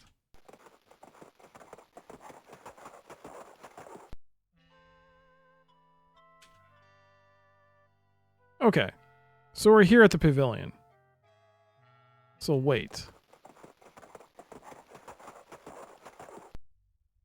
Son of the courier rides out of the forest into the meadow. Attendants rush up to greet him, but he waves them off and rides directly to the king. He dismounts and bows low before John and says, 1,000 pardons for the delay. I was attacked by outlaws in the forest. They made off with my purse, but of my more precious cargo they know nothing. He takes the pouch out of his cloak and hands it to the king. The monarch opens the pouch, takes out the letter, and hands it to his clerk, commanding, read it to me. The cleric begins to read the letter. As he does so, John's face gets redder and redder with anger. Finally, he shouts, enough! He strides over to the table where the parchment lies and scrawls a mark upon it. Then he tears off his bracelet and flings it to the ground, saying, you have my kingdom, you may as well have my jewelry too. He mounts his horse, whips its head around, and rides off towards Windsor. The courier retreats in shame back into the forest while barons look at each other in stunned silence and break out into a loud cheer. Your score has just gone up by 30. Okay. The bracelet is gone. So we have a score of 701. All 10 missions have been completed, but you haven't tracked down Lieutenant Vettenmeyer. How the hell do we do that? All missions have been completed. Is it through like all those messages he scribbled? Oh, Jesus Christ. I wasn't paying attention to any of those messages.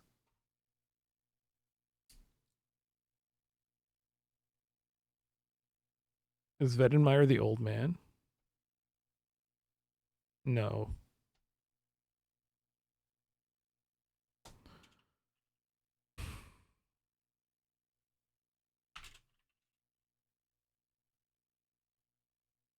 Okay, day 5, all missions done. Let's restore.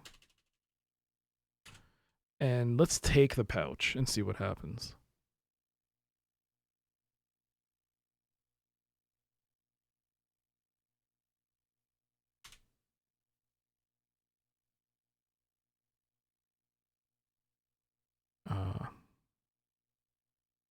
Tell outlaw about pouch. Wait. So then wait. Take pouch. Go northwest.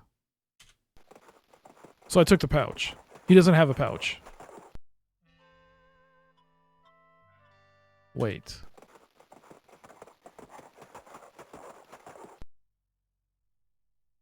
Son of the courier rides out of the forest into the meadow. Attendants rush up to greet him. 1,000 pardons for the delay. I was attacked by outlaws in the forest. They stole the missive I was to bring to you. However, I can assure you that your nephew, Otto of Brunswick, pledges you his continued support, both spiritual and financial. The king strides over to the table where the parchment lies. He picks up the document, tears it into small pieces. So you have to leave it there. So restore. That's what happens. You cannot take the pouch. It has to be altered by Friar Tuck. Okay. But in this one, we have changed time. So status. All 10 missions outlining your briefing papers have been completed, but you haven't tracked down Lieutenant Vettenmeyer. So I do not know what to do now. That is like... Okay, then go back to 2090.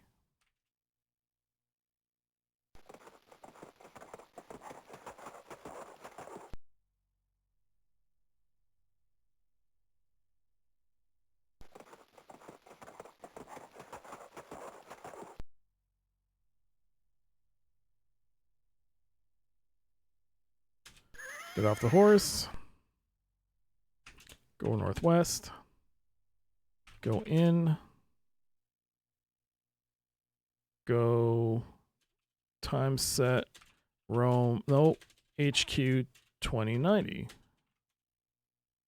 Go out. So we're back in the future. Go east.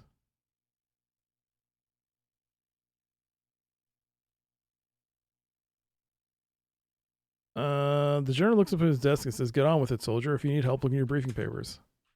I mean, I did everything. What else am I supposed to do?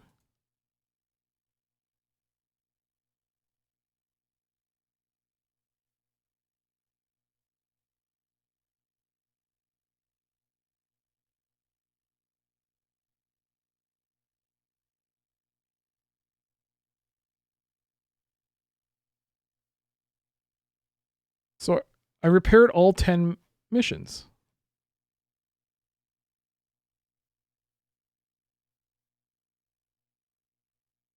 I do not know how to find them.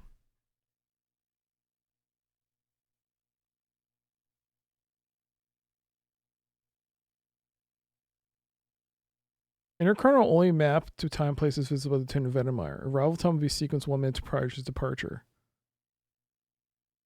Time stream will freeze at departure time of Interchron unit and recommence at that time setting upon Interchron's return. Landing unit will submit translation subliminally. Self-repair unit predicted to maintain operational status for a majority of critical missions and tasks.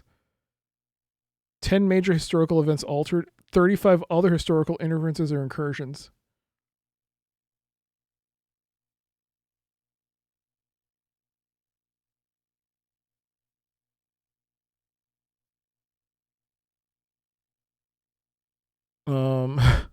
He's established a base of operations somewhere in the past.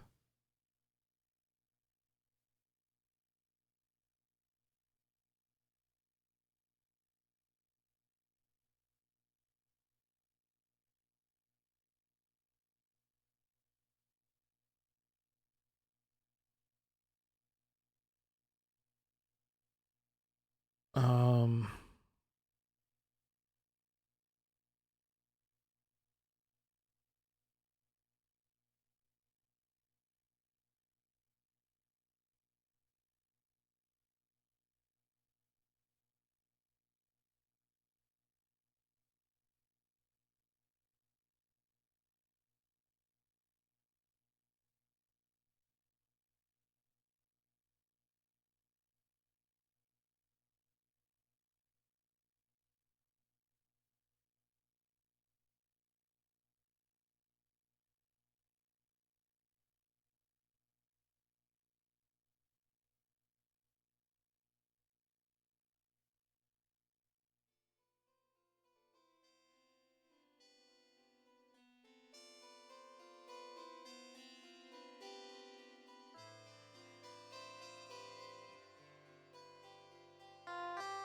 is that not how you spell his name? I thought maybe he was Weidenmeyer. Wait, it's not how you spell his name. Oh, that's how you spell his name?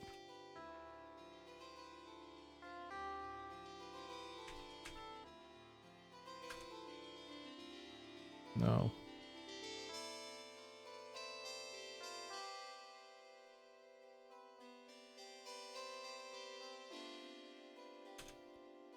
You said on the log.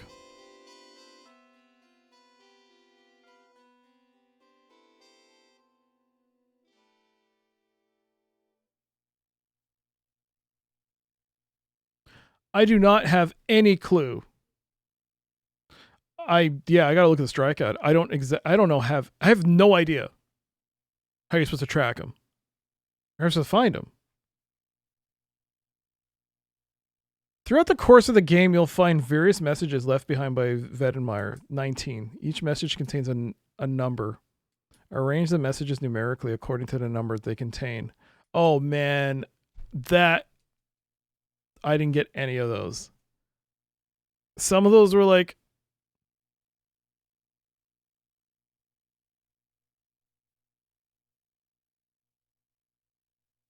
I'll just read what the strat guide says.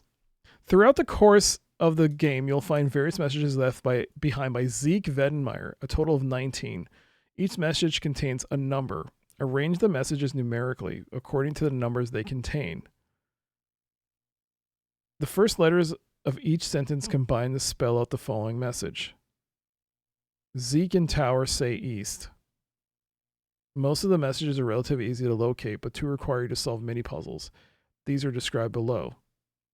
Oh my god. Zeke and Tower say east. I mean, it tells you where you could get all 19 messages.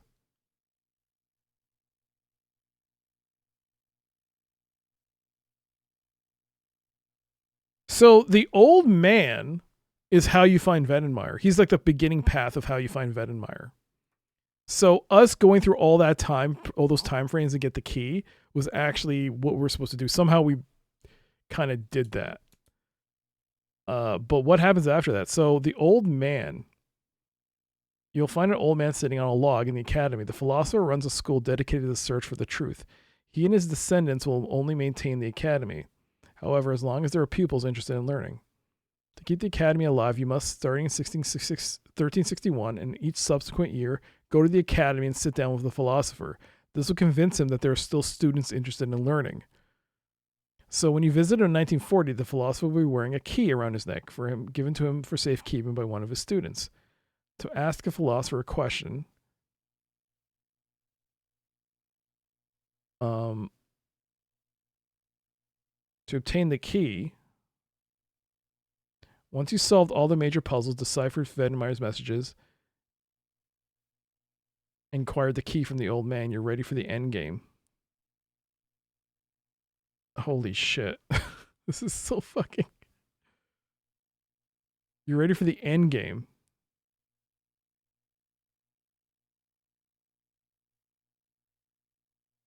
Oh my god. Yeah. I think Bloody Cactus beat this without... It's impressive if you're able to beat this without a strat guide. This is crazy. So all those messages were like an elaborate thing for you to go to a specific time period. All 19 messages that I got, maybe 3 of them. Oops. You just finished the prologue? No, this is endgame now. As long as crazy it sounds,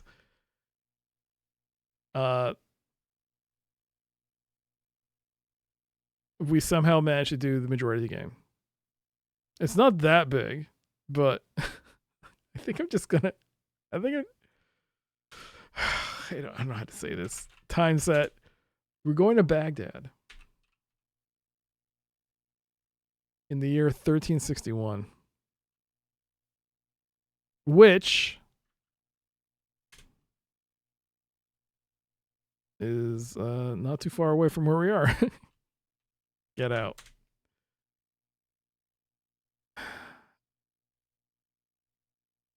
So go south. No, wait. Go out. Then go south.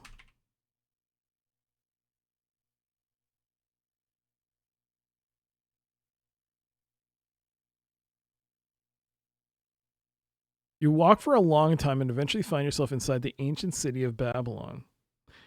Ishtar Square. This is Ishtar Square in the heart of Old Babylon, capital of a vast empire that stretches from India to the Mediterranean. I just realized it wasn't on the MT32.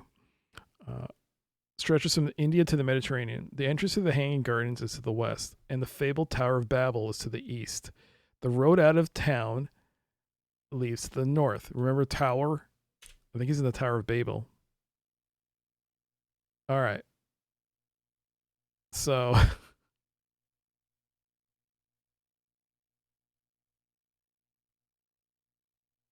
are we in the square? I'm going to save.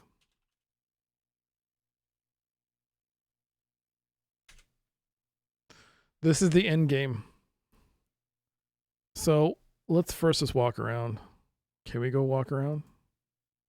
You try to enter the Tower of Babel, but the voice on the other side says you must say the password to gain entry. Yo, second echo. So if you deciphered all the messages, all 19 messages,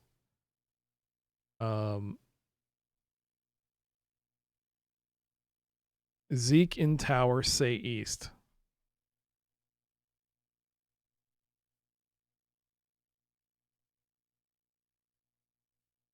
Say east. The door swings open and you step inside. Tower of Babel. This is the temple at the foot of the Tower of Babel. There are silver portraits on the wall here, each in an elaborate frame, all of which appear to be glowing. At the east end of the room is a door that probably leads up to the tower room. The west exit leads back out to the square. The frame around the door is glowing, and the door is standing ajar. Your score has just gone up by 20. There are all the bracelets of all the people that he's given it to. Oh my god.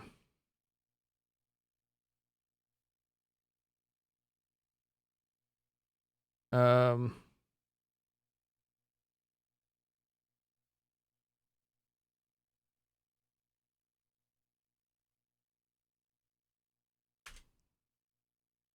Did you finish the second Echo?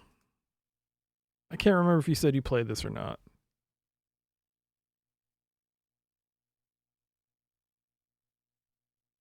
Oops. You have not played this. You climb the stairs. So you go east. You climb up the stairs and stumble on the top step. You pause for an instant through the door and boldly step through. You hardly notice the door clicking shut behind you as your attention is riveted on a figurine who looks like yourself standing on one of two raised platforms in the room. The figure is rapidly dematerializing, and just before he disappears, he suddenly flings his arm out and points toward the platform on the right. No sooner does he disappear than you hear ominous footsteps in the hall outside the door. Tower room. You're in the room at the top of the legendary Tower of Babel. There are two prototype time machines here. The one on the left is labeled forward, and the one on the right is labeled backward. Two notes have been taped to the wall between the two machines. In the center of the room is a large contraption that contains a case with the ominous label Doomsday Device. Inside the case is a red button labeled Activate, and below it is a keyhole labeled Abort and Disable. At the moment, the case is closed. The only exit is a locked door in the south wall. Your score's just gone up by 30. You played a little bit of Spellcasting 101, but didn't finish that. That's about all you've experienced from this company. Well, let me tell you. Out of all the Legend games I've played, and I've played quite a few, play Gateway and call it a day. No. Gateway 1 and 2 are fantastic. They're probably my favorite Legend games I've played. They're sci-fi. Yes, Gateway has soft locks. I think especially 1. But man, it was such a great sci-fi ride. It was so satisfying when you make progress in that game. This has been the most difficult one. I'm not going to say it's not bad, but it's the most difficult one. This one requires a lot of work. Oh boy. I don't mind a little soft lock as a treat. Then you like Gateway. If you haven't played Gateway, it has such good music, especially if you can either get real hardware for MT32 or MIDI. Is it MIDI or MT32? I can't remember. It might be MT32. But if you get real hardware or emulation, the Roland shines, especially in the sequel.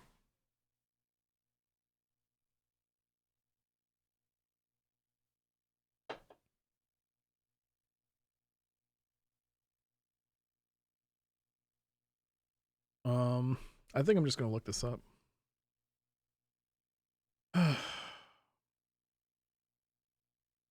So, once inside, you realize you are in a place that exists outside of time. No matter what time it was when you left the gallery, it will be 8 o'clock when you enter the room. When you enter, you see another version of yourself stepping on a time travel platform while pointing urgently to a similar platform that stands nearby. So,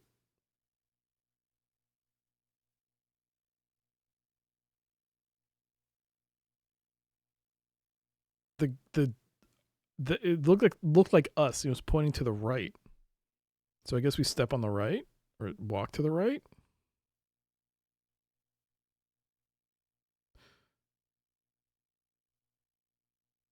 Uh-oh. Venomire bursts into the room. He immediately overpowers you and straps you into the chair. You didn't have any time. So I think we're already game over. Venomire says, so nice of you to drop in. I do hope you've enjoyed our little chase. You've really been quite clever to solve all those puzzles. Too bad it won't do you any good. He waves his laser gun at you and continues. I thought you might like to sit and chat for a while before I turn on my Doomsday Device. Please pardon the straps, but I wouldn't want to take any chances with someone who has been as resourceful as you. Wait. Venomire says, now that we're both going to die, I might as well tell you the secret of the double notch key. Every member of the temporal core is given a copy of the key upon his formal induction. The original key belonged to the man who discovered the secret of time travel. He was afraid of what he discovered, so he locked the secret in the box and gave the key to the wisest man he knew. This man, who ran the school in Rome, decided to use the knowledge to found the temporal core. I thought it would be a nice touch of irony to make that key the only thing that can disable the destruction device once it is turned on. I know you don't have a copy, and I'm certainly not going to give you mine. Vedemeyer lapses into a moody silence and then speaks again. I'm sure you're getting tired of waiting to die, so I'll give you... What the fuck? A choice. I can kill you now with the laser, or if you can guess the number I'm thinking of, I'll let you live long enough to see the destruction device work. I'll give you a hint. The number is between 1 and 100. He does have a V on his belt because his name is Vedemeyer. It could be an X. No, he's not an X-Man. He's Vedemeyer. What is this? What is this? What is this? Well, guess 42 or 69. Not even close. So long, sucker.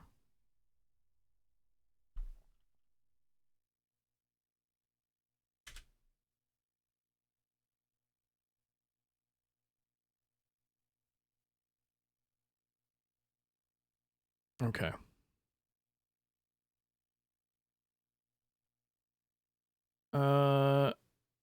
This is the temple at the foot of the Tower Babel East, and the west exit leads back out to the square.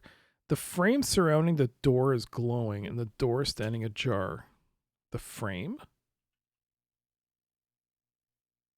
What do we have here?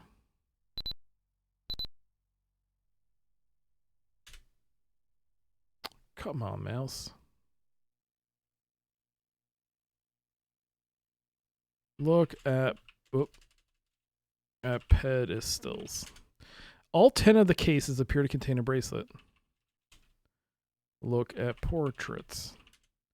The portraits are of Genghis Khan, Queen Elizabeth, Harun al-Rashid, Caesar, Charlemagne, Napoleon, King John of England, Mussolini, Montezuma, and Attila the Hun.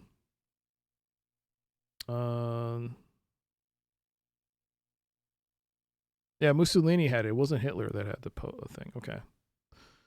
All right, go west. Was it west? No. Say west. East. Go east.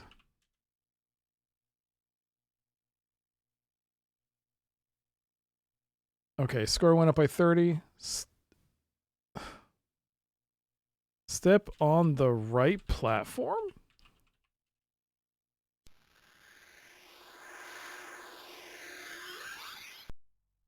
You step on the platform and feel yourself begin to dematerialize. Then you black out for an instant and begin to rematerialize. When you stumble off the platform, you glance up at the wall clock and notice that the time is now 7:03 a.m.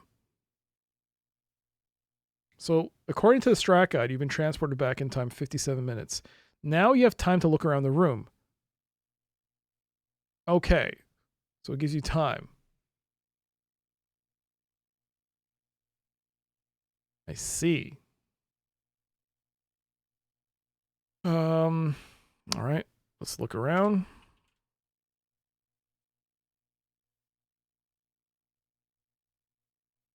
There are two prototype time machines here. One on the left is labeled forward. The one on the lower right is labeled backwards.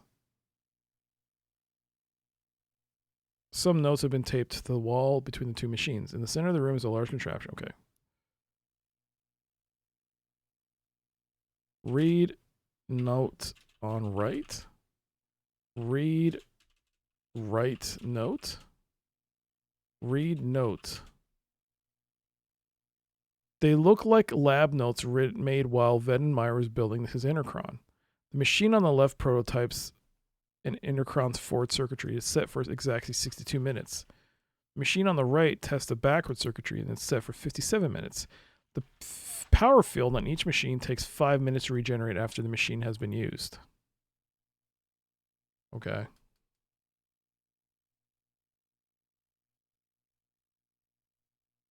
So we're supposed to... Oh, boy. Is this for real? So you're supposed to wait until 7:59. You hear someone coming up the stairs and stumble upon the top step. Do you want to continue waiting? No. So that was us. Recalling you stumbled just prior to entering the lair, you realize that another version of you is about to enter the room. So then you step on the left platform. So our character is originally now coming in, seeing us pointing at the right. You step on the platform and feel yourself begin to dematerialize. As you do so, you see a figure that looks a lot like you enter the room. An instant before you disappear, you fling your arm out and point to the backward time machine. Then you black out for an instant and begin to rematerialize. When you stumble off the platform, you glance up at the wall clock and notice that the time is now 9:01 a.m. The red button over the keyhole is flashing. Vendenmeyer is sprawled out on the floor, a laser gun just out of his reach in one direction, and a remote control unit under the root of a figure who is tied to a chair.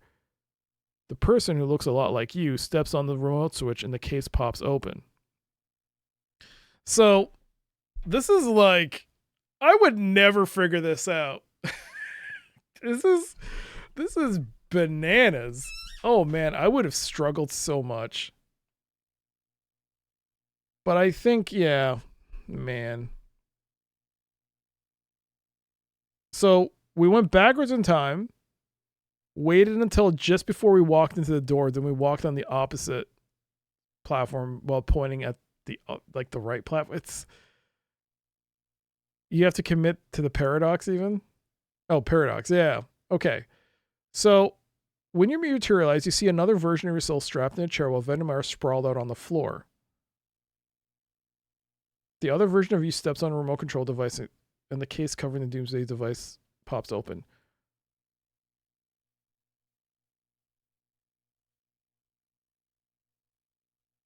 Okay. All right. So, the person who looks a lot like you steps on the remote switch and the case pops open. Disable the device with the key. You put the key in the keyhole. The red button stops flashing. Your score just went up by 50. Vendemeyer grabs the laser, leaps to his feet, and aims it at you. Then you immediately step on the right platform. You step into the platform and start to dematerialize. Just before you disappear, the figure in the chair shouts 87. When you rematerialize, you discover that you've gone backwards in time 57 minutes. You also discover Vendemeyer in the room waiting for you. He grabs you and straps you into the chair. Your score went up by 25.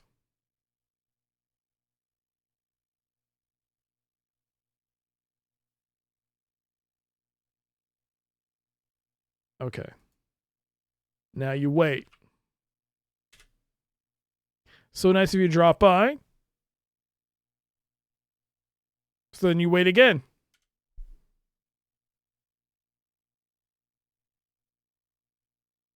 Now that we're both going to die, he tells us about the thing. He'll give us a number between 1 and 100. So we have to guess the number. 87.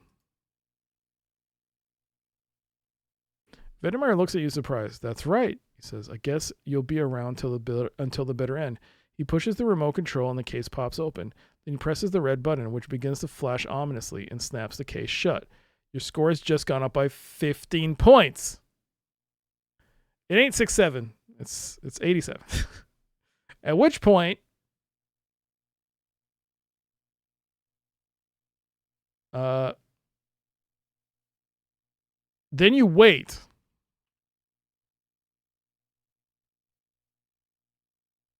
I guess.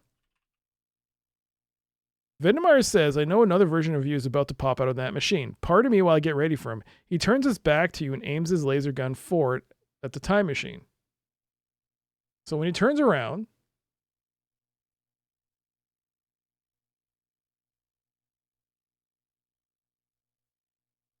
Oh my god. This is complicated, man. This is so complicated. Hold on. Oh god. This is like... So, do... Preparing...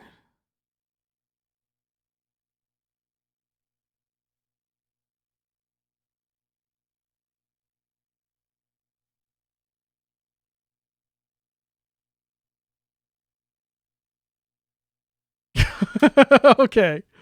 Okay. So, do I do this now or wait? I guess I do it now. Kick Vedenmeyer. You lash out with your foot and make solid contact. Vedenmeyer goes sprawling on the floor and the laser skitters just beyond his outstretched hand. The remote control comes to rest at your feet. The other version of you starts to materialize on the forward time machine. Then you step on the remote control. You step on the control and the case pops open. The other version of you leaps off the platform and rushes over to the case. He jams the key into the keyhole and turns off the doomsday device. The red button stops flashing and the device is disabled.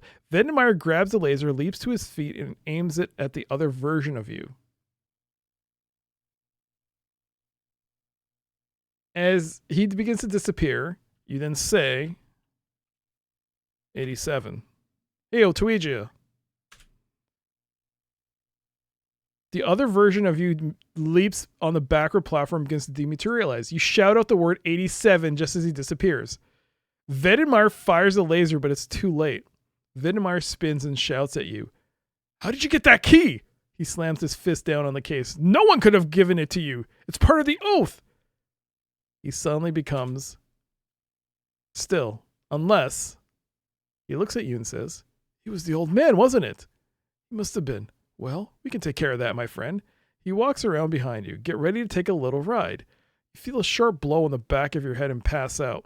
When you come to, you're inside Vedenmeyer's intercron, bound hand and foot. The machine is just finishing a time jump. Vedenmeyer flings the door and gives you a rough push. You stumble through the door and fall on the ground. Your score has just gone up by 30. And now we're back at the academy.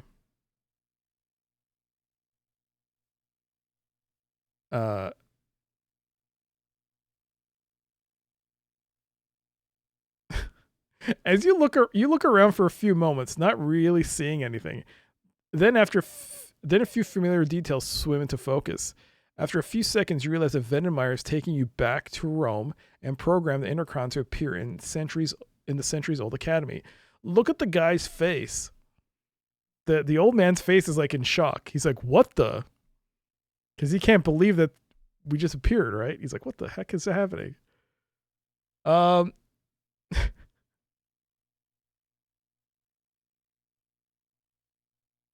Wait. Time passes. Vedenmeyer sneers at you. Surprise, creep? This guy may have already given you the key, but if I snuff him now, he'll never found the temporal core, and all of us will simply wink out of existence. Desperate to get free, you strain against the rope. Use knife on rope. Cut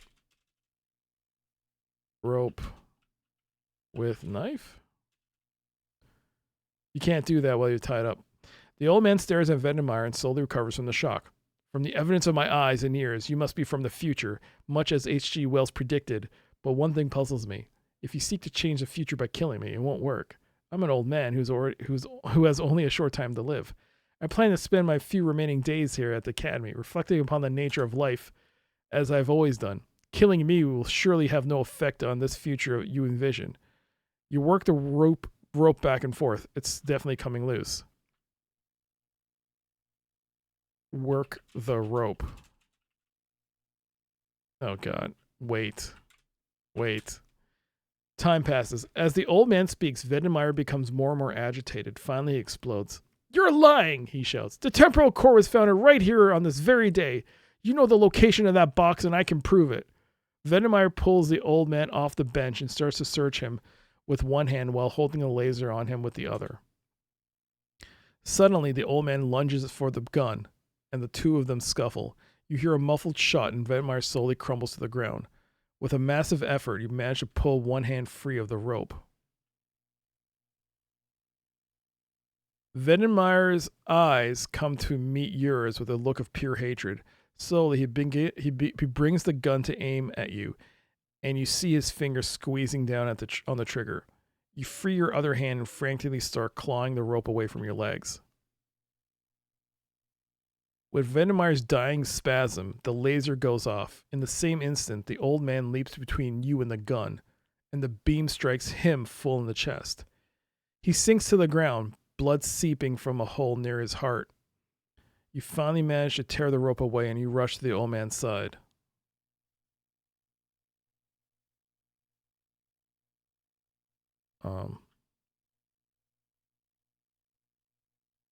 You look at the old man in your arms. He looks up at you with his last breath, he said, and he looks up at you, and with his last breath, he says, individually, time must defeat each of us, but together we may defeat time. Take the cloak. Pass on this knowledge. I don't know where mankind is going, but each of us must contribute towards the goal. Otherwise, a spasm racks his body and his fingers clutch your arm. Then his head falls to one side, and he is gone. Take the cloak. You've just gone up by 75 points. You put on the cloak. In the pocket, you find a slip of paper that contains the location of the box. It contains a secret of time travel. And you slowly realize that you are the one destined to found the temporal core. You sit down on the bench and ponder the old man's last words. Man passes knowledge to man, father to son, teacher to pupil. Only through the propagation of the species and passing of knowledge can man defeat time and attain immortality. Whoever learns and passes on that learning adds a link to the chain, and the chain is everything. After a while, a young boy wanders into the courtyard. You invite him to sit down, and you have a talk with him at the end, or something. There he went too fast.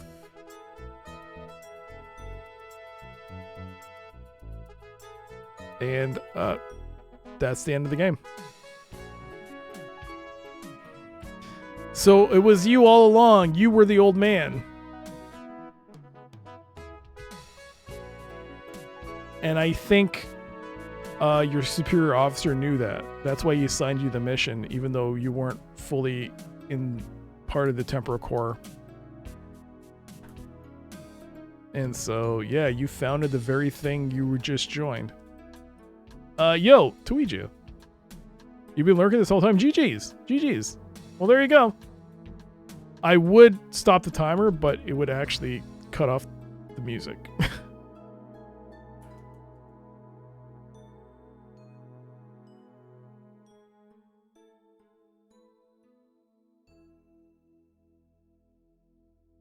Is that it?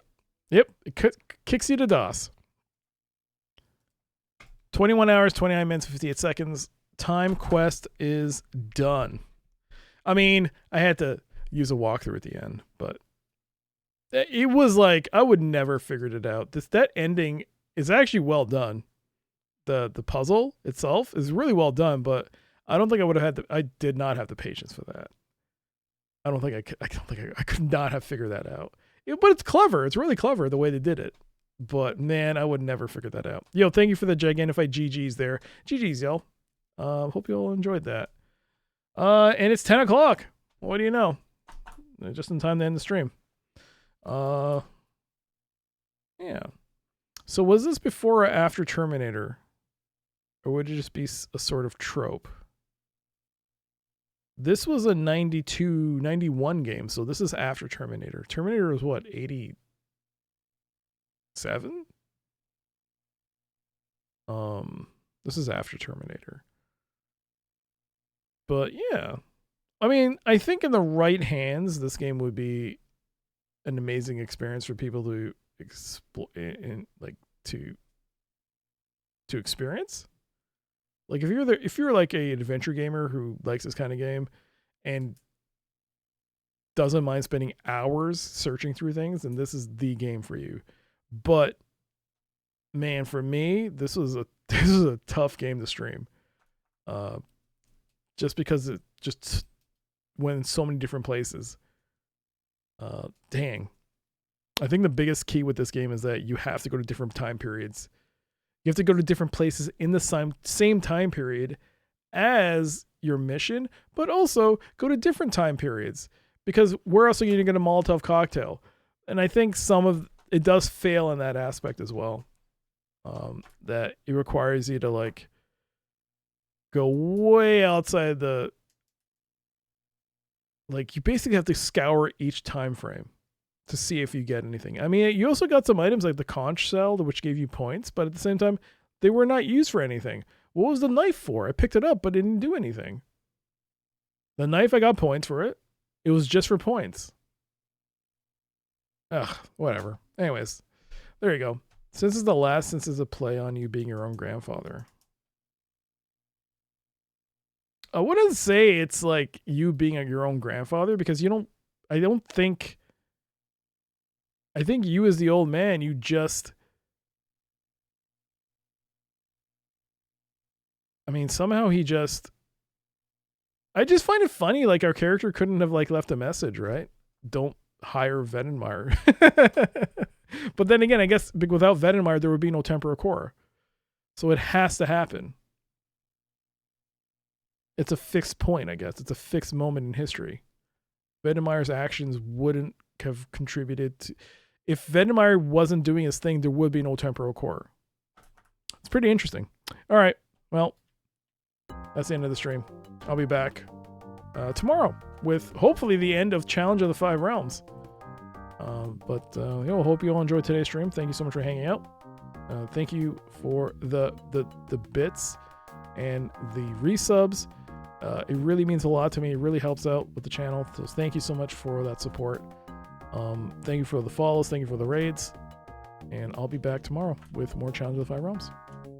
And you can check out my YouTube video. It's in the pinned message. Check it out. And have a great night, everyone. Slender Pimp with GG's. Let's get someone a raid. Well, I guess as Tweeja is here, she is not streaming.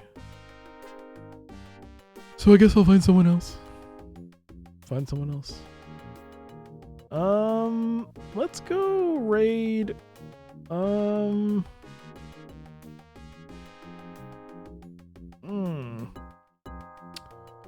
Let's go raid Duke the Donut. Duke Donuts. He's been streaming for 5 hours. Maybe I'm bad at streaming and I'm ignoring chat to chat here. All right, that'll do it for me. Thanks again, everybody, for being here. Hopefully I'll catch you in the next stream. Until next time, have a great night. Have a great morning. Please stay safe. I'll see you all next time. Bye.